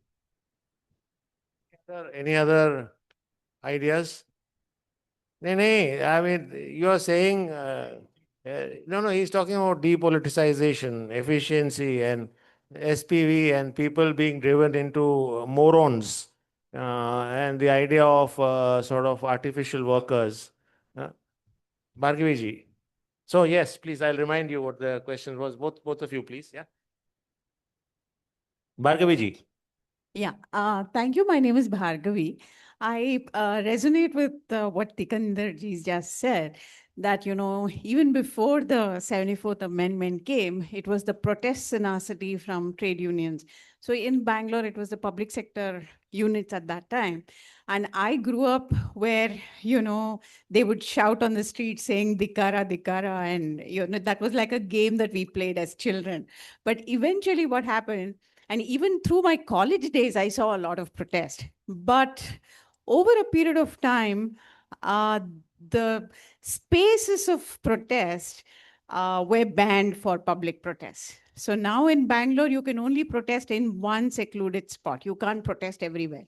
You need to take permission if you are protesting. And depending on the issue that you're protesting, you'll be given permission. So, the whole thing of democracy is a question by itself. And having worked with Environment Support Group for almost 25 odd years, we protested for a simple thing that, an ID card had become mandatory to enter two big parks in Bangalore, the Lal Bagh and Kaban Park. We protested so hard that the horticulture department withdrew that. But those possibilities don't exist now. So the next possibility we tried was going to court through public interest litigations. And that we all know, like, either it just goes on, it's long drawn, or sometimes it is just dismissed, just outright dismissed in court. So yeah, I just wanted to share that. Absolutely. I'm opening it up for others, but also for quick responses and reflections from our panelists. But yes, please, first go. Yeah. Identify your name. I'm Aruna. So I think also Bhargavi's comment also provoked me to I was kind of thinking it's more of a comment, but I now have a couple of comments and question. So as our first speaker was mentioning that that we don't see names of the people in the voter list, like there's a disenfranchisation. But I mostly work on urban health and an intersection of housing, labor, and also the rights to the city. I see their names on the voter list because people, the political parties come and woo them to vote them. But then when it comes to about where is the public, like for example, the primary health center or the government schools, then most of the time, in the residential proof, like the ID, and for that matter, they have Aadhaar, they have voter card, but the address is like, oh, you come from that particular mohalla. For example, in Delhi, Jaitpur, it sits on the O-zone. For example, in Bangalore, the settlement called Lagere. So there is also like cities within the cities. We are oftentimes seeing lesser citizens. So I would like to even come from another step up, one pedestal up, that their names are on the voter list, but the basic services, which is supposed to be there as a citizen of this country. And one very personal example, I've been living in Bangalore for the last 6 years. I'm kind of a new resident of Bangalore. So we have this thing of free bus services, right, for women. But for that, I have to show my Aadhaar card. And I have been porting my Aadhaar from different cities that I've been staying. So it is actually coming, even though it's a Bangalore address, it has Hindi and English written. And I don't fluently speak Kannada. So the conversation that I have with the bus conductor oftentimes ends up saying, you are not from here. And I say that I vote here. So think about somebody, I mean, this free electricity, or I mean, there is those policies of Griho Jyoti. I think somebody from Karnataka, please correct my pronunciation. There are some schemes which are really good, pro people, social protection schemes. But if we are constantly being questioned how much citizen we are, then where do we go? So I'm kind of mixing my comments and questions together here. And thanks for provoking us to think on these issues, which is actually the first thing that we should be talking, our identity as citizens. Thank you. Are there others? Otherwise, I go back to both of you for your further expansion, some reflections to the issues already mentioned. But are there other hands? Yes, please, ma'am. We'll have another round, so please, yeah. Just a small reflection. Throughout the sessions today, I've been feeling that whatever is happening in our country is also heavily influenced by what is happening in other countries, the rise of populist politics.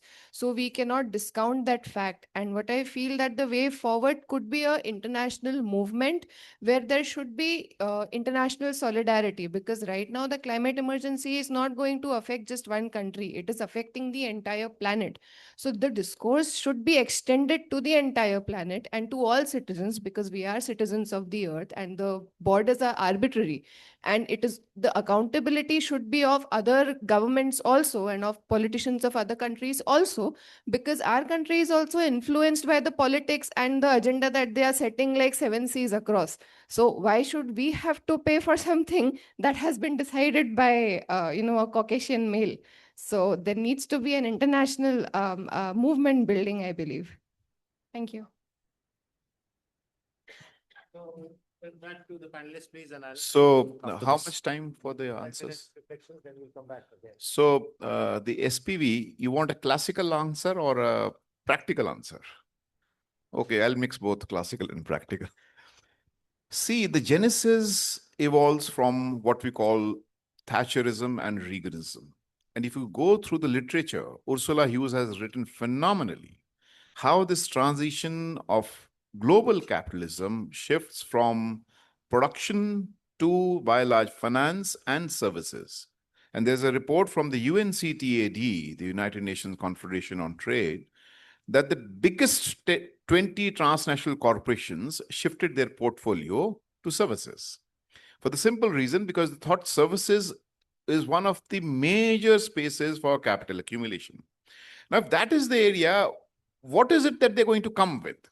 So one of the juggernaut happens to be efficiency.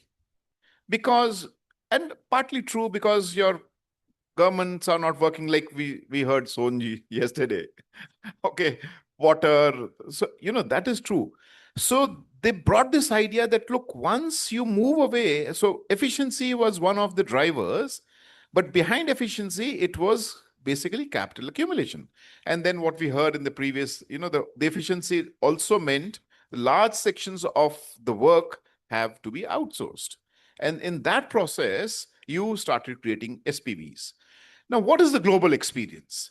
The global experience proves the fact, I can give you a number of examples right from my city, where water was being privatized, where SPV was built. 10 years down the line, there is no efficiency. So there is no connection between efficiency and SPV. That's the first point. The second point, I remember when Matthew, you were discussing, I reviewed the 74th Constitutional Amendment with the person who scripted, K.C. Sivaramakrishnan. He was the one. He was my chair. And in that London School of Economics, conference, he said, Sandeep ji, mera guru tha. Bola, Tikender, what a smart city is, because smart city leads to, formation of SPVs and all, because they wanted something very quick.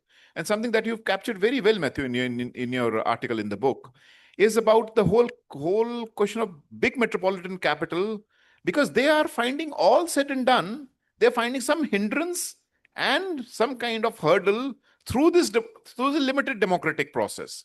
Because we have an elected corporator here. The moment you try to usurp the elected corporators' urban commons, the elected corporator will bounce back. In any party, the elected so they wanted a bypass model, and the bypass model with the the Internet of Things, the fourth generation revolution that they talk, they said SPV. So I remember K.C. Sivaramakrishnan telling me, I said, sir, you are my guru, you tell me, what does it mean? He said, it's like writing an obituary of the 74th Constitutional Amendment. Okay, so you write. So the point is, in the guise of efficiency and in the guise of doing things very productively, things have not worked out. In fact, the next book that I'll be writing, in fact, both of us will be doing, is on the smart cities. And we'll be puncturing this balloon of, and the hollowness of the smart cities and what it has led. Because we are also linked to that whole climate. But you go to Patna. Patna was never flooded historically because Patna is way above Ganges. Thanks to your smart cities, Patna also gets flooded now. Because you block the water contours and you block the city. So Matthew, you can imagine what happens. So I think, yeah, what was the second question? We'll go over to Pushparaji. But even as we go there, when you hear these words, efficiency, management, work life, productivity, be suspicious of why it is coming to you. And as regards this issue of the point of solidarity, well taken, transnational, global, but let's worry about imperialism. Let's think of imperialism. Let's think of, and Pushparaji, I'm sure will refer to it at some stage, the question of Bandung and the memory of Bandung and the need for a revamped, re-energized South-South axis, which I saw him doing a few months ago by bringing together political parties, activists from the countries of the Global South. I think it was in Hyderabad that you had also organized this coming together of the Global South in a very organic way. But anyway, over to you for your responses to some of the reflections made before we go on to the second round. Right. So, I mean, the three questions. He can. Hi, am I audible again? Yes, you're very audible. Please go ahead. Yeah. No, so the three questions sort of merged in my mind, but very quickly, look, I want to be a little provocative. I don't mean to offend anyone, but all progressive forces who are working, either whether it's for hospitals, primary healthcare centers, or for better access to education, so on and so forth. One is that I think in general, progressive forces have become a bit calcified operationally in time, and we sort of operate in silos. And this kind of disunity, and of course, there is great value in actually having sectoral expertise and capacity building, so on and so forth. I don't deny any of that. But this kind of disunity and this kind of almost a technocratic approach to governance and an apolitical approach to governance enables undemocratic forces that, for example, exist in India. And the problem, a lady spoke about a sanitized space that is granted condescendingly in Bangalore. This is the same everywhere.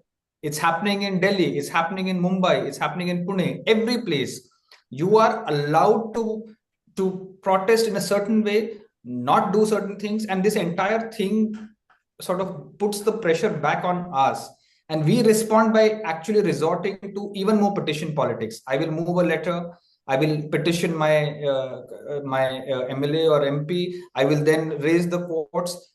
I don't see direct action actually in the real sense of the word. I don't see, for example, in a very Gandhian sense, and of course the two situations are somewhat comparable because the entire state apparatus was controlled at that time also by a force that was unwilling to be responsive to citizens' needs and aspirations.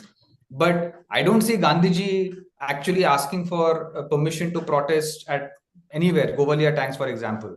He did what he had to do along with many others, right? Why do we outsource this direct political action to others? That's one part of the problem. The other thing is that these undemocratic forces want us to be disunited, want there to be no intersectionality. They don't want us to, as Dr. Ambedkar said, educate, organize, and agitate. So they would prefer that we remain technocratic, fossilized, calcified in time. One part of this. As of the other response, what Sandeep ji was saying, and the last comment about transnational unities, yes, there are efforts to bring together. Last year we had 107 parties across the world who came together, progressive parties. The problem in India is also magnified 100-fold in other countries. There is an upsurge of the right-wing forces are colluding together. If you see Project 2025 from Heritage Foundation, you will see what the disruptions that they are unleashing, the President Trump and others, are actually being replicated by multiple right-wing forces. It is no coincidence that 91 nations today are classified as autocratic by VDEM. All of these people are part of this ideological international axis, including the central government in India. The problem on the other side, progressives, we again continue to work in silos. Climate change is seen as a national problem or a subnational problem, not as a transnational problem. Our responses to the right, whether it's nationally, subnationally, or internationally, is also seen and approached in a piecemeal manner. So my issue again, which I said earlier also, we are going to have to recalibrate our operation methodologies and be much more political in our approaches to resolving these questions. So what Tikender ji has been alluding to silently, and if you read his book, his excellent book called City Limits, I hope he's shown this to you. The issue ultimately is it's a prodding to progressive forces to be much more mobilized and proactive on the ground in reclaiming spaces. It is not going to be a top-down elitist technocratic solution to these issues. And if there's some magical, I mean, if there is expectation that something in 29 is going to change and a magical wand is going to be moved and everything is going to get fixed, no, it's not going to happen. That because power, as you all know, has logic and ethic to itself. There is a systemic creative inertia. So we're going to have to reclaim and reassert our voices from the bottom. Thanks, Sandeep ji. Thank you.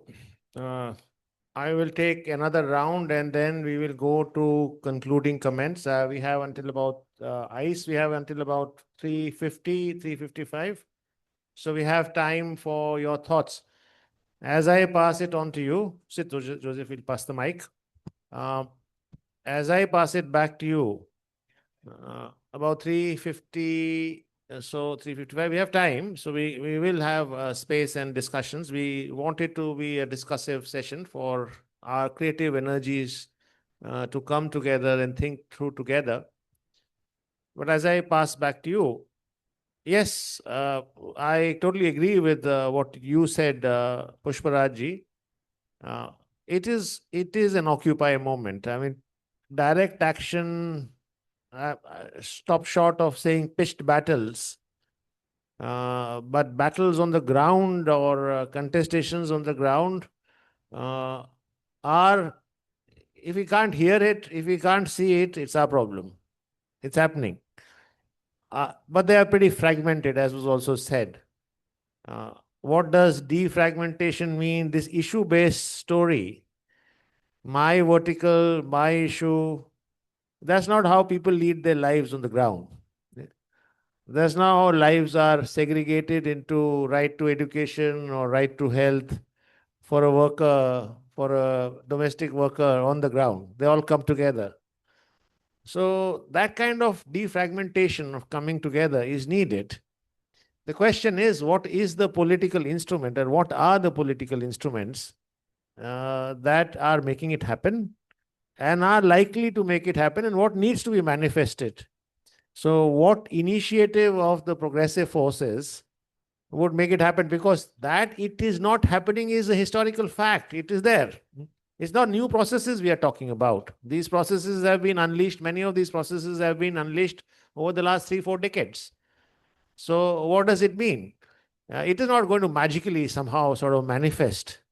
Although I tend to think class anger or social, underclass anger or people who are really upset, it's at a tipping point and things are burning. How do they manifest can also be a problem, because they can manifest themselves in the way they are manifesting now into attacking what's called the other, into attacking what's called the quote unquote the Muslim, what's called the refugee, what's called the intruder, what's called the outsider. So that is quite clear. The anger is pouring out. So what kind of direction does it go? What is that question that will make it go to reclaim for all, equity for all? There are issues which come back. So I want to open it up for your further reflections. I saw one hand, but there would be others, I'm sure. And then we'll come back to you, panelists, please. No, on the question of urban politics, I was just thinking that we need to also reflect on the phenomenon of the Aam Aadmi Party, which was essentially an urban movement, which led to a regime change. And, it did all of those things that Pushparaj is talking about. It didn't take permission. It did all those things. But then we have to look in terms of the fact that why wasn't it leading to some substantial systemic change? So we need to look in terms of the need of how to work out, not just at a kind of a single point agenda, which rallies a lot of people together, but also places structures of governance which keeps activating communities, keeps activating classes, keeps activating the urban population in the governance of the city. So there's a need to, we need to recognize that yes, this pent-up anger is there, and as you very rightly said, this pent-up anger can go anywhere. But we need to make sure that at some point in time it goes into movements or activations which brings into lasting, sustainable, systemic change. So that's just a comment disguised as a question or whatever. Any other question? Please. Sorry. My name is Rufan Rahim. I'm a researcher at the London School of Economics. I've been repeatedly hearing for the past 2 days, obviously citizenship, as we've written here, claiming, reclaiming. And as a Muslim woman here, I want to understand what does it even mean? Like for citizenship, I don't think any Muslim here in this country anymore feel as an equal citizen. As citizen with even voter rights, we feel like we're secondary citizenships. And even, we hardly get to live in the housing localities that we want to live, irrespective of the markers that, the capability that we've been told, as a backward community, obviously we've been told that you're not educated enough and you don't have the capabilities. And we gain our education, we aspire, we try to make our monies, and then yet we can't, live or live in societies that we want to. So all these words that we've been repeatedly asking, saying, speaking today, what does it really mean to be a minority that is constantly under attack? And unfortunately, it feels a little hopeless. So all the words that we are trying to use, and even otherwise, like Sandeep sir said, it is equally being ghettoized at the same time. And you can't even call certain Muslim localities ghettos, because there are like luxurious cars, because even the upper class elite has to come back to these ghettoized spaces. So we can't even say the word ghetto, because how do you call a space ghetto when there is BMW, Mercedes, such as Jamia Nagar? So where do we place ourselves? What does these words mean to us in an increasing anti-Muslim sentiment and climate? Other question?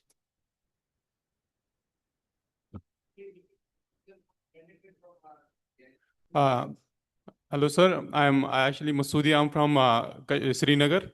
I'm a research scholar at Kashmir University. So my simple question is, as we are seeing, there are multiple layers of governance in cities these days, and every now and then, whenever there is new scheme is being introduced in any city, a new layer is being is coming up with that scheme. So my simple question is, does these layers are not just administrative, they reflect the power struggle between them. So my question is, does this institution overlap, redistribute power distribution between elected bodies, bureaucrats, and technical bodies like SPVs, which have come with smart city?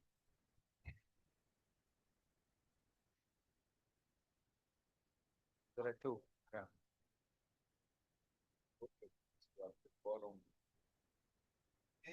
Hello.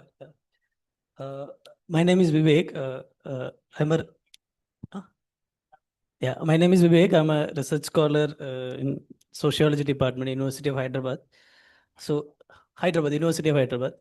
So like 2 days, what I've understood from the session is especially like your inaugural address and like the previous session by Himanshu and Comrade Tikender's also point on this capitalist capital dictates the terms, content and nature of urbanization. Like it produces and it produces also, it distracts also urbanization.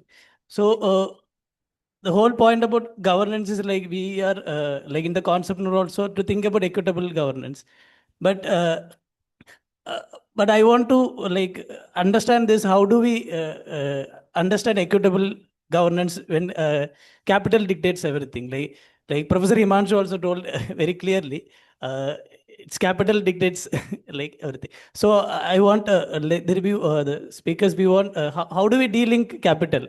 Like it's a bigger question, but how do we at least imagine in that way to de-link capital so we can conceive an equitable society? Like, do we have any experience from like socialist experience before us, like on construction of city or like let's say rural areas also? So that is the question.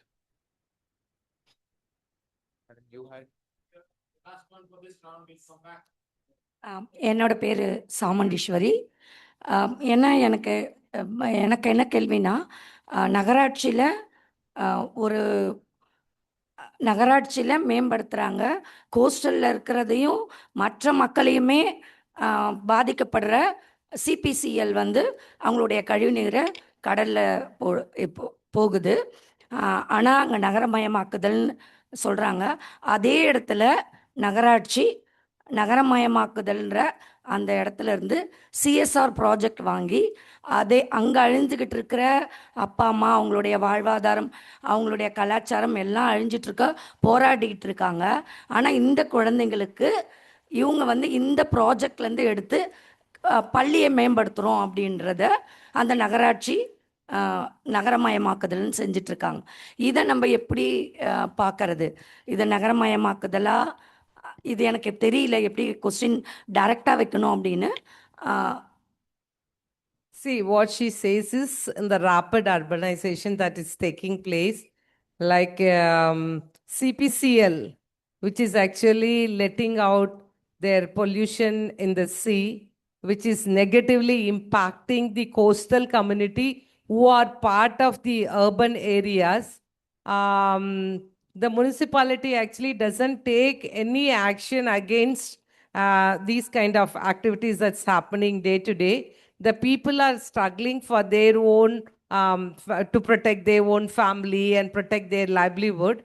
And our question is, like the same municipal corporation takes CSR money from these kind of corporates, and in the name of doing development activity, they are coming to the people and saying that they are developing their school.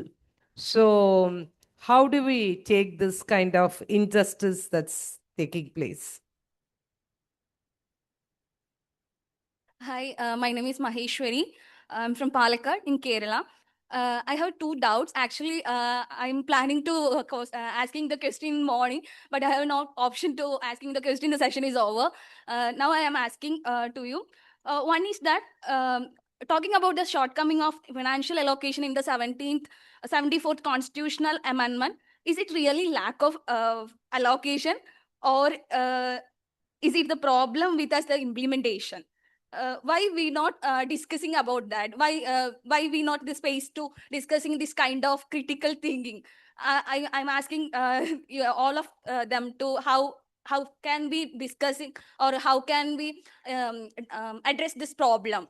That's what this was the first question. Then second one is so we discussed the right to the society.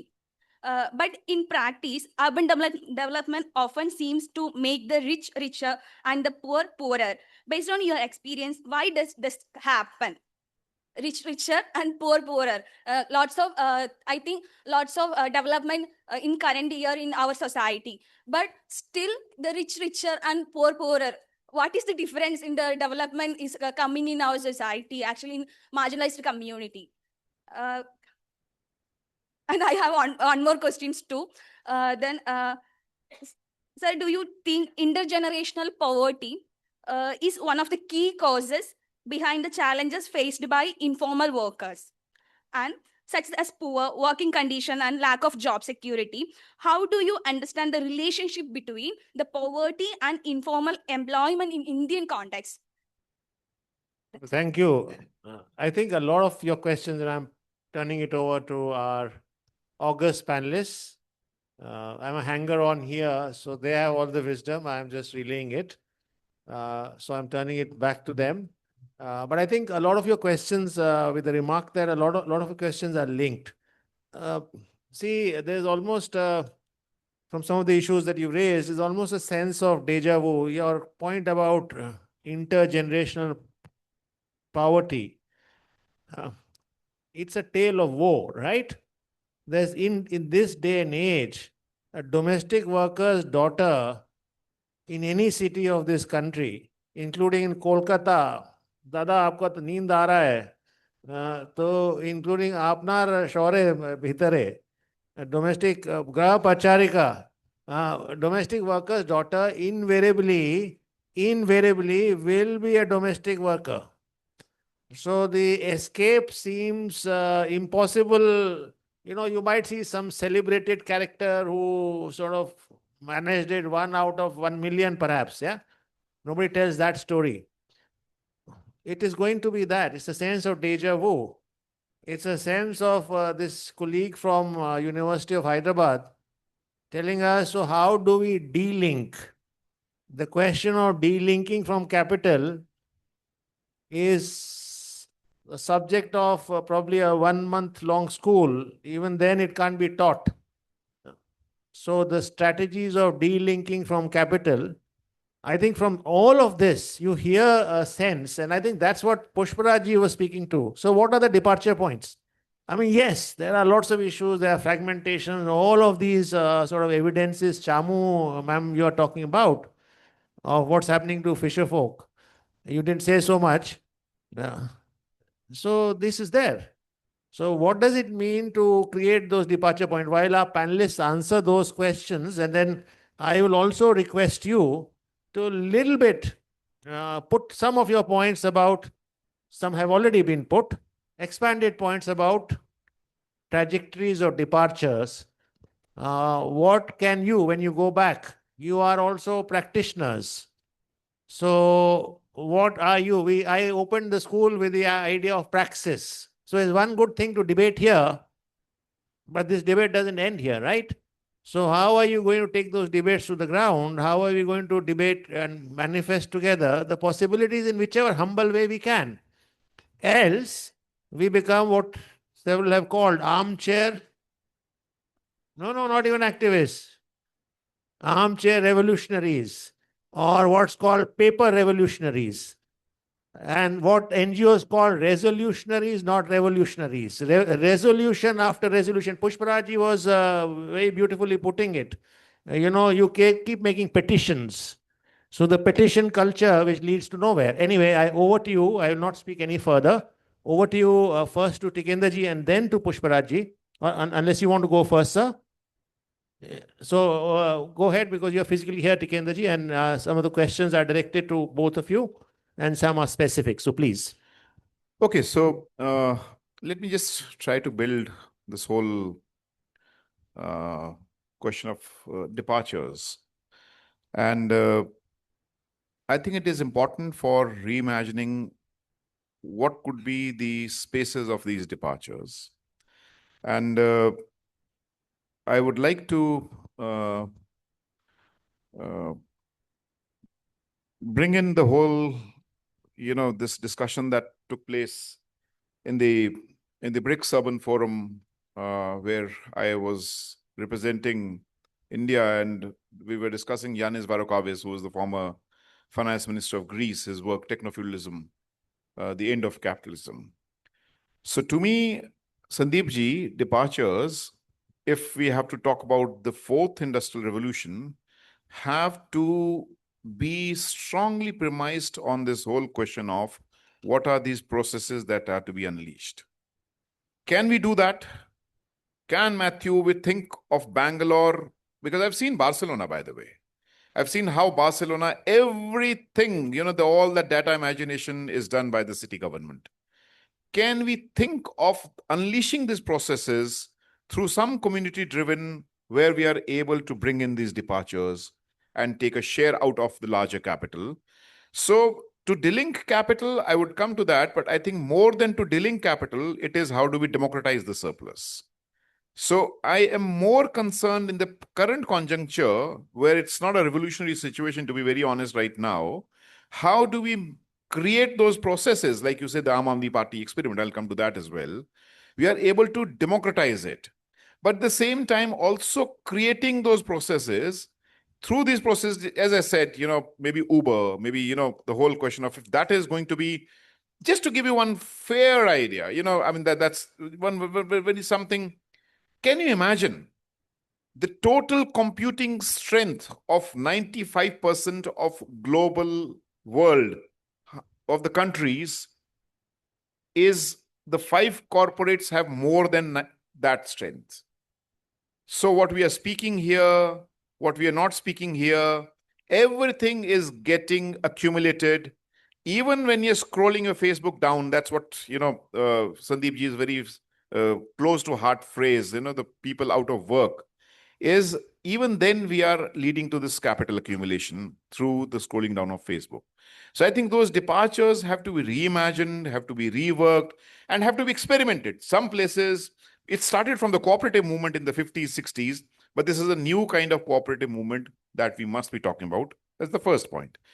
The second point that you said about urban politics and up, of course, it brought in a completely new paradigm. But I was teaching in SPA Delhi, Joseph Saab, I must tell you, and as an external guide.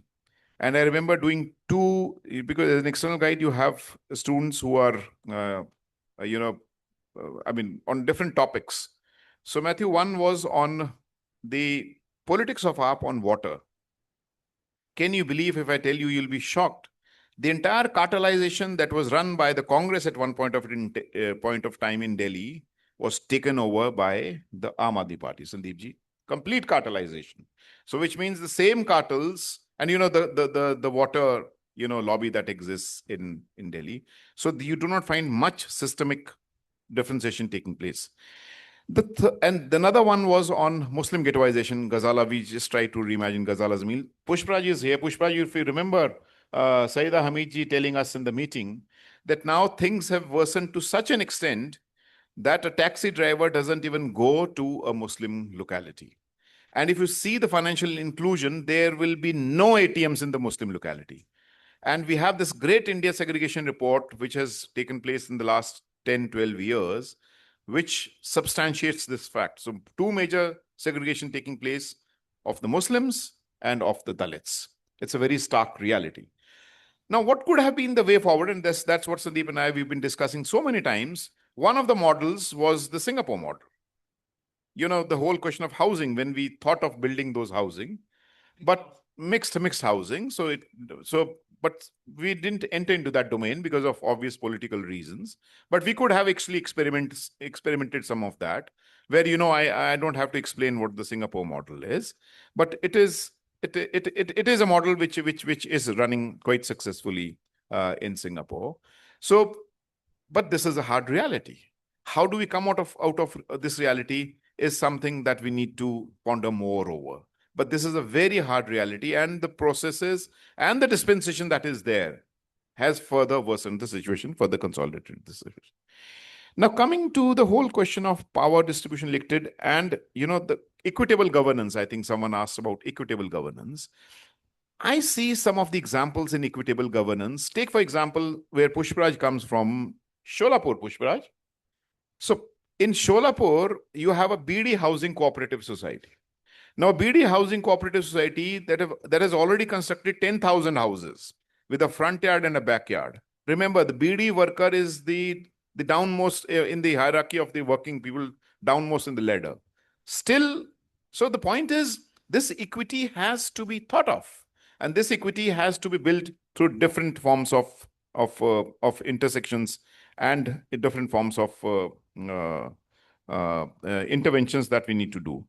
And I think the 74th constitutional amendment and the allocation that was being brought about by Maheshwari, it's not the allocation. If you see from, we are at an abysmally low level. We are 0.5% of the GDP is allocated on urban development. Even Philippines allocate 3.5% of the GDP. Brazil, of course, more than 5%. China is far beyond that. So you can't even imagine the way Chinese cities are being developed. So yes, allocation is important, but also apart from allocation, that's what Matthew and we were discussing, how it is being used, how it is being utilized. What are the governance intersections and kind of interjections between where the people's voice, the people's priority, what is the process in which people set the priority, what is to be prioritized? Today, why ward sabhas are not functioning in the cities is not because there is a reason for not functioning. The corporator doesn't want the ward sabha to run or the neighbor sabha to run, because then the space of the corporator gets robbed away by the larger people. So I think those are some of the important elements. And why urban development richer? That's exactly what I said. Now, let me just quote from the Oxfam report in the last 2017-18, the top 10% asset holders and the bottom 10% asset holders, the difference is some 500 times in rural India. It's almost 60,000 times in urban India. That is what is happening.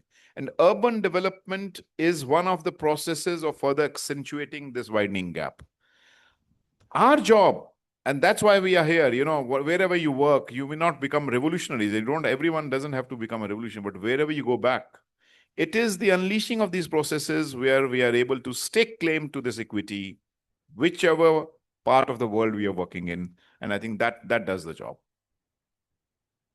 What do you, sir, Pushparaj, for your reflections and expansions as you may deem fit on some of the issues raised by the discussions here? Thank you, Sandeep ji. Just a small correction. I'm from Kolhapur, not Solapur. Solapur is the one with the chadars, and Kolhapur is the one with the chappals. So that's the difference between us. But in fact, that particular scheme that you're talking about was one of our extended family who built it. It's got some funding from the Prime Minister, some Prime Minister's scheme also.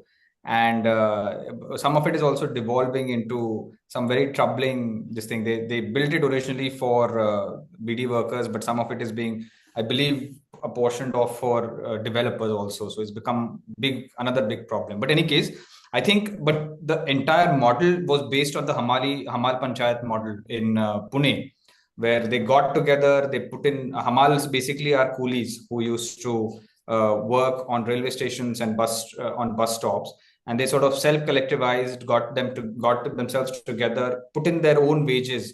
This is right in the 70s, and then they forced they forced the government to pass an act that those wages that they were keeping aside were basically put in to basically put in a provident fund, in fixed deposit, and with that they actually started building housing societies for themselves.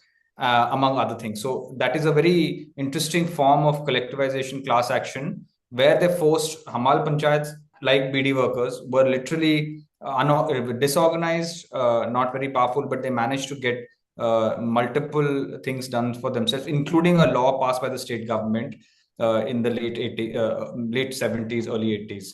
But that's a different story. I wanted to specifically speak about two things which stayed with me. One was about the Aam Aadmi Party government. Adding on to what Tikenderji said, now multiple people, including Prashant Bhushan, Professor Yogendra Yadav, have come out and spoken about the nature of the Aam Aadmi Party's politics and how the devolution and reductionist nature of that politics actually led to what could have been a very dynamic moment in governance, city governance.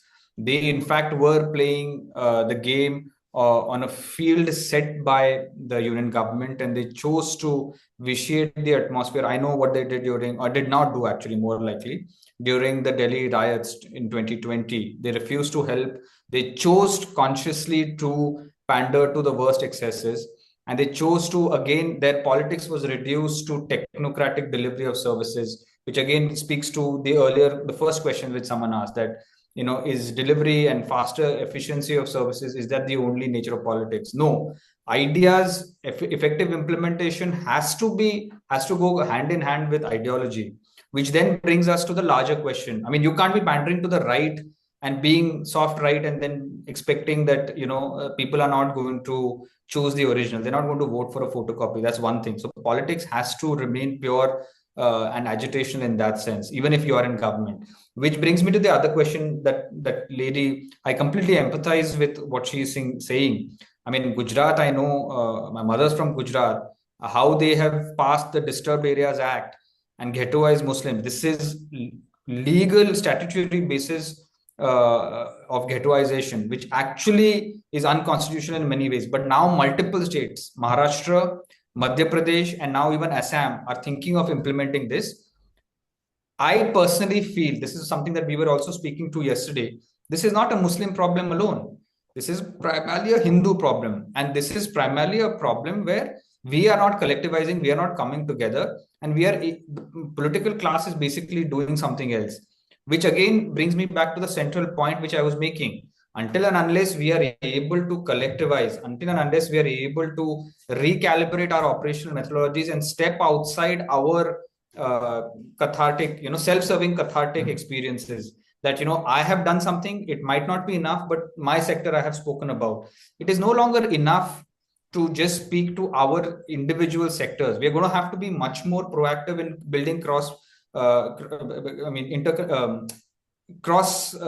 vertical solidarity. And I'll give you a tangible example. This time when we went in our local body elections, by the way, in our Maharashtra local body elections, these guys did not allow elections for 6 years, citing COVID. Way after COVID, they refused to have elections. 6 years, they appropriated funds of 27 municipal corporations, over 1.7 lakh crores. They just stole and diverted for their own propaganda. The state of civic amenities was dismal. This, of course, was separate from the BMC, whose budget alone is almost 1 lakh crores. So this they did. What we ended up doing, civil societies, and one more thing. When they finally did announce elections, instead of one ward having one set of candidates, they merged 4 wards into one, and a panel was going to be campaigning. So they expanded the size of the electorate to 4-fold. Now, this is obviously was prioritizing the ruling party, who would have the kind of resources to actually create this mahal, this wave.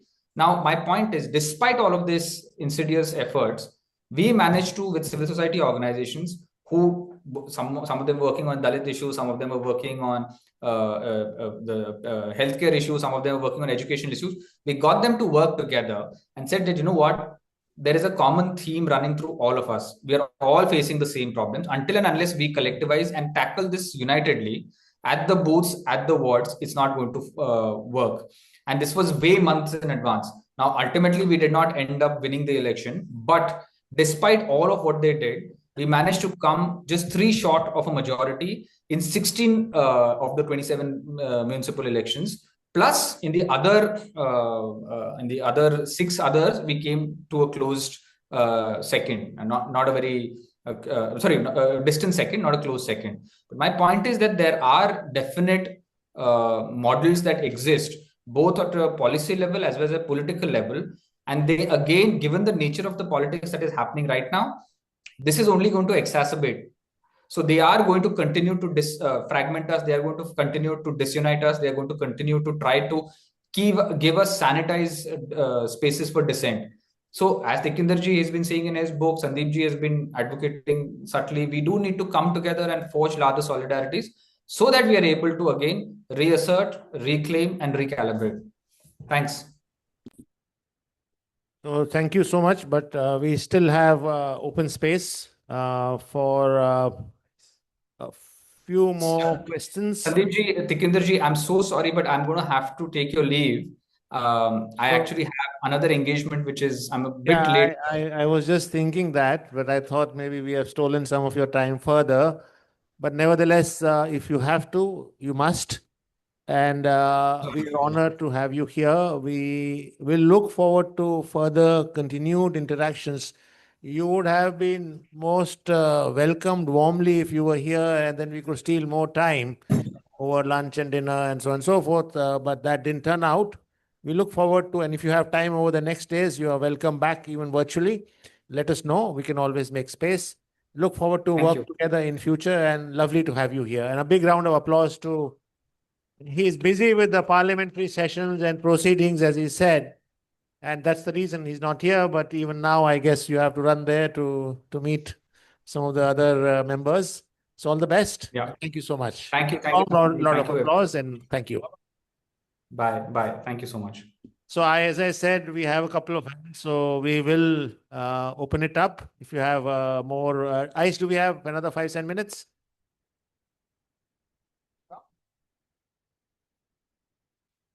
So we'll take another 5 minutes before we close. Yes, as I see 2 hands. So if there are any more hands, please show your hands. Otherwise, this is the final round, please. So 3 more hands, and that'll be it. Yeah, it is not a question.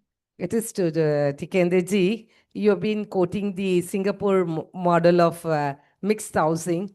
I'm sure you'll be aware of the housing scheme that we have in Tamil Nadu, despite the flaws and whatever we may call it, and the hardcore reality where in the relocation sites or among the homeless, we have more than 70-80% of the population are from the Dalit community. But Kalanja Karunanidhi, he has actually initiated a scheme called Samatvapuram. That is like locality where despite caste, class and religion, everyone will live together in harmony. I mean, though it has its own challenges and all, but that's a daring and bold step where the people, I mean, for different people, the housing has been constructed. Another thing, as you know, like the land from where I'm coming from is Periyar's land. The bold, daring step, like appointing the priest in the temple, breaking the caste hierarchy. I think those are the bold steps that need to take forward.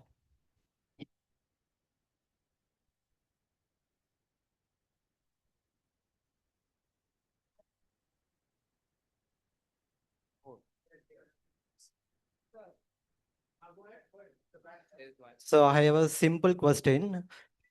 So myself, Jashwant from ActionAid, Bangalore.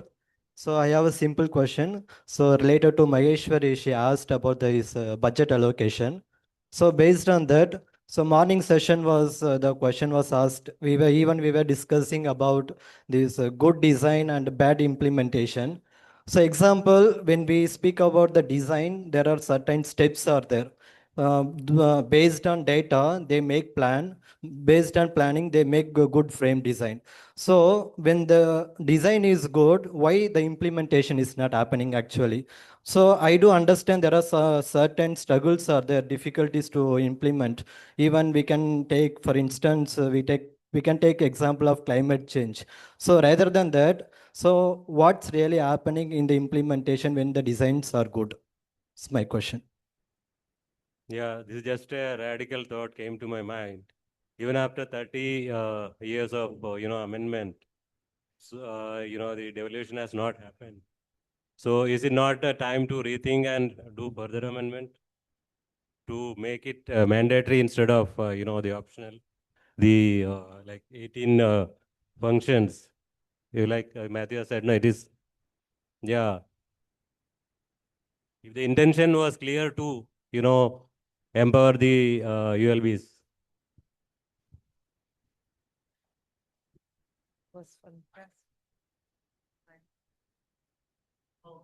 The first question is implementation issue of the 74th Amendment Act, and why isn't it happening? And you said it in a long way. Please repeat it because I was trying to pass the mic around.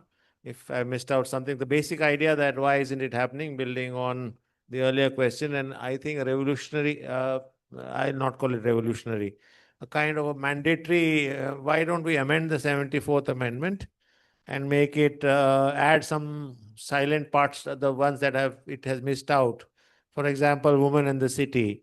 Yeah? And even what is there, the 18 subjects, can we make it mandatory through another amendment? So these are the two issues. Any others? Otherwise, we'll just have one round of responses and then we'll come to a closure. There's also, as you can see, the background has been changed. We were supposed to release a book here, but as people who sometimes plan more and miss things out, we forgot to bring the copies of the book. So we'll have a virtual kind of a thing on the thing. It's Tikender's edited book, which Pushparaj was referring to. So some responses from you first. Pertaining to 74. Okay, so book you can get on Amazon, you get 60% discount. So you get it for 300 rupees. That's You can get a free copy of his book.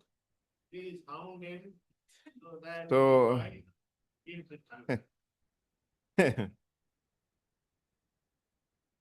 so thank you so much. And Matthew, what do you suggest? A further amendment to 74th Constitutional Amendment? Well, I was the government of India actually created one committee called the High Powered Committee. And this High Powered Committee was supposed to write a model municipal act. I was also taken into that committee, but soon they realized that I am too unfit for them, knowing my identity and knowing my, radicalization. They said, thank you, you don't have to come after, for the meeting. So I do not know what is happening to the Model Municipal Act. But let us understand that urban development is a state subject. And so many things, because 74th Constitutional Amendment, but for sure, when the 74th Constitutional Amendment was written, things like migration was not even discussed. Things like climate change was not even discussed. Today, that's the helix that Sandeep and we've been discussing, the two helix in urban India. One comprises this huge amount of inequity coming in through the process of what I call capitalist reproduction in the cities, through the services, and that's how it gets accumulated. And the second helix is primarily led by climate change and further enhancing the vulnerabilities of the people. And I think through these two contours, then you can build many layers of segregation, the segregation that is taking place.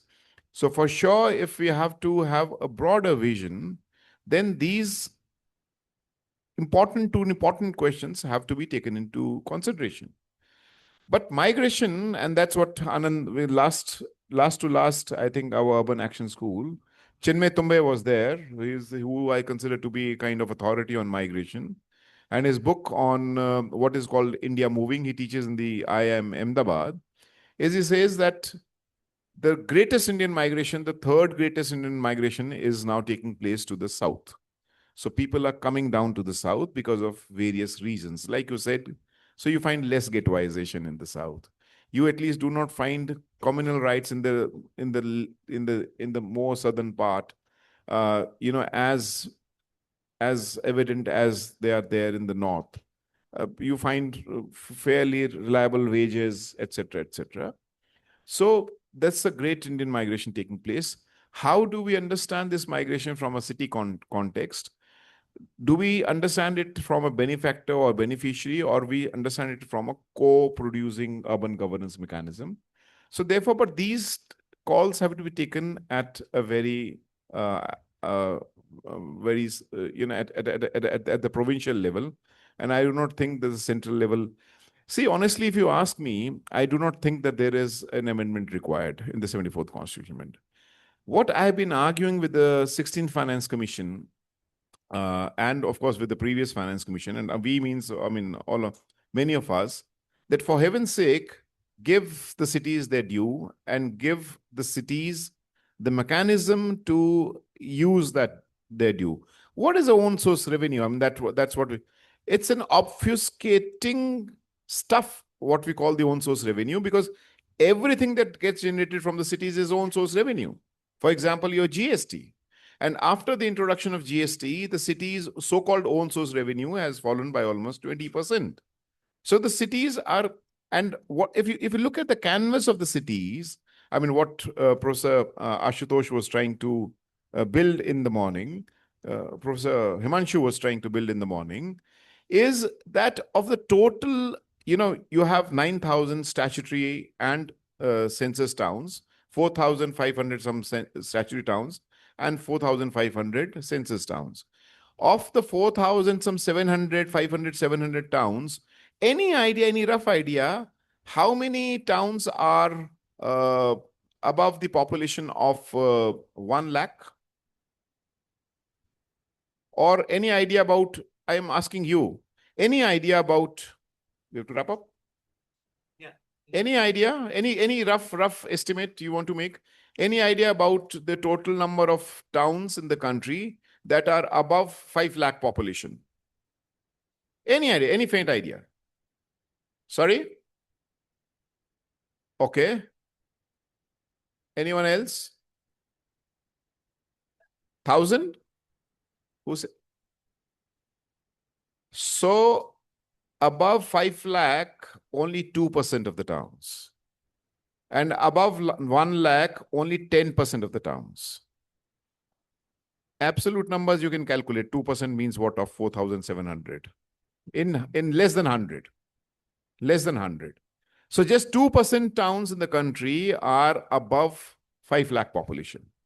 And only 10% of the towns in the country are above 1 lakh population, which means 90% of the towns are small, medium, and the tier 2, 3, tier 3, tier 4 cities that we are talking about.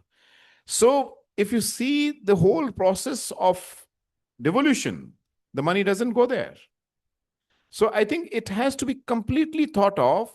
And when I say thought of, please give the cities their due and do not tell them this much money has to go for Swachh Bharat Mission, this much money has to go for, housing. Let them decide.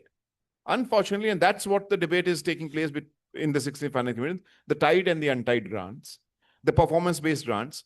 How can there be a performance-based grant in Meghalaya? We have someone from Meghalaya. I mean, in Shillong, where 90% of the Shillong town, only 10% is what they call the European wards, and 90% of the town is Bidong. I mean, you call the village headmen. So 90% of the town is governed by under the sixth schedule. So this is complete reimagination if you see from the city perspective. So therefore, right for the city. But what we are discussing here is beyond that. We are discussing about right to the citizens and the whole question of reimagining right to the city. How do we unleash those processes in which we reclaim this right and further get on to the democratization of the surplus and create these assets, the assets which hold back to the people? I mean, can you imagine? What we just heard in the morning, that you have 4 to 6 crore people who have migrated back. First time in the historic evolution. 6 crore people have migrated back after COVID and all. They've not come back. 6 crore is a big number. 663 million. It's a huge number that have gone back. So, and we saw lines during COVID in Surat, and the same city demonstrated the same kind of line when LPG shortage was there. So whose city is this? Whose city are we building? So you require solution, you require imagination at the structural level, but I think beyond the structural level also this imagination has to be captured and this has to be revisited. This has to be, now last, Sandeep, because I'm getting quite emotional now. Now this Muslim ghettoization, I'll tell you, and this is what I was ridiculing my people in Shimla, because you must have heard in Shimla recently, our corporator is here, that there was an attack on the mosque. They couldn't demolish, but they said it's a mosque which has been illegally built. Though I gave them list of 20 temples, and all these temples in Shimla have been built on forest land, and I myself provided water to some 5 temples because I was serving there and I provided water for even more. So that's how you do in a city government framework. But this is what I was telling the so-called progressive democratic forces. Pushparaj is gone. You know, that's actually the paralysis of democratic forces. Is that some 20 years ago, when a similar incident came to the city, and they said we will attack the mosque, a different mosque called the Jama Masjid, Sandeep ji. We said, okay, you come. And since we were in the student movement at that time, our corporator was an MES employee, but he was always in the forefront. So we said, okay, you come, and we mobilized some 500 people. We said, you come, but you have to meet us. So that question of confronting this juggernaut at the street level, unfortunately, we are not witnessing anywhere in the country. That's a tragedy. That is something that I do not have answers, because this is what we've been doing. This is how we've been fighting them. No one could dare come close to us, and things start happening. Because the roots are there. It's already germinated. And that's their politics all about. But unfortunately, these processes we have, though this is what we call the Strong Cities Network. I am part of that South Asian network of the cities. I was talking to the mayor of Pakhtun, Mardan, the mayor of Mardan. They said, you witness, we have far worse form of, segregation on communal lines because they have even the fundamentalists. Likewise, in Maldives, they said we are 100% Muslim, but we also have. So there are city processes. Bangladesh, I met the Dhaka mayor. The Dhaka mayor also said the same thing. He said, so unfortunately, the city governance structure has not been structured in a way to mitigate these processes. And we need to reimagine those processes. Those processes exist because it's not just in India, it's in our neighborhood that is happening. Thank you. Thank you. It is my job now to bring this to a closure. And in closing, I just want to make 2 or 3 or 4 reflections as possible points of debates for you to carry forward. My first point, outside of the course, but invoked by you and your wonderful contributions and thought points, thank you so much, is the question, so is a revolutionary situation possible today? I think some of you were talking of delinking from the capital, this entire question of othering, not just of Muslims, but in the contextual ways of many, many people. 70,000 or so people were butchered in Gaza, and the celebration of Gaza is not the death cries, but the resistance against obliteration of the place called Gaza. So does a revolutionary situation exist is a debate. You need to think. From where I see the world, it certainly is in turmoil, and huge turmoil at that, and has been in turmoil, manifested and exaggerated at this moment of the 21st century. Will it pass? Will it help change course? Will it change global relations of production, of the so-called quote-unquote 200-year-old imaginations called nation states? These are 4 points of thinking and discussion. Looking at history, history lays out some lessons, but it also has some delusions with it. So these are things for you as, there are no clear-cut answers. Do I see such situations in India? For sure. For sure. You just heard the young colleague from Jamia Nagar. You said you live in Jamia Nagar, ma'am? No. Oh, so you just gave the example of Jamia Nagar. So you just heard the pain. And I don't want to sympathize with that pain because you're bearing the pain, not me. Yeah. But in empathy, in sort of contesting situations out of it, I do want to say that that pain is not going to go away. That pain is not going to be mollified by golden words of structural adjustment, which is what 74th constitutional amendment is all about. So if you ask me any amendment to 74th Constitutional Amendment Act, even if you make it mandatory, will it create any possibilities of change? By no means.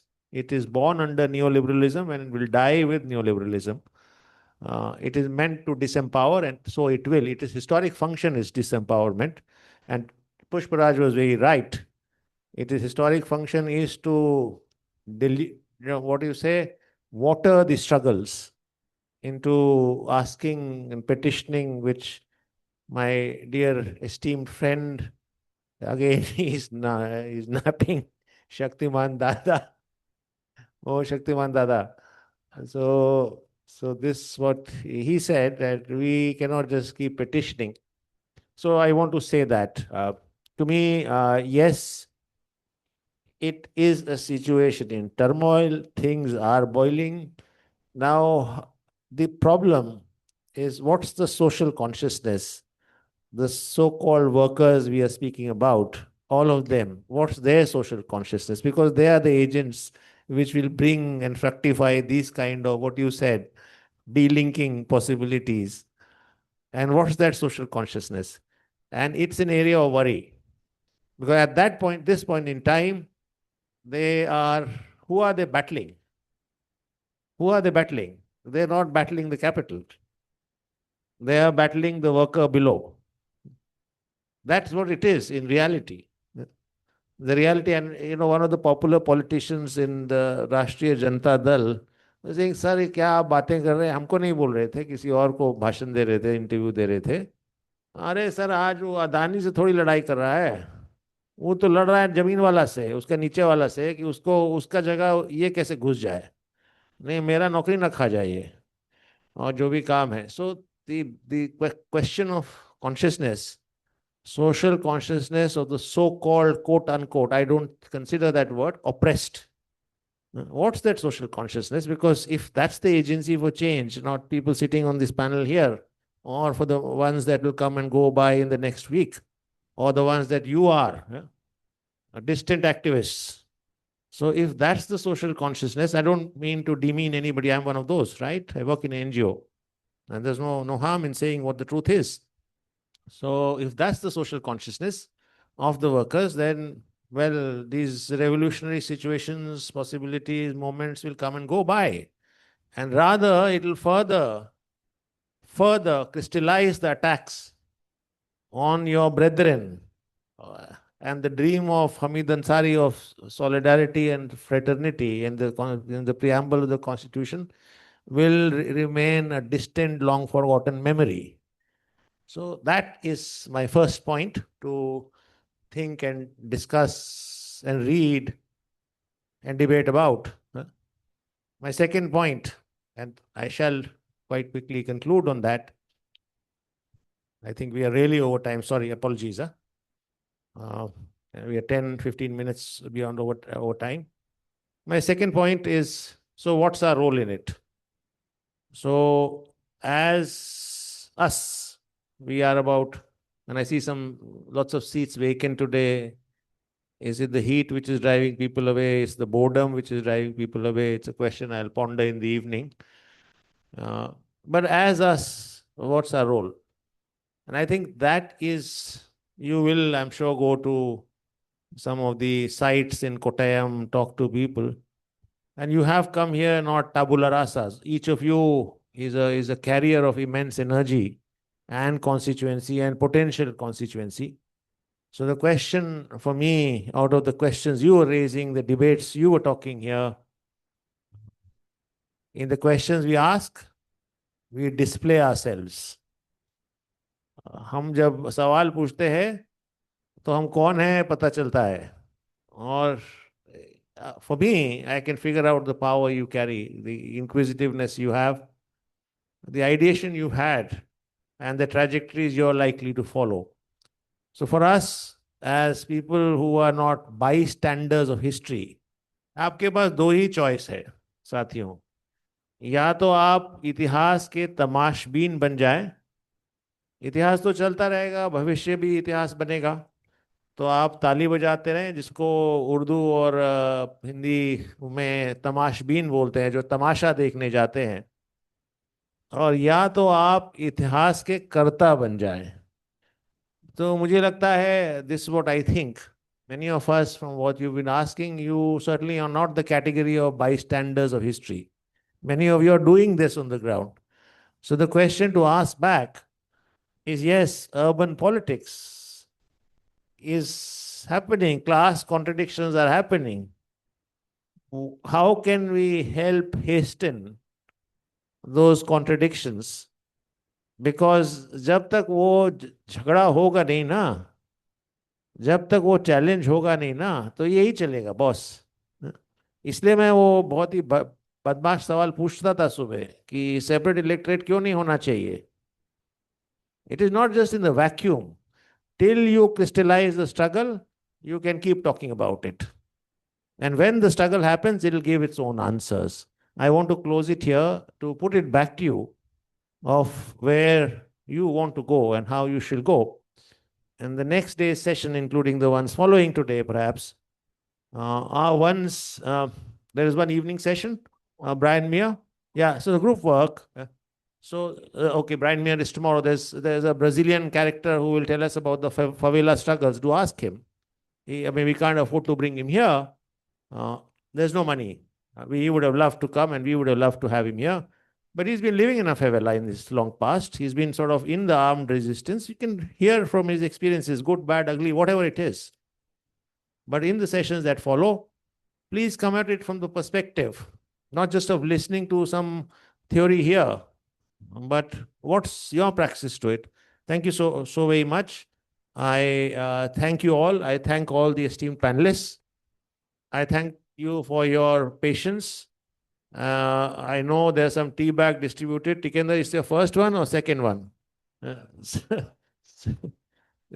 So, I wish you a good tea and good group work ahead. Thank you so much.